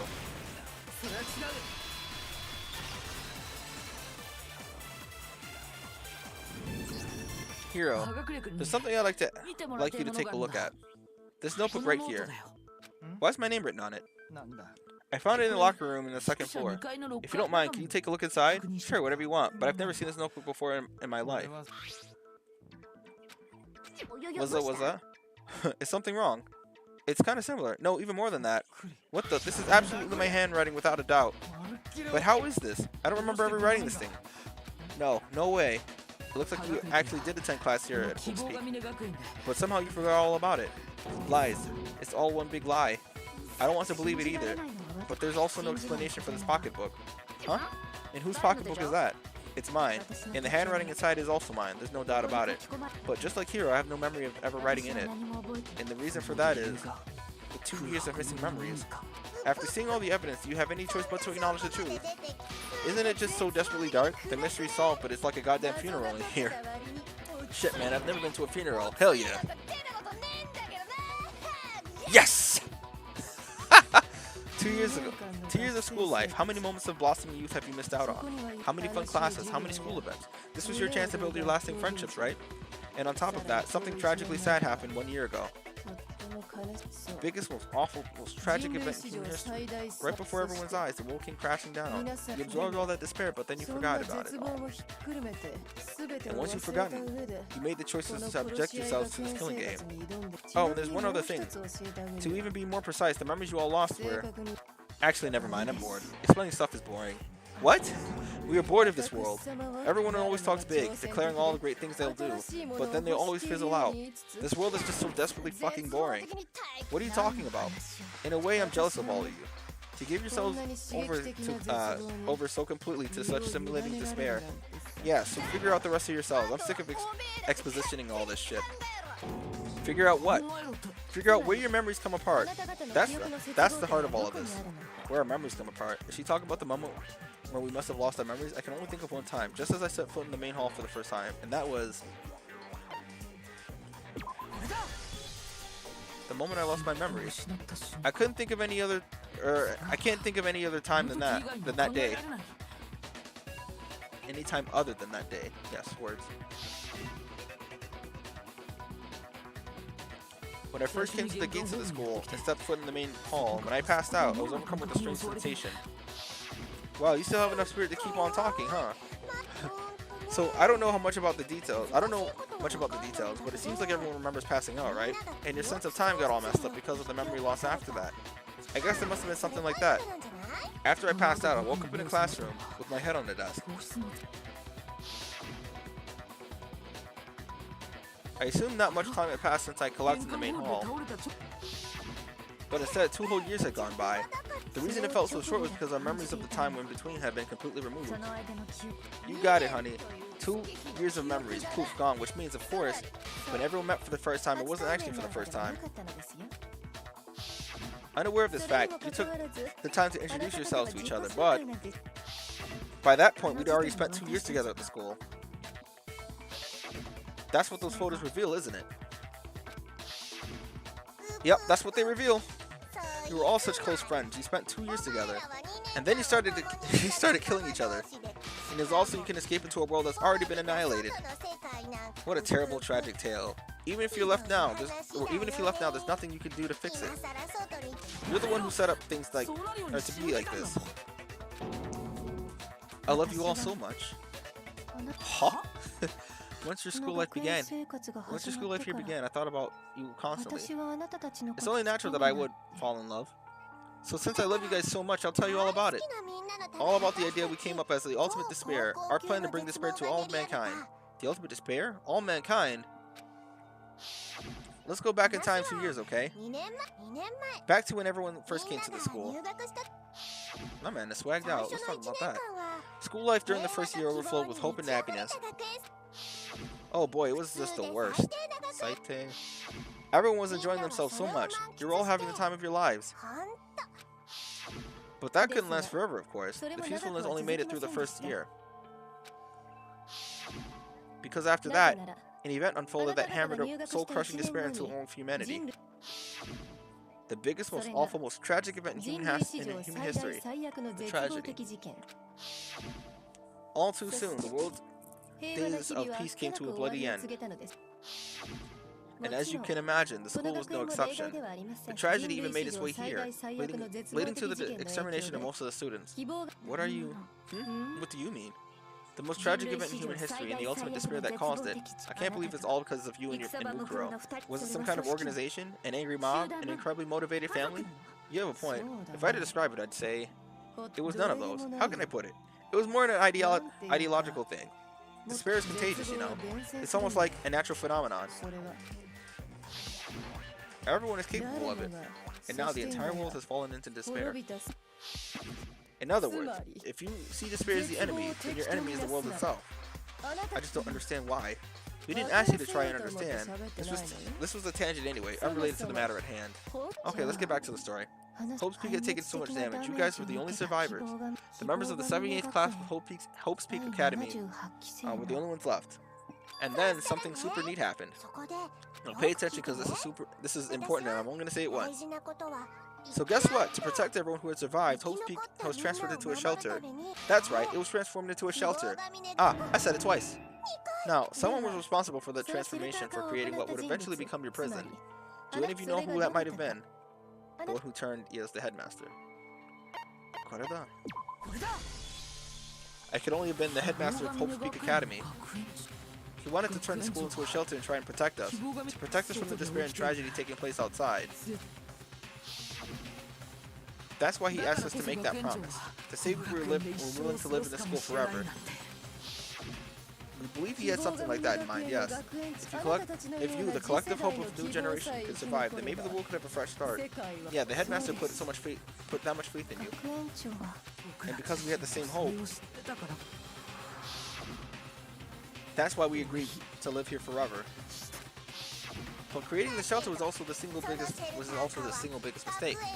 Because despair crept right in. It's laughable, really. I like this picture, hold on. He was the headmaster, but he had no idea. I love the picture. He had no idea that we, the ultimate despair, had already made our way into the school. So what happened? So what was supposed to be a shelter to keep you safe became a cage that made it impossible for you to escape despair. I have to say, it really helped me a lot. Helped me out a lot. It saved me a ton of time. By the way, it was you yourselves who blocked off the windows and doors and all the exits. Under the headmaster's direction, you all went about your work like obedient little sheep. You mean we trapped ourselves in here? And then you forgot all about it and started bitching about how you were all trapped in here. Once you finished building your little shelter, it was time for me and Mukuro to get to work, and thus began the killing game. Me and Mukuro had come here, spending the last 2 years waiting for that moment. That moment where we all began killing each other to serve as the climax of our global despair plan. And the only reason you survived the tragedy was so that you could be a part of it. You only let us live so we could go around killing each other? Is that what you're saying? Why? Why would you do that? Because this was much more than a simple high school deathmatch. Rather, it was a method to hunt down and destroy every last remaining speck of hope in the world. What are you saying? None, Ethan. Well, it would seem that there was a little bit left out there. A few souls unwilling to give up hope. So I thought I should show them, which is why don't you just tell me what the mastermind did to show everyone in the outside world. So it was them killing each other, the last bit of hope that was left. Is it gonna be despair? Huh? What? Hijack? Okay. Jesus Christ.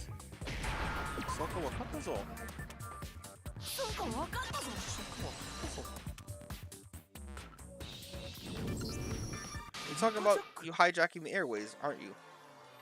That's exactly what I'm talking about. To show the world the murders taking place at the school was meant to be a symbol of hope. That was the whole point of the ultimate despair. When I say climax, that was what I was talking about. The world watched you as you fell into despair and began to kill each other one after another. Despair is this contagious as any disease. Any hope left turns into despair. Isn't the power of television just amazing?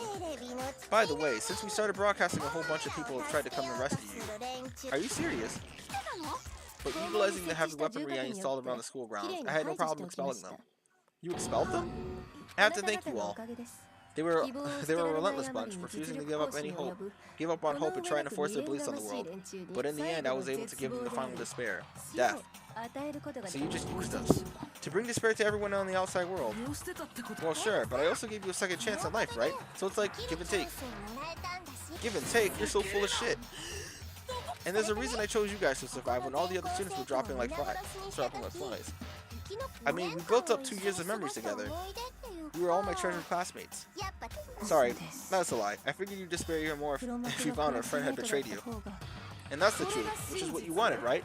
So, does it make you feel utterly lost and hopeless? You solved the mystery but despair at the truth, right? You solved the mystery but despair at the truth, right? Don't tell me. Did you seriously count on the possibility we would solve your mystery? And if I did, then what? Our final desire for creating this world of despair was so we could experience one last class trial. If you were bold enough to solve the mystery, only discovered that the truth was utterly hopeless, how would you react? How would you do? See? Discovering the truth doesn't necessarily lead to a sense of hope. Truth can be full of despair too, like right fucking now. Truth? Full of despair. That's Not to mention, all those motives I talked about were totally meaningless. I mean, with the world having ended at all, meaningless, then we would have been murdering each other for nothing? And think about it, you chose to lock yourselves in here and started murdering each other to get out. We weren't just some random strangers either. We were classmates. We spent 2 years together. No, even I can't laugh at that. We get it. We get it, okay? You're totally awesome, right? We get it already. So help us. I'll do anything, just help me.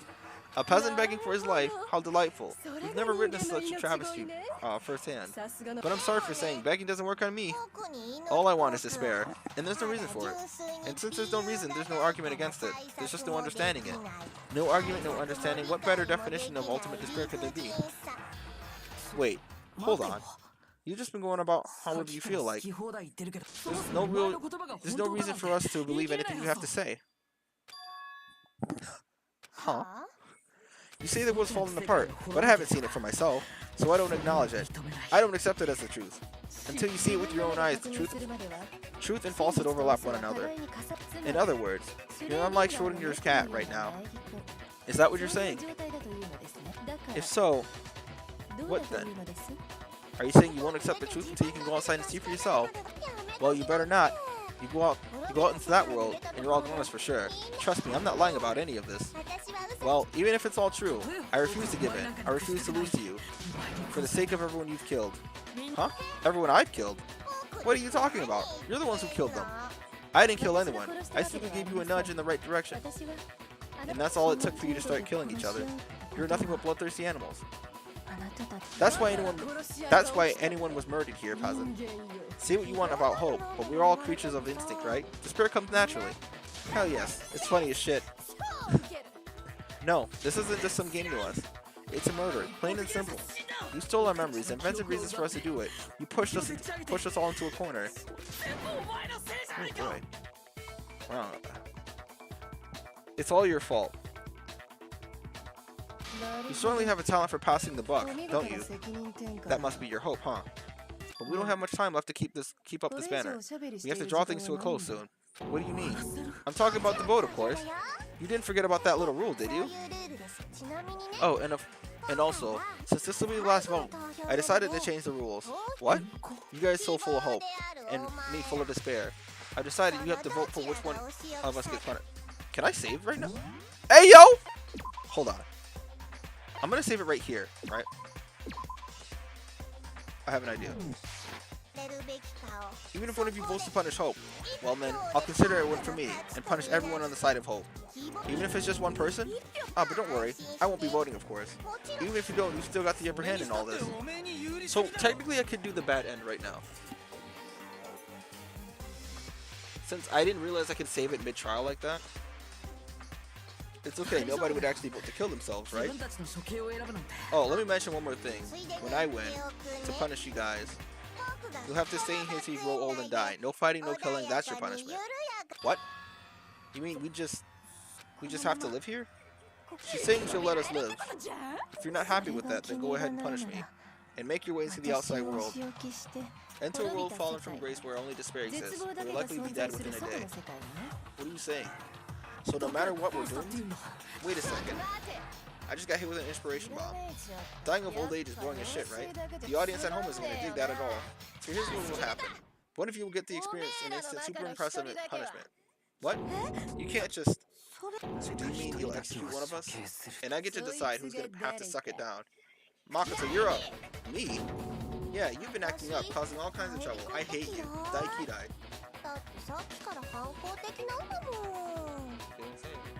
We want the good ending. Good ending. Let me make this clear. Everyone has two choices. If a single person votes for Hope to be punished, then only Makoto will receive a harsh punishment, and the rest of you will live here in peace. If, on the other hand, you decide to see us punished, then you must all leave this place. I will force you out, ensuring that you all die horrible deaths on the outside world. What I'm saying is, if you sacrifice Makoto, the rest of you get to live out your lives. Sacrifice me? But that's... What was the result? What? Has the result softened? Have you lost confidence? Are you afraid of being punished? Don't you have faith in your friends? No, that's not it. It's okay. You're right to be afraid. We've seen all those around you have realized the futility of going against me. Guys?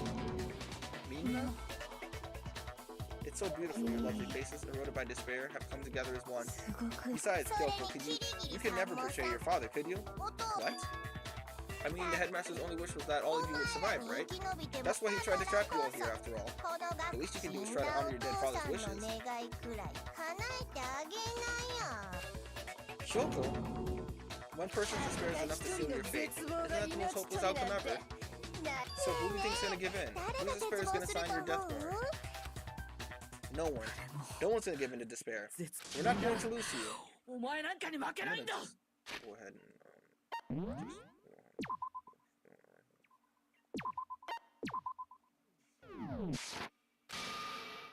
So boring. Stop until the very end, huh? Well, that's fine. Let's just hurry up and get it over with. It's time for the final vote. Everything will come to the end. Your stupid hope and your stupid life. The final vote. This is it. The ultimate confrontation. I have to show everyone. I have to make them remember. I have to convince them to not give up hope. To live in despair. That's not really living at all. Oh, here we go with this one. You basically have to make everyone feel... wait, is this that one? Oh, is that the third game?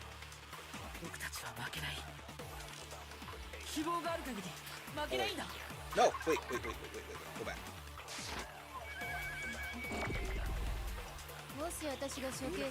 If I were to die, that would be the end of the Academy.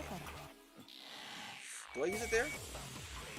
By the way, the air outside is totally polluted, you know. The reason we're here is totally okay here. The air purifies the physics lab. Yeah, you do have to. I've been thinking about all of this, and I was thinking at a time like this, what would Sakura do? You would get stronger by taking adversity by the horns, confront the thorny path with enthusiasm. That sounds like something she'd say, right? No, I think it's definitely what she'd say, which is why yeah, I've made up my mind. We won't give up.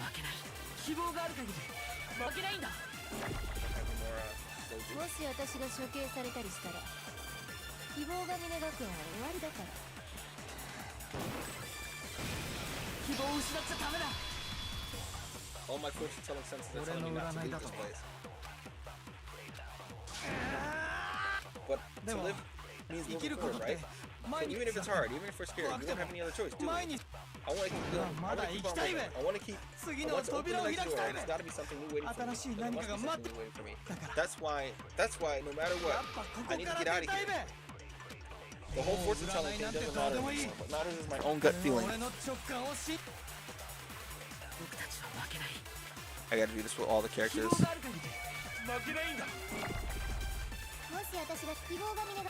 I decided to have faith in myself.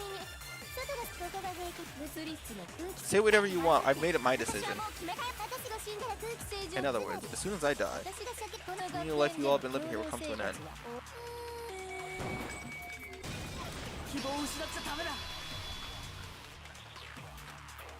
I don't care either way, I'm fine with whatever is more interesting.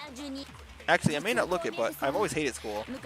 Hell, no matter how I look at it, I still hated school. I still hate it. But no matter what, Master has to come along with us. Brother! Oh no. Okay.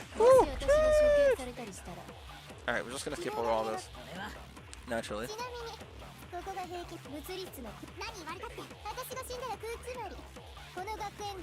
Just remember, the next 2 games, they're gonna be longer than this. All of you will have to leave.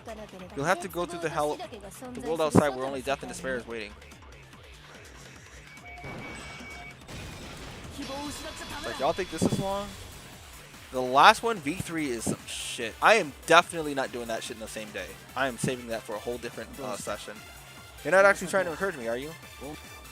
Ridiculous. I think for the second game, too, this one is still long, but it's not the longest. The second game is longer than this, and the third game is longer than both of them. It hasn't even crossed my mind that I might give in to despair. But don't misunderstand me. I couldn't care in the slightest what happens to you. I just have to keep my word. I swear I would end the life of the mastermind. Besides, the Togami family isn't dead, because I'm still alive. So I can still restore the Togami family and bring it greater glory than it's ever known.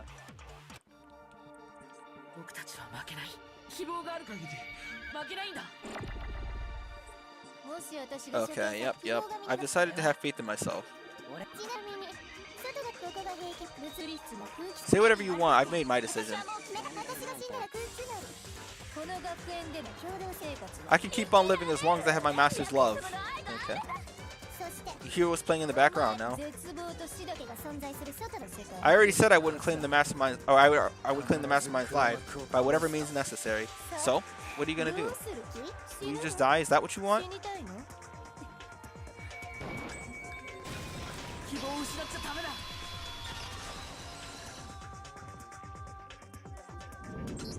I didn't really know my father, so I couldn't pretend to know what he was thinking. But even if we're just connected by blood, there's something I am sure of. He would never want us to abandon Makoto and choose to stay here. I can't explain why exactly, but if I'm sure about anything, I'm sure about that. Just because we don't actually know anything, does that mean we can't understand? Could it be that? No, never mind. So Makoto, I don't think you're wound up at the school because you had good luck or bad luck. I think you came here for a different reason entirely. You came here to bring down the ultimate despair. You came here to confront despair without ever giving up. And that's true. And if that's true, I think we can call you the ultimate hope. What do you think? What the hell are you?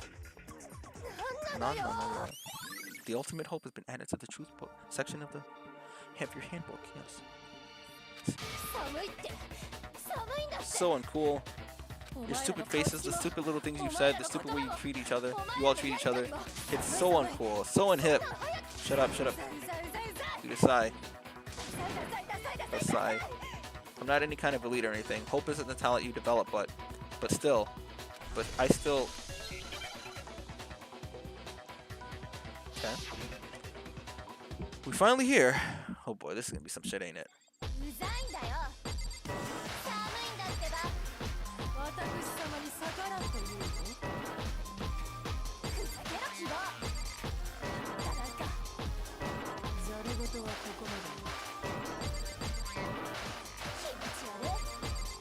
How much life does she have?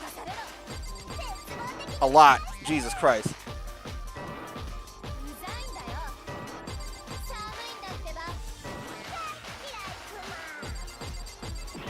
Oh my God.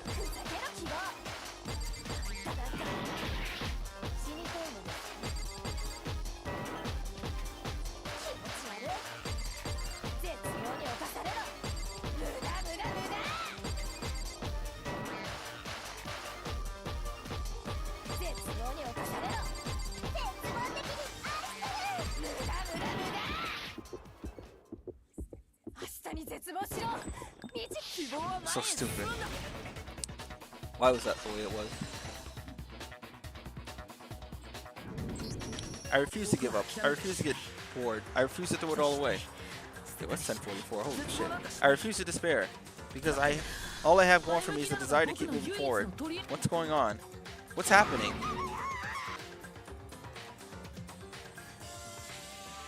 Alright. Let's see. Because of that bullshit I didn't understand. I was like, what the fuck is it?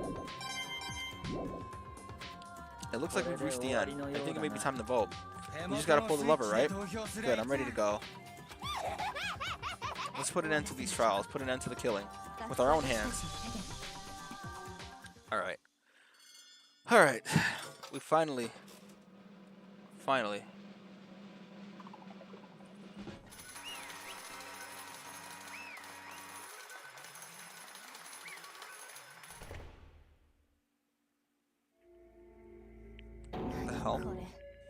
You lost me, Cole. I lost? I lost me? No way. It can't be. You still don't accept it? Even the ultimate despair herself was vulnerable to the onslaught of the spirit, it would seem. But there's no use trying to fight it now. Well, that's just totally the best. Huh? This is despair. We came to the school 2 years ago, created an incredibly detailed plan. I even killed my own sister for it. To come this far and fail at the very end. It's the most ultimately ultimate despair. What are you talking about? Don't you see? I was hopelessly desperate. I was bored with the world the moment I was born. That's why I've been looking forward to this so desperately. This once in a lifetime experience. This is my first and last colossal despair here at the moment of death. To have the chance to taste the highest grade of despair, the utter failure of my dreams. I'm so hopelessly happy right now. Wait, is she enjoying this? Anyway, so are you prepared to admit your defeat? think I care whether I won or lost? Either way, it doesn't change a thing. Outside is only despair. Inside is only despair. No matter where you go, despair awaits you. That's not true. You're wrong. Huh? Let me tell you this right now. We no longer fear despair. Because we decided to enter the outside world with hope. Yeah, Makoto really totally seduced us over to his side. Everyone, Mina, said that despair is as contagious as any disease. But the same is true for our hope, or true of hope. All you have to do is look at us to see how true that is. Choco. Ah, stop it, stop it. I hate those faces you're making. To see those awful looks causes nothing but pain. Fine, let me just say one last thing. If you guys want to get all hung up on the word hope, that's no skin off my nose. But just be warned, from this point on, one despair after another will stand in your way. No matter where you run, no matter where you hide. Maybe you'll find some hope, but there will be a fine line dividing that hope from bitter despair. Knowing that, you still plan on clinging on your hope? Of course, because we... Shut up, shut up. That was a rhetorical question. You interrupted my monologue. I'm almost done though, so whatever. Because it's almost punishment time, right? Do you really intend to go through with this? That was the agreement, right? Hold on. It's not like I want you to die. You don't have to... Stop it, stop it, stop it, stop it. What? How many times do I have to tell you? The act of living brings me no hope at all. All I want now is the taste of that despair, or that despair of death that you only get once in a life. So, don't get in my way.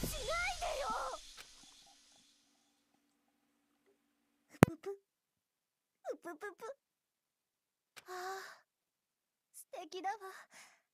これが死の絶望なのね。この絶望の10分の1でも、100分の1でも、世界中のみんなにもっと味わってほしかった。世界中をこの素晴らしい絶望に染め上げたかった。じゃあ、始めるよ。最後にふさわしいスペシャルなお仕置き。では、張り切っていきましょう。お仕置きタイム。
And that's how everything came to an end. The final class trial, Junko Inoshima, the ultimate despair. Life's at Hope's Peak Academy. It was all over.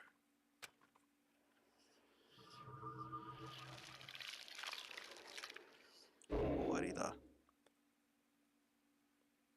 Students remaining. Are they gonna do that? Alright, we're gonna save this in a completely separate area. Yes. But even after saying it was all over, it's not like the building exploded or collapsed in on itself or anything. That wasn't the kind of ending waiting for us. Nothing changed. Well, with one exception. The air purifier turns off. Just like Junko said. They shut it off immediately. That was the only difference. Goodbye, Despair High School.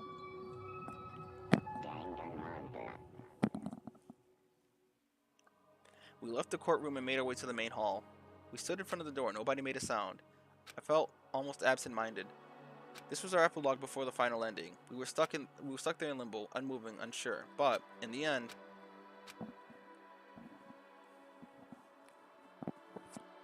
we can't just stand around like this forever.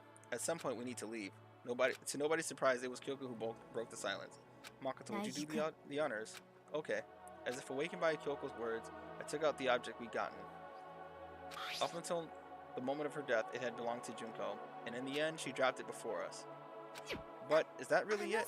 Is that really the key to this door? You don't have to read into what she said too much about to find the answer. Yes. If, on the other hand, you desire to see us punished, then you must all leave this place. I will force you out, ensuring that you will all die horrible deaths in the outside world. I will force you out, she said, just before dropping that. If it makes sense that it would be our way out of here. But you never know. Maybe it's actually a switch that's going to make the school self-destruct. I mean, Junko never said specifically that she'd let us leave here alive. You may be right about that. Maybe. But even so, it's impossible to think we wouldn't take our chances with it. Yeah, I guess that's true. There's nothing to worry about. If something ever happens to Master, I take my scissors and jab them so far up. Huh? Where's the courtroom? Where's the mastermind? It's all over. We're just about to leave the school. What? Leave? We can go outside? Then that means me and Master can get married? And he'll give me a little jewel of a baby? Please stop. That would be a greater horror than anything I've encountered so far. Anyway, don't worry. I have no doubt we'll be able to leave here without a problem. Is that what happens after we get out that I'm worried about? Oh, it's what happens it's what happens after we get out that I'm worried about. But you know, in the end, I think part of me still thinks maybe when we get out there, we'll see everything she said about the world was a lie. That on the other hand, or the other side of this door, is a world as peaceful as we remember. A lie, as peaceful as we remember. Well, no matter what it looks like, it's still our world. It's where we're meant to live. Yeah, I guess so. And how do I put this? Unlike the school, the world is really big, right? Since it's so big, I'm sure there must be some despair no matter what. But there's also got to be lots of hope, right? The act of searching for hope to try and find it, that by itself is the true meaning of hope. Yes. As long as you have that hope, you can keep moving forward no matter what trouble you may fall into. Is that what you mean, Makoto? Yeah, that's pretty much the gist of it. I don't need any of you to spell that out for me. You know, Junko mentioned that there were still others out there who hadn't cast away hope just yet. Maybe I should find them and make them work for me. To rebuild the world, we must first rebuild Togami Dynasty. I'll go with you. I'll follow you anywhere you want to go. Well, my first stop is going to be the closest donut shop. I can figure out the rest from there. And what are you going to do if there are no more donut shops? Or donuts? I'll just get some flour and make some myself. And if there's no flour, I'll just grow some wheat. Ah, I get it now. If there's no road, you just gotta build one. Creation. Fate is telling me to remake the world. That's my hope? I've reached the next stage. The next chapter of Yasuhiro Hagakure's life story is about to begin. Thanks, Hina. You totally opened my eyes. Hey, personal space, buddy. You're seriously creeping me out. Come on, Naiki-kun. Even if everyone in the outside world is gone, even if the world is steeped in despair, as long as I have people like you around, I can face forward I can face forward and keep moving. Okay. If we can get out of here and do something, I have some sort of impact. But what can we do? There's so few of us, we're so small. What can we do? No, we can probably do anything. Yeah, we can do anything, he said as he opened that door.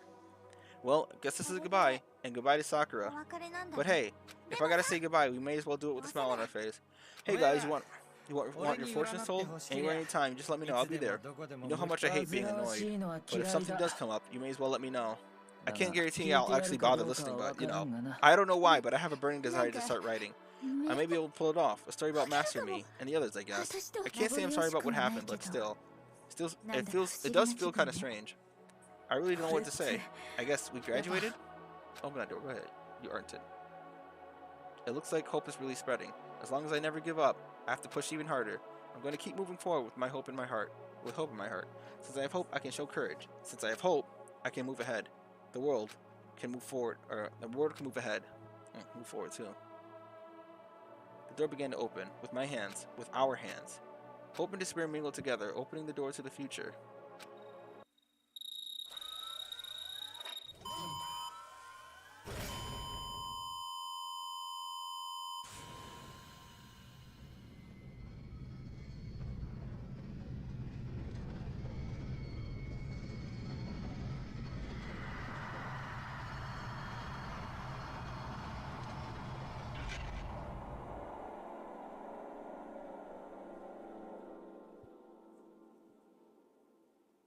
All right, not technically. Hey man, I hope you finished Danganronpa, man.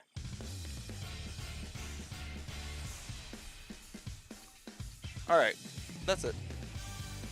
No, I haven't been streaming all day. I streamed for what? An hour, and then what? 3 hours, and then 4 hours. That's technically not all day. Hey man, what you doing?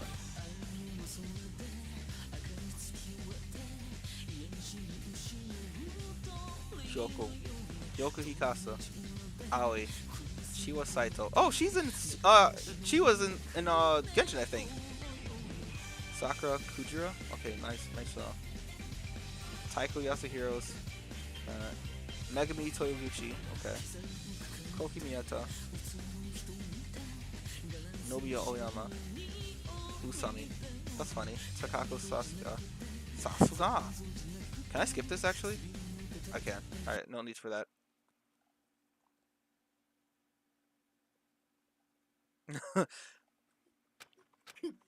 面白いよ。面白くなってき Things た are ク getting マ。 very interesting indeed, Bear. うぷぷぷ。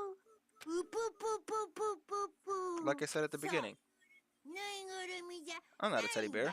I'm Monokuma. 僕はモノクマなん And だ。 I お前 am らの I'm the この school's 学園の headmaster. 学園長。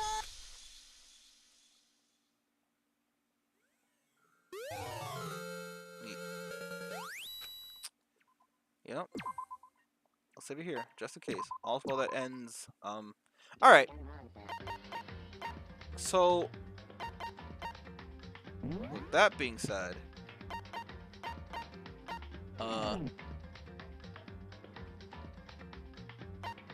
that's it.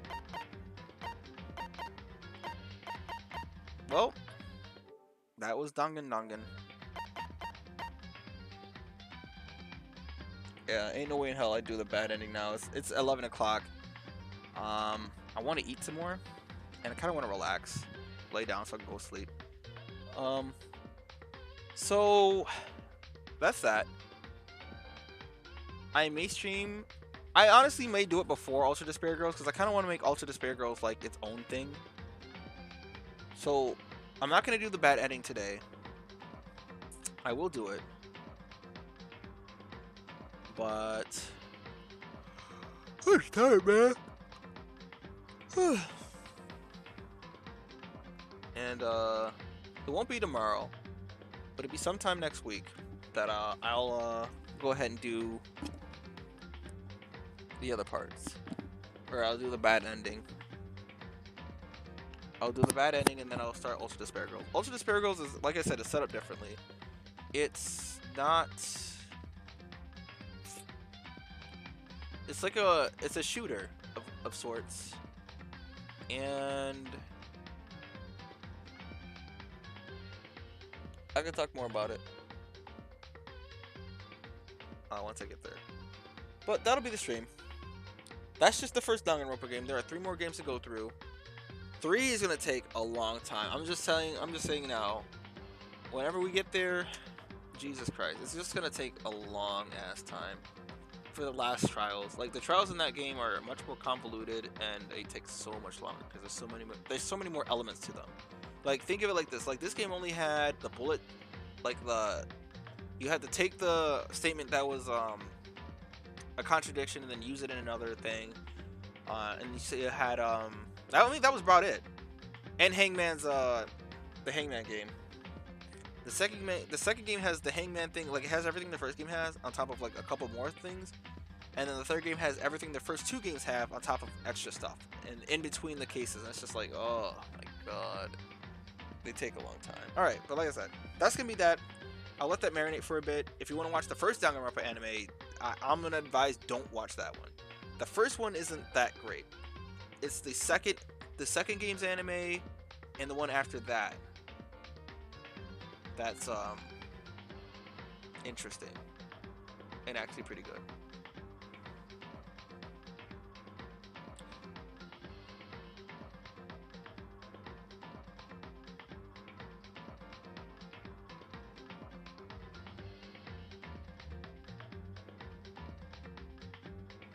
Yeah, I can just skip over to get to the ending. It's not that big a deal. Like, the bad ending doesn't take much, like, a whole lot of effort to do. And while I could just upload it to YouTube, I could do that. I might actually just do that, actually, because then I don't have to set up a stream and I can just do it from here. Alright. Oh, man. I'll worry about that when I worry about it. But next time I stream a Danganronpa game, it'll be Ultra Despair Girls. Don't look at anything into that game, for the love of God. You'll immediately know what it's about once I start. There isn't necessarily any like major spoilers with that game, except for the motives. I think with that game, if there was a game that someone were to search up like the plot and stuff to it, I feel like Danganronpa Ultra Despair Girls would be that one, because there's nothing like no twisted thing that happens in there. But I still say wait until I actually start the game first before that, because there is still a surprise about the cast. That's cool, but the plot itself isn't like Danganronpa 1, 2, or 3. That's specifically for Des, because I know she can't help herself. But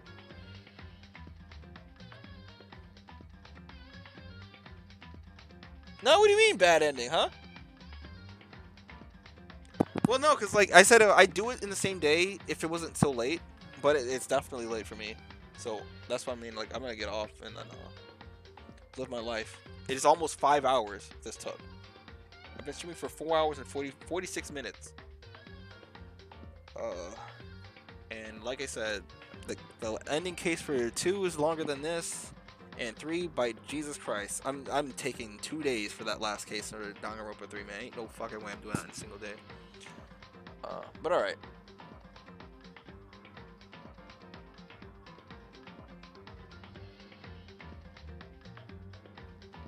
But anyways, yeah. I'll see y'all.